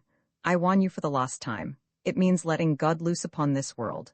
Then, said G.H. Bondi, with dignity, he will be personally indebted to me to that extent, and I hope that he won't show me any ill feeling. V. Bishop Linder about a fortnight after New Year's Day, Mech was sitting in Bondi's business office. How far have you got? Bondi had just asked, raising his head from some papers over which he was bending. I've finished, said the engineer. I've given your engineers detailed drawings of the carburetor. That bald-headed fellow, what's his name? Krolmus. Yes, Krolmus has simplified my atomic motor amazingly, the transformation of electronic energy into motor power. You know, he's an able fellow, my boy, is Krolmus, and what other news is there? G.H. Bondi went on writing assiduously. We're building, he said after a while. 7,000 bricklayers on the job, a factory for carburetors. Where? At Vysochny, and we've increased our share capital. $1.5 billion, our new inventions getting into the papers. See for yourself, he added, tipping 1/2 hundredweight of Czech and foreign papers into Mech's lap, then buried himself in the documents on his desk. I haven't been for a fortnight, said Mech gloomily. Haven't been where? I haven't been to my little factory out at Brevnov for a fortnight. I daren't go there. Is anything being done there? MPHM. And what about my carburetor? Asked Mech, controlling his anxiety. It's still running. And what about the other thing? The chief sighed and laid down his pen. Do you know that we had to have Mixes Street closed? Why? People kept going there to pray, whole processions of them. The police tried to disperse them and 7 people lost their lives. They let themselves be knocked over like sheep. I feared as much, muttered Mek in despair. We've blocked the street with barbed wire. Bondi went on. We had to clear the people out of the neighboring houses, religious manifestations all over them, you know. A commission of the Ministries of Health and Education is occupying them now. I expect, said Mek with a breath of relief, that the authorities will prohibit my carburetor. Oh no, they won't, said G.H. Bondi. The clerical party are making a fearful row about your carburetor, and for that very reason the progressive parties have taken it under their wing. In reality, no one knows what it's all about. It's evident that you don't read the papers, man. It's developed into a quite needless attack upon clericalism, and the church happens to have a little right on its side in this case. That confounded bishop informed the cardinal archbishop? What bishop? Oh, some bishop by the name of Linda, quite a sensible man in other respects. You see, I took him up there as an expert to inspect the wonder-working absolute. His inspection lasted a full 3 hours, and he spent the whole time in the cellar. And he got religion? Burst out Mek. Not a bit of it. Perhaps he's had too long a training with God, or else he's a more hard-baked atheist than you. I don't know. But 3 days later he came to me and told me that from the Catholic standpoint God cannot be brought into the matter, that the Church absolutely rejects and forbids the pantheistic hypothesis as heresy. In short, that this isn't any legal, duly recognized God, supported by the authority of the Church, and that, as a priest, he must declare it false, perverse, and heretical. He talked very reasonably, did his reverence. So he wasn't conscious of any supernatural manifestations down there. He underwent them all, illumination, miraculous powers, ecstasy, everything. He doesn't deny, either, that these things happen there. Well then, tell me, how does he explain it? He simply doesn't. He said that the Church does not explain, but merely prescribes or prohibits. In short, he definitely refused to compromise the Church with any new and untried God. At least, that's what I understood him to mean. Do you know that I've bought that church up on the White Mountain? Why? It's the nearest one to Brevnov. It cost me 300,000, man. Both in writing and by word of mouth, I offered it to the absolute down in the cellar to induce it to move over there. It's quite a pretty Baroque church, and besides, I expressed my readiness to undertake any necessary alterations. And here's a queer thing. Just a few steps from the church, at No. 457, there was a fine case of ecstasy the night before last, one of our erectors. But in the church itself, nothing miraculous happened, nothing whatever. There was even one case right out in Vukovis and 2 in Koshaya, while at the Petrin wireless station, there's practically an epidemic of religion. All the wireless operators on duty up there are sending out ecstatic messages of their own accord, a sort of new gospel to the world at large, God coming down again to the earth to ransom it, and so forth. Just imagine the scandal. Now, the progressive papers are going for the post office, and the fur's fairly flying. They're screaming about clericalism showing its horns, and rubbish of that kind. Nobody as yet suspects that this has any connection with the carburetor. Mek, Bondi added in a whisper, I'll tell you something, but it's a dead secret. A week ago it attacked our Minister for War. Whom? Cried Mek. Hush, quietly, the Minister for War. He saw the light all of a sudden in his villa at Dijvice. The following morning he assembled the garrison of Prague, talked to them about eternal peace, and exhorted the troops to become martyrs. Of course he had to resign at once. The papers stated that his health had suddenly broken down. And that's how matters stand, my friend. In Dijvice already? Groaned the engineer. It's terrible, Bondi, the way it's spreading. It's amazing, said Bondi. The other day a man shifted his piano from the infected Mixa Street area out to Pankrak. In 24 hours the whole house was down with it. Here the chairman was interrupted. A servant entered to announce a caller in the person of Bishop Linda.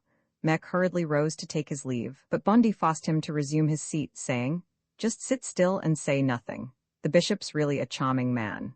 At that moment, the suffragan Bishop Linda came into the room. He was a small, jolly person with gold spectacles and a comical mouth puckered up in clerical fashion in pleasant childish folds. Bondi introduced Mek to him as the owner of the ill-omened cellar at Brevnov. The bishop rubbed his hands with delight, while the wrathful engineer spluttered out something about being delighted to have the honor, with a dogged expression that said clearly, Confound you for a canting humbug. The bishop pursed his lips and turned quickly to Bondi. He began briskly, without beating about the bush. I've come to you on a very delicate errand. Very delicate indeed, he repeated with relish. We have been discussing your affair in the consistory. His Eminence, the Archbishop, wishes to settle this regrettable incident with as little publicity as possible. You understand, this objectionable business about the miracles. Oh, I'm sorry. I have no wish to hurt the feelings of Mr. The proprietor? Please go on, Mek conceded gruffly. Well then, in a word, the whole scandal. His Eminence declares that from the standpoint of both reason and faith, there can be nothing more offensive than this godless and blasphemous perversion of the laws of nature. I beg your pardon? Mek broke out disgustedly. Would you mind leaving the laws of nature to us? After all, we don't interfere with your dogmas. You are mistaken, cried the bishop gaily. Quite mistaken. Science without dogma is only a heap of doubts. What is worse, your absolute opposes the laws of the Church. It contradicts the doctrine of the holy sacraments. It does not regard the traditions of the Church. It seriously violates the doctrine of the Trinity. It pays no attention to the apostolic succession. It does not even submit to the rites of exorcism. And so on. In short, it behaves itself in a manner which we must severely discountenance. Come, suggested Bondi propitiatingly. Up to the present its behavior has been very dignified. The bishop raised his finger warningly. Up to the present, but we don't know how it will behave next. Look here, Mr. Bondi, he suddenly said in a confidential tone, it is to your interest that there should be no unpleasantness. To our interest, too. You would like to settle it quickly, like a practical businessman. So should we, as the representatives and servants of the Lord. We cannot permit the rise of some new god or possibly a new religion. Thank heaven, Mr. Bondi sighed with relief. I knew we should come to an agreement. Splendid, cried the bishop, his eyes sparkling with happiness through his spectacles. An agreement, that's the thing. The venerable consistory decided that in the interests of the Church it would place your, absolute provisionally under its patronage. It would attempt to bring it into harmony with Catholic doctrine. It would proclaim the premises in Brevnov known as No. 1651, a miraculous shrine and place of pilgrimage. Oh ho, growled Mac and leaped to his feet. Permit me, said the bishop with an imperious motion. A miraculous shrine and place of pilgrimage, with certain conditions, of course. The first condition is that on the aforesaid premises, the production of the absolute should be limited to the smallest possible quantity, and that it should be only weak, almost innocuous, very much diluted absolute, whose manifestations would be less uncontrollable and more irregular, rather as at Lourdes. Otherwise we cannot assume the responsibility. Very well, agreed Mr. Bondi. And what else? Further, continued the bishop, it is to be manufactured only from coal obtained at Male Svantovis. As you know, there is a miraculous shrine of the Virgin in that district, so that with the aid of this particular coal, we might establish at No. 1651 Brevnov a centre for the worship of Our Lady. Undoubtedly, assented Mr. Bondi. Anything more? In the third place, you must bind yourself not to manufacture the absolute at any other place or time. What? Cried G.H. Bondi, and our carburetors? Will never come into operation, with the exception of the one at Brevnov, which remains the property of the Holy Church and will be under her management. Nonsense, protested G.H. Bondi. The carburetors shall be manufactured. In 3 weeks' time 10 of them will be erected.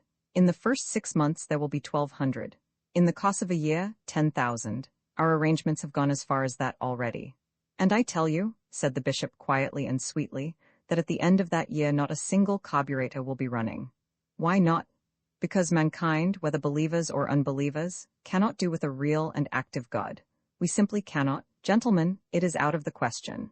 And I tell you, Mek interposed vehemently, that the carburetors shall be made. I'm in favor of them myself now. I mean to have them precisely because you don't want them. In spite of you, my Lord Bishop, in spite of all superstition, in spite of all Rome, and I mean to be the first to cry. Here the engineer took breath, then burst out with unmelodious enthusiasm. Success to the perfect carburetor? We shall see, said the bishop with a sigh. You gentlemen will live to be convinced that the venerable consistory was right. In a year's time, you will stop the manufacture of the absolute of your own accord. But, oh, the damage, the devastation it will bring to pass in the meantime. Gentlemen, in the name of heaven, do not imagine that the Church brings God into the world. The Church merely confines him and controls him. And you two unbelievers are loosing him upon the earth like a flood. The ship of Peter will survive even this deluge. Like the Ark of Noah, it will ride out this inundation of the absolute, but your modern society, cried the bishop with a mighty voice, that will pay the price. Vi the bod meeting, gentlemen.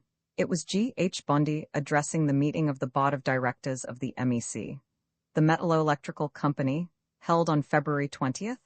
I have to inform you that one building of our new group of factories at Vysočany has been completed and began production yesterday. In a very few days, the standardized production of carburetors will be in full swing, beginning with 18 finished machines per day. In April, we expect to turn out 65 per day, by the end of July 200 per day. We have laid down 15 kilometers of private line, chiefly for our coal supply.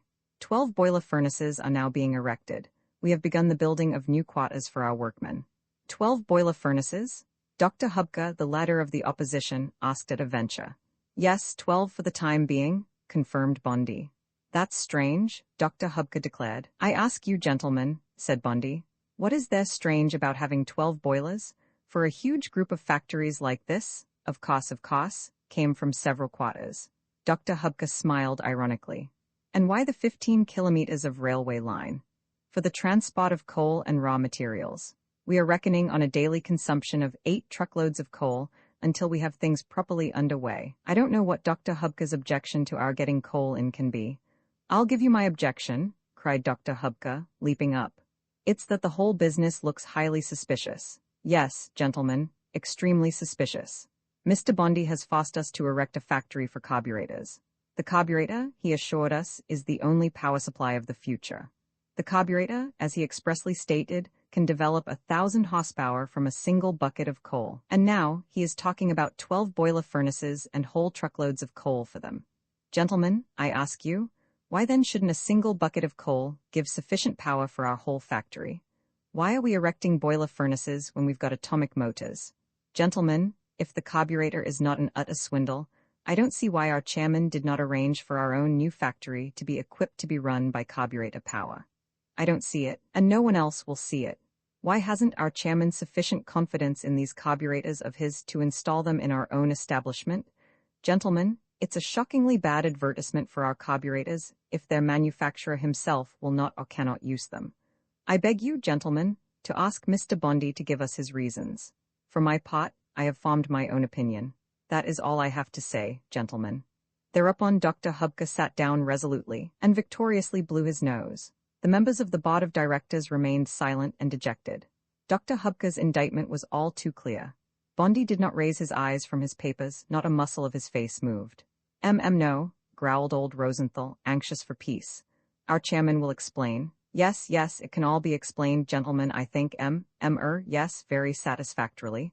Dr. Hubka is surely HM, yes, with regard to what he has told us.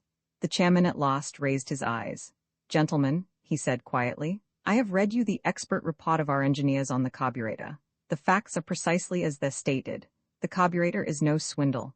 We have already built 10 of them for testing purposes. They all work perfectly. Here are the proofs. Carburetor no.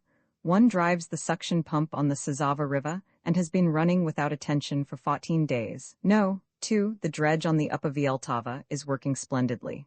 No. 3 is in the testing laboratory of the BRNO Technical Institute. No. 4 was damaged in transport. No. 5 is supplying the city of Hradec Králové with light. That is the 10 kilopatin. The 5 kilopatin No. 6 is running a mill at Slaney. No. 7 has been installed to provide central heating for a block of buildings in the new town. Mr. Machat, the proprietor of that block, is with us today. Would you mind, Mr. Machat? The elderly gentleman of that name awoke as from a dream. I beg your pardon? We were asking how your new central heating system is working. What heating do you mean? In your new block of buildings, said Bondi gently. What block of buildings? In your new houses. In my houses? I haven't any houses.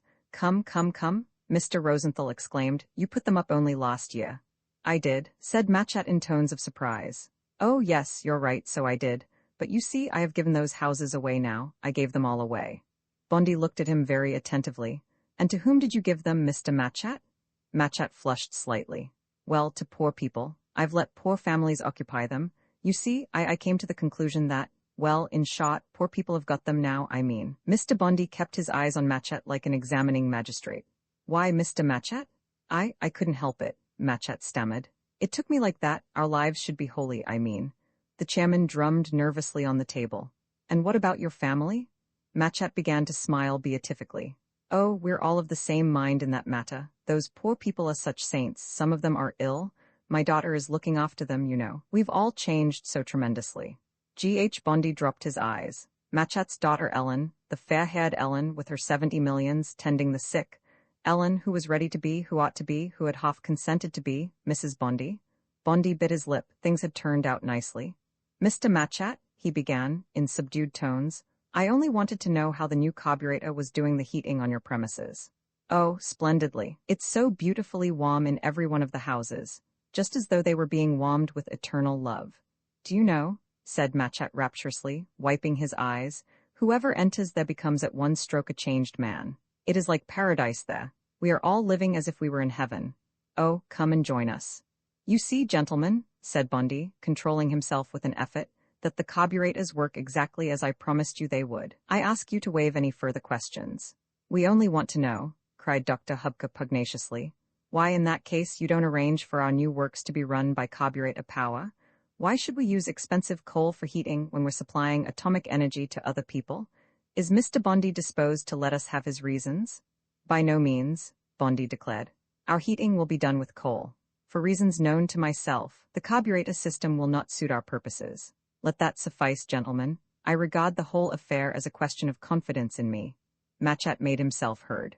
If you only knew how wonderful it feels to be in a state of holiness. Gentlemen, take my sincere advice. Give away all that you possess, become poor and holy. Deliver yourselves from mammon and glorify the one God. Come, come. Mr. Rosenthal tried to calm him down. We know you for a kind and upright man, Mr. Machat. Yes, yes, extremely so. And I have every confidence in you, Mr. Bondi, you know. I tell you what, send me one of those carburetors for my own heating apparatus. I'll give it a trial, gentlemen. What's the use of all this talking? What about it, Mr. Bondi? We are all brothers in God's sight, continued the radiant Machat. Gentlemen, let us give the factory to the poor. I move that we change the MEC into a religious community of the humble of heart. Let us be the seed from which the tree of God shall spring. The kingdom of God on earth? I demand a hearing, shouted Dr. Hubka. Come now, Mr. Bondi, pleaded old Rosenthal in mollifying tones. You see I am on your side. Lend me one of those carburetors, Mr. Bondi. For God himself is descending upon the earth. Machat continued in great excitement. Hearken to his message. Be ye holy and simple. Open your hearts to the infinite. Let your love be unbounded. Let me tell you, gentlemen. I demand the flaw, yelled Dr. Hubka hoarsely. Silence, shouted Bondi, pale and with gleaming eyes, as he rose with the whole authority of his massive frame. Gentlemen, if the factory for carburetors does not suit your fancy, I will take it over under my own personal charge. I will compensate you to the last penny for all the expenditure so far incurred. I resign my position, gentlemen. I beg to take my leave. Dr. Hubka darted forward. But gentlemen, I protest, we all protest. We will not part with the manufacture of carburetors. A splendid line like that, gentlemen. No, thank you, we are not to be hoodwinked into handing over a valuable business. With your permission, gentlemen, Bondi rang the bell. Friends, he said gloomily, we will leave this for the time being. It seems to me that our friend Machat is, slightly indisposed. As far as the carburetor is concerned, gentlemen, I guarantee you a dividend of 150%. I move that the discussion be now closed. Dr. Hubka took the flaw. I move, gentlemen, that every member of the board of directors shall receive one carburetor for testing purposes, so to speak. Bondi looked at all present. His features twitched. He tried to say something, but he only shrugged his shoulders and hissed between his teeth, as you please. Roman 7 developments, how do we stand in London? MEC shares were quoted at 1,470 yesterday. The day before yesterday, they were 750. Good. Mr. Mack has been made an honorary member of 10 learned societies and is certain to be awarded the Nobel Prize. Good. There's a rush of orders from Germany. Over 5,000 carburetors wanted. Aha. 900 orders from Japan too. Look at that now. Czechoslovakia doesn't show much interest. 3 fresh inquiries. That's all one might expect. A wretched state of affairs here, you know. The Russian government wants 200 immediately. Good. What's the total? 13,000 orders. Good. How far have we got with the buildings? The division for atomic motorcars has got the roof on. The section for atomic flying machines will begin work during the week. We are laying the foundations for the atomic locomotive works. One wing of the department for ships' engines is already in operation. Wait a minute. You should start calling them atomobiles, atomotas, and atomotives, you know? How is Krolmus getting along with the atomic cannon? He's already constructing a model at Pilsen. Our atomic cyclocar is doing its 30,000th kilometer on the Brussels racing track. It has done 270 kilometers an hour. We have had 17,000 orders for our half-kilo atomotas in the last 2 days. A minute ago you told me that the total was 13,000. 13,000 stationary atomic boilers, 8,000 of the central heating apparatus, nearly 10,000 atomobiles, 620 atoplanes. Our Point 7 has flown from Prague to Melbourne, Australia, without a stop, all on board safe and sound. Here is the telegram. Bondi drew himself up. Why, my young friend, that's splendid. The Agricultural Machinery Department has 5,000 orders in. In the section for small power engines, 22,000, 150 atomic pumps, 3 atomic presses, 12 atomic blast furnaces, 75 atomic wireless stations, 110 atomic locomotives, all for Russia. We have established general agencies in 48 different capitals. The American Steel Trust, the Berlin General Electric Company, the Italian Fiat, Mannesmann, Krusot, and the Swedish Steelworks are all making us offers of amalgamation. Krupps are paying any price for our shares. What about the new issue? 35 times oversubscribed. The financial papers predict a superdividend of 200%. The other papers are talking of nothing but this business, politics, spot, technology, science, everything's carburetor. We've had 7 tons of newspaper cuttings from our agent in Germany, 400 weight from France, and a truckload from England. The scientific and technical literature dealing with atomotas, to be published this year, is estimated at 60 tons. The Anglo-Japanese War has been broken off owing to the lack of public interest. In England alone, there are 900,000 coal miners out of work. There has been a rising in the Belgian coalfields, about 4,000 killed. More than half the mines in the world have ceased working. The surplus petroleum in Pennsylvania has set the oil fields ablaze. The fire's still raging. The fire's still raging, repeated Bondi, as though in a dream. The fire's still raging. My God, then we have won? The chairman of the mining and smelting company has shot himself. The stock exchange has simply gone mad. We stand at 8,000 today in Berlin. The cabinet is in permanent sitting and wants to proclaim a state of siege. This isn't an invention, Chief, it's a revolution. The chairman and the general manager of the MEC looked at each other in silence. Neither of them was a poet, but in that moment, their very souls were singing. The manager drew his chair closer and said in a low voice, Chief, Rosenthal has gone crazy. Rosenthal? Exclaimed G.H. Bondi. The manager nodded mournfully. He has become an Orthodox Jew, and he's gone in for Talmudic mysticism and Kabbalism. He has given 10 millions to the cause of Zionism. Not long ago, he had a terrible quarrel with Dr. Hubka. You've surely heard that Hubka has joined the Bohemian Brethren. What, has Hubka got it too? Yes, I think the board of directors must have caught it from Machat. You were not present at the last meeting, Chief. It was terrible. They talked religion until morning. Hubka moved that we hand over our establishments to the workers. Luckily, they forgot to take a vote on it. They were like men possessed. Bondi nodded his fingers. What on earth am I to do with them? Nothing whatever. It's a nervous disease of the age. Something of the sort crops up now and again in the papers too, but they're so full of the carburetors that they haven't space for anything else. There's an appalling number of cases of religious mania. It's a psychical epidemic or something. The other day, I saw Dr. Hubka preaching to a crowd of people in front of the Industrial Bank about seeking the inward light and making straight the path for God. Fearfully incoherent stuff. He wound up by performing miracles. Faust is at it too. Rosenthal is nothing short of insane. Miller, Hamoller, and Kaleta came out with a proposal for voluntary poverty.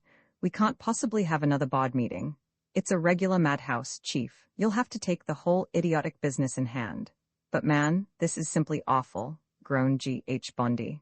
It is indeed. Did you hear about the sugar bank? All the officials there were seized with it at one fell swoop. They opened the safes and gave away the money to anyone who came. They finished by burning bundles of banknotes on a bonfire in the main hall. Religious Bolshevism, I should call it. In the sugar bank? Hasn't the sugar bank one of our carburetors? Yes, for central heating. The sugar bank was the first to install one. Now the police have closed the bank. Even the confidential clerks and the directors were affected. Send word round that the sale of carburetors to banks is forbidden. But why? I forbid it, and that's enough? Let them do their heating with coal? It's a bit too late. All the banks are already putting in our heating system. It's being installed in the Houses of Parliament and in all the government departments. The central carburetor at Estevanis, which is to light the whole of Prague, is finished. It is a 50-kilo monster, a magnificent machine.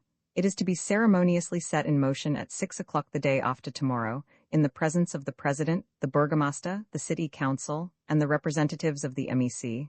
You must be present. You of all people? God forbid, Mr. Bondi shouted, horror-stricken. No, no, heaven defend me from that, I will not go. But, Chief, you must. We can't send Rosenthal or Hubka there. Why, they're raving mad. They would make dreadful speeches. It's the honor of the firm that's at stake. The Burgomaster of Prague has prepared a speech in our honor. The representatives of foreign governments and the foreign press will be there. It's to be a great occasion. As soon as the street lamps light up, military bands are going to play salutes and fanfares in the streets. The male voice choirs and the other choral societies will sing. There'll be fireworks and a salute of 101 guns. The castle will be illuminated, and I don't know what. Chief, you simply must be there. G.H. Bondi arose in great torment of spirit. God, oh God, he whispered, if it be possible, remove this cup. Will you be there? Repeated the manager inexorably. God, oh God, why hast thou forsaken me? Roman 8. The dredge, ME.28, stood motionless in the evening twilight above Stekovis. The Paternoster shovel had long since ceased heaving up the cold sand from the bed of the Vltava River. The evening was mild and calm, fragrant with new-mown hay and the breath of the woodlands. A tender orange glow still lingered in the northwest. Here and there, a wave glittered with unearthly splendor amid the reflections of the sky, gleamed, murmured and blent itself with the shining surface of the stream. A skiff was coming towards the dredge from Stekovis. It made slow progress against the rapid current and stood out upon the glowing river like a black water beetle. Someone is coming over to see us? Kuzenda, the skipper, said quietly from his seat in the rear of the dredge. Two of 'em, said Britch, the stoker, after a pause. Yes, and I know who it is, too, said Kuzenda. The sweethearts from Stekovis, said Britch. I'd better make them some coffee, Kuzenda decided and went below. Now then, youngsters, Britch shouted to the boat. To the left, give us your hand, lass, there we are, up she comes. Me and Joe, the girl announced on reaching the deck. We'd like to, good evening, said the young workman who climbed up after her. Where is Mr. Kuzenda? Mr. Kuzenda is making coffee, said the stoker. Take a seat, look, there's someone else coming across. Is that you, Baker? That's me, a voice rang back. Good evening, Mr. Britch, I've got the postman and the gamekeeper with me. Come up then, brothers, said Mr. Britch. We can begin while Mr. Kuzenda is getting the coffee ready. Who else is coming?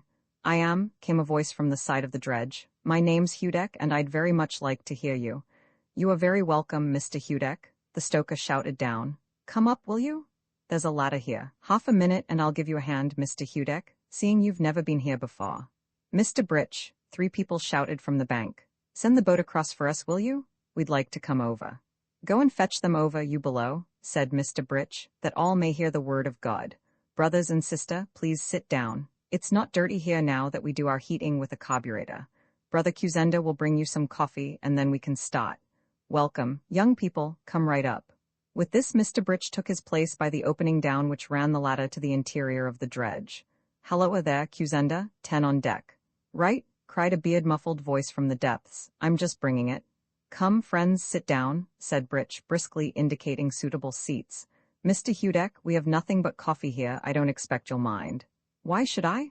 Returned Mr. Hudek. I just wanted to see yaw to be present at yaw seance. Our service? Britch mildly corrected him. We are all brothers here, you know. Let me tell you, Mr. Hudek, that I was a drunkard and Kuzenda was in politics and the grace of God came upon us, and our brethren and sisters here, he said, pointing round him, come to us in the evenings to pray for the same gift of the Spirit. The baker here had asthma, and Kuzenda cured him. Come now, baker, tell us yourself how it happened. Kuzenda laid his hands on me, said the baker softly and rapturously, and all at once such a feeling of warmth began to paw through my chest. You know, something just snapped in me, and I began to breathe as if I was flying about in the sky. Wait a bit, baker, Britch corrected him. Kuzenda didn't lay his hands on you. He hadn't any notion he was going to work a miracle. He simply went like this with his hand, and then you said that you could breathe easily. That's the way it was. We were there when it happened, said the young girl from Stekovis. And the baker had a ring of light around his head, and then Mr. Kuzenda charmed away my consumption, didn't he, Joe? The young fellow from Stekovis said. That's the honest truth, Mr. Hudak. But what happened to me is queerer still. I wasn't straight, Mr. Hudak. I'd already been in jail for theft, and for another job besides. Mr. Britch here could tell you. Oh, it wasn't so bad as all that. Mr. Britch dismissed it with a wave of his hand. All that you needed was grace. But there's some very queer things happen here, Mr. Hudak, on this spot. But perhaps you will find it out for yourself. Brother Kuzenda can give it you properly, because he used to go to meetings before. Look, here he comes.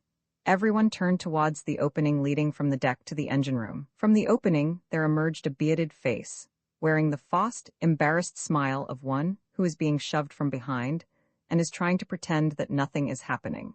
Mr. Kuzenda was visible now from the waist up, carrying in both hands a large tin tray on which stood cups and tins of preserves.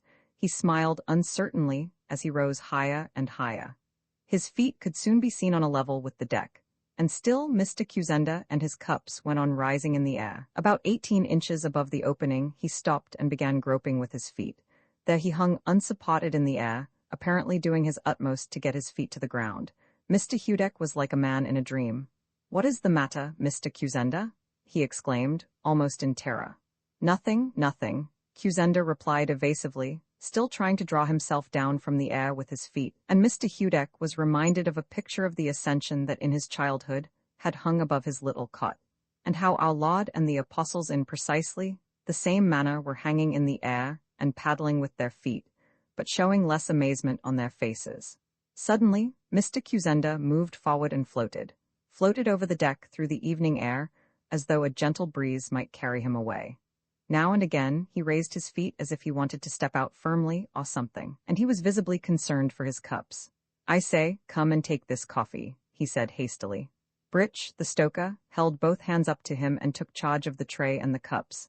Then Kuzenda let his feet hang down, crossed his arms on his breast, and hung there motionless with his head a little on one side and said, "Welcome, brothers. Don't be afraid because I'm flying. It is only a sign. Will you take the cup with the flowers on, young lady?" The stoker passed the cups and tins round. No one dared to speak.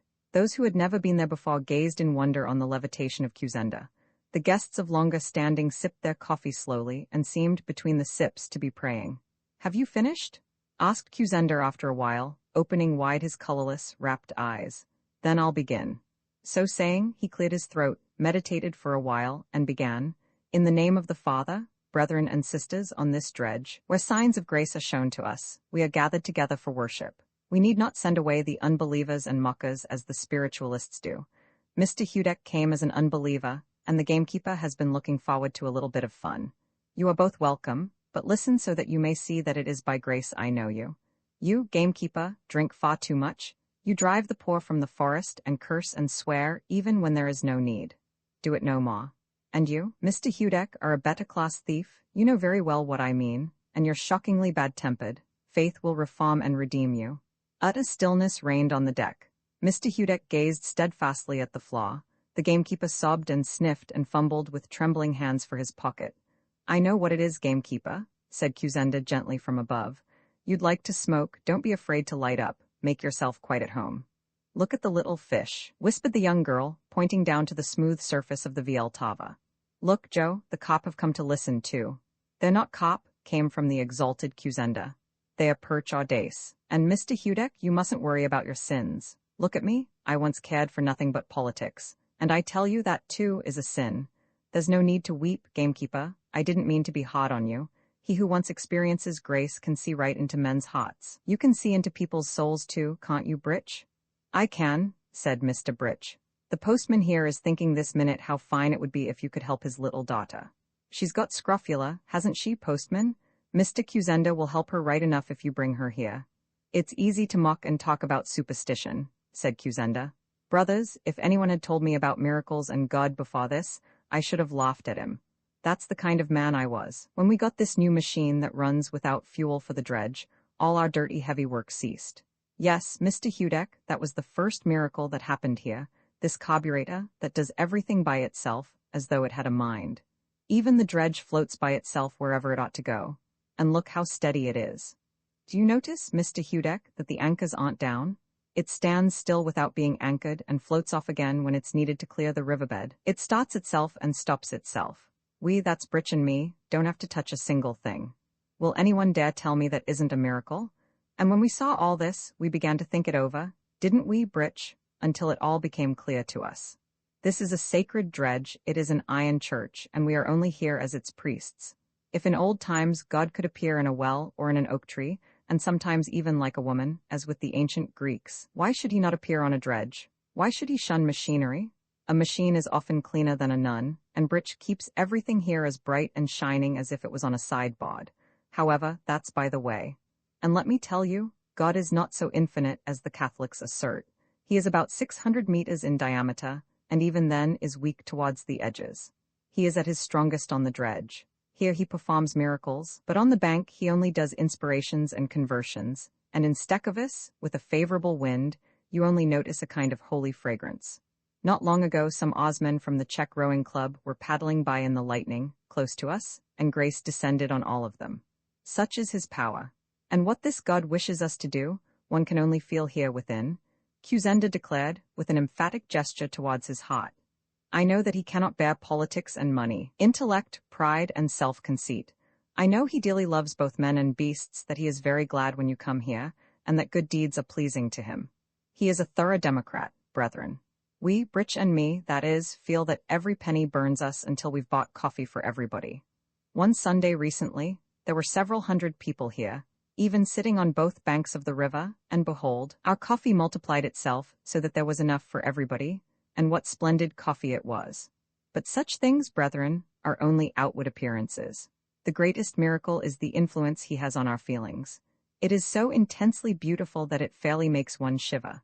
Sometimes you feel as if you could die of love and happiness, as if you were one with the water below, with all the animals, with the very earth and stones, or as if gigantic arms were holding you embraced. Oh, words cannot utter what you feel. Everything around you is sounding and singing, you understand the speech of voiceless things, the water and the wind, you see deep into everything, how one thing is linked with another and with you. At one stroke you grasp everything better than if you had read it in print. Sometimes it comes upon one like a fit, so that one foams at the mouth, but often it acts quite slowly and penetrates to one's tiniest little vein. And now, brothers and sisters, do not be afraid. 2 police officers are just coming across in a boat to disperse us because we are holding an unauthorized assembly. Just keep calm and have faith in the God of the dredge. It was already dark, but the entire deck of the dredge and the faces of those present were glowing with a tender light. The splash of oars was heard below the dredge, then the boat stopped alongside. "Hi there," cried a man's voice. "Is Mr. Kuzenda there?" "Yes, he is here," answered Kuzenda in the voice of an angel. "Come right up, brethren of the police. I know that the innkeeper of Stekovis has laid information against me." 2 policemen mounted to the deck. "Which of you is Kuzenda?" asked the sergeant. "I am, sir," said Kuzenda, rising higher in the air. "Kindly come up here to me, sergeant." And forthwith both police officers rose into the air and floated upwards towards Kuzenda. Their feet groped desperately for some support, their hands clutched wildly at the yielding air, and one could hear their quick and frightened breathing. "Don't be afraid, officers," said Kuzenda beatifically, "and say after me this prayer. O God, our Father, who art incarnate in this vessel. O God, our Father, who art incarnate in this vessel," repeated the sergeant in a choking voice. "O God, our Father, who art incarnate in this vessel," Mr. Hudek began in a loud voice, and he fell on his knees, and on the deck a chorus of voices mingled with his own. Roman 9, the ceremony Cyril Kevel, district reporter on the staff of the Prague People's Journal, hurried into evening dress for the occasion, and dashed off to Estevanis just after 6 o'clock in the evening, to write up the ceremonial opening of the new central carburetor electric power station for Greater Prague. He shouldered his way through the curious crowds that overflowed the whole Petrov Quarter, penetrated the 3 ranks of police, and reached a small concrete structure decorated with flags. From inside the little building could be heard the objurgations of the workmen, who were, of course, behind time with the erecting of the machine, and were now trying to catch up. The whole central power station was an insignificant affair, no bigger than a public convenience. Old Sivankar of the Venkov was walking pensively up and down in front of it, looking somewhat like a meditative heron. "Well, my friend," he said quietly to the young journalist, "it's safe to bet on something happening today. I've never yet seen a function where there wasn't some silly incident or other, and I've been at it now, young fellow, for 40 years. But it is amazing, isn't it, sir? Keval returned. Fancy this little building lighting the whole city of Prague and driving the trams and trains for 60 kilometers round, besides supplying power for thousands of factories and, Mr. Sivankara shook his head skeptically. We'll see, my young friend, we'll see. Nothing nowadays can surprise any of us of the old god, but, and here Sivankara lowered his voice to a whisper, well, just look round and you'll see that they haven't even got a reserve carburetor handy. Suppose this one broke down, or even, say, went up in the air, what then? Do you see what I mean? Keval was annoyed at not having thought of this himself, so he dissented. That's out of the question, sir, he began. I have reliable information. This power station here is only for show. The real central station is somewhere else. It's, he whispered and pointed with his finger, right down underground, I mustn't say where. Haven't you noticed, sir, that they are continually repairing the streets in Prague? They've been doing it these 40 years, said Mr. Sivankara gloomily. Well, there you have it, Keval lied triumphantly. Military reasons, you know. A huge system of underground passages, storehouses, powder magazines, and so on. My information is quite trustworthy. They've got 16 underground carburetor fortresses right round Prague. On the surface, there's not a trace of it, only football fields, a mineral water stand, or a patriotic monument. Ha, do you see now? That's why they're putting up all these memorials. Young man, observed Mr. Sivankara, what does the present generation know of war? We could tell them something. Aha, here comes the burgomaster. And the new minister for war, you see, I told you so. The director of the Technical Institute, the chairman of the MEC, the chief rabbi. The French ambassador, the minister of public works, I say, my friend, we'd better see about getting inside. The archbishop, the Italian ambassador, the president of the Senate, the chief of the Sokol organization, you'll find that there's somebody they've left out. Just then, Mr. Cyril Keval gave up his place to a lady, and so was separated from the doyen of the journalists and lost his place near the entrance through which the endless stream of the personages invited was pouring. Then the strains of the national anthem were heard, and the orders to the God of Honor rang out, proclaiming the arrival of the chief of state. Accompanied by a retinue of gentlemen in top hats and uniforms, the president advanced along the crimson carpet towards the little concrete structure. Mr. Keval stood on tiptoe, confounding himself and his politeness. I'll never get in now, he said to himself. Sivankara is right, he went on ruminating. They always do something silly. Fancy putting up that little hut for an imposing ceremony like this. Ah well, the Czechoslovak Press Bureau will supply the speeches, and one can soon work up the trimmings. Deep impressiveness of the occasion, magnificent progress, enthusiastic reception for the president. A sudden hush within the building made itself felt outside, and someone began to reel off the official address. Mr. Keval yawned and sauntered round the little building with his hands in his pockets. It was getting dark. The gods were in full dress uniform with white gloves and rubber truncheons. Crowds of people were standing tightly packed along the banks. The opening address was far too long as usual. Who was it speaking anyway? Then Keval noticed a little window in the concrete wall of the central station about 2 meters from the ground. He looked around, then leapt up like a flash, caught hold of the grating, and drew his clever head up to the window. Aha, the speaker was the burgomaster of Greater Prague, all red in the face. Beside him stood G.H. Bondy, chairman of the MEC, representing the contracting firm, biting his lips. The president had his hand on the lever of the machine, ready to press it down at a given signal. An instant later, the festal illuminations of the whole of Prague would flare out, the bands would play, the fireworks would begin to blaze. The Minister of Public Works was turning and twisting nervously. Doubtless he was to speak when the burgomaster had finished. A young army officer was pulling at his tiny mustache. The ambassadors were pretending to be giving their whole souls to the address, of which they understood not a single word. 2 trade union delegates were not moving an eyelash. In short, the proceedings passed off without a hitch, Mr. Keval said to himself as he jumped down again. He then ran 5 times round the whole Estevanis district, came back to the central power station, and again sprang up to the little window. The burgomaster was still speaking. Straining his ears, Keval could hear, and then came the disastrous period of the Battle of the White Mountain. He dropped down the wall again quickly, sat down, and lit a cigar. It was already very dark. Overhead the little stars twinkled through the branches of the trees. It's surprising that they didn't wait until the president pressed the lever to light up too, Keval said to himself.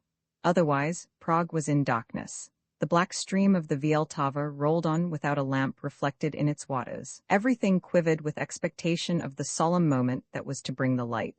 When Kevel had finished his cigar, he went back to the power station, and once more hoisted himself up to the little window. The burgomaster was still talking, and his face was now of a purple bordering on blackness. The chief of state was standing with his hand on the lever. The personages present were talking together in low tones. Only the foreign ambassadors listened on unmoving. At the very back, the head of Mr. Sivankara could be seen nodding drowsily. Sheer physical exhaustion brought the burgomaster to an end, and the Minister of Public Works began speaking. He was obviously cutting his sentences down unmercifully to shorten his address. The chief of state was now holding the lever in his left hand. Old Billington, the doyen of the diplomatic corps, had passed away on his feet, preserving even in death the expression of an attentive listener. Then the minister put an end to his speech as though with an axe. G.H. Bondi raised his head, looked about with heavy eyes, and said a few words, apparently something to the effect that the MEC was handing over its work to the public for the use and benefit of our metropolis, and so concluded. The chief of state drew himself erect and pressed the lever. Then, in an instant, the whole of Prague shone out as a vast expanse of light.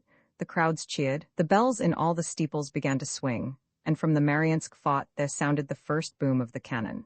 Still hanging to his grating, Kevel looked around towards the city. Flaming rockets shot up from Streliki Island. Hradčany, Petrin, and even Letna were aglow with garlands of electric lamps. Distant bands began competing with each other. Illuminated biplanes circled above Estevanis, while the immense V-16s sought up from Vyšehrad, all bedecked with lanterns. The crowds removed their hats, the police stood like statues, their hands raised to their helmets in salute. 2 batteries boomed out from the bastions, answered by the monitors from near Kolin. Kevel again pressed his face to the bars to see the conclusion of the ceremonies over the carburetor taking place inside. The next instant he uttered a hoarse cry, rolled his eyes, and once more squeezed himself still closer to the window. Then he uttered something like, "Oh, God," loosened his hold on the grating, and dropped heavily to the earth. Before he had actually reached the ground, someone rushing away from the place knocked into him. Kevel seized him by the coat and the man looked round. It was G.H. Bondi. He was as pale as death. "What has happened, sir?" Kevel stammered. "What are they doing in there?" "Let go of me," Bondi panted. "For Christ's sake, let go, and get out of here as quick as you can." "But what has happened to them in there?" "Let me go," shouted Bondi, and knocking Kevel back with his fist, he disappeared among the trees. Trembling all over, Kevel supported himself against the trunk of a tree. From the interior of the concrete building came sounds as of savages chanting a hymn. A few days later, the Czechoslovak Press Bureau published the following obscure statement. Contrary to the reports issued by a local publication, which have obtained some currency abroad, we are able to state on the very best authority that no improper incidents of any kind took place on the occasion of the formal opening of the Carburetor Central Power Station. In connection with this, the Burgomaster of Greater Prague has resigned his office and has gone into the country to recuperate. Mr. Billington, doyen of the diplomatic corps, is, contrary to published reports, well and active. The fact is that all present declare that nothing in their experience has ever made so powerful an impression upon them. Every citizen has the right to fall to the earth and worship God, and the performance of miracles is not in conflict with any official position, whatever in a democratic state. It is in any case decidedly improper to connect the chief of state with regrettable incidents occasioned only by insufficient ventilation, combined with excessive strain upon the nerves.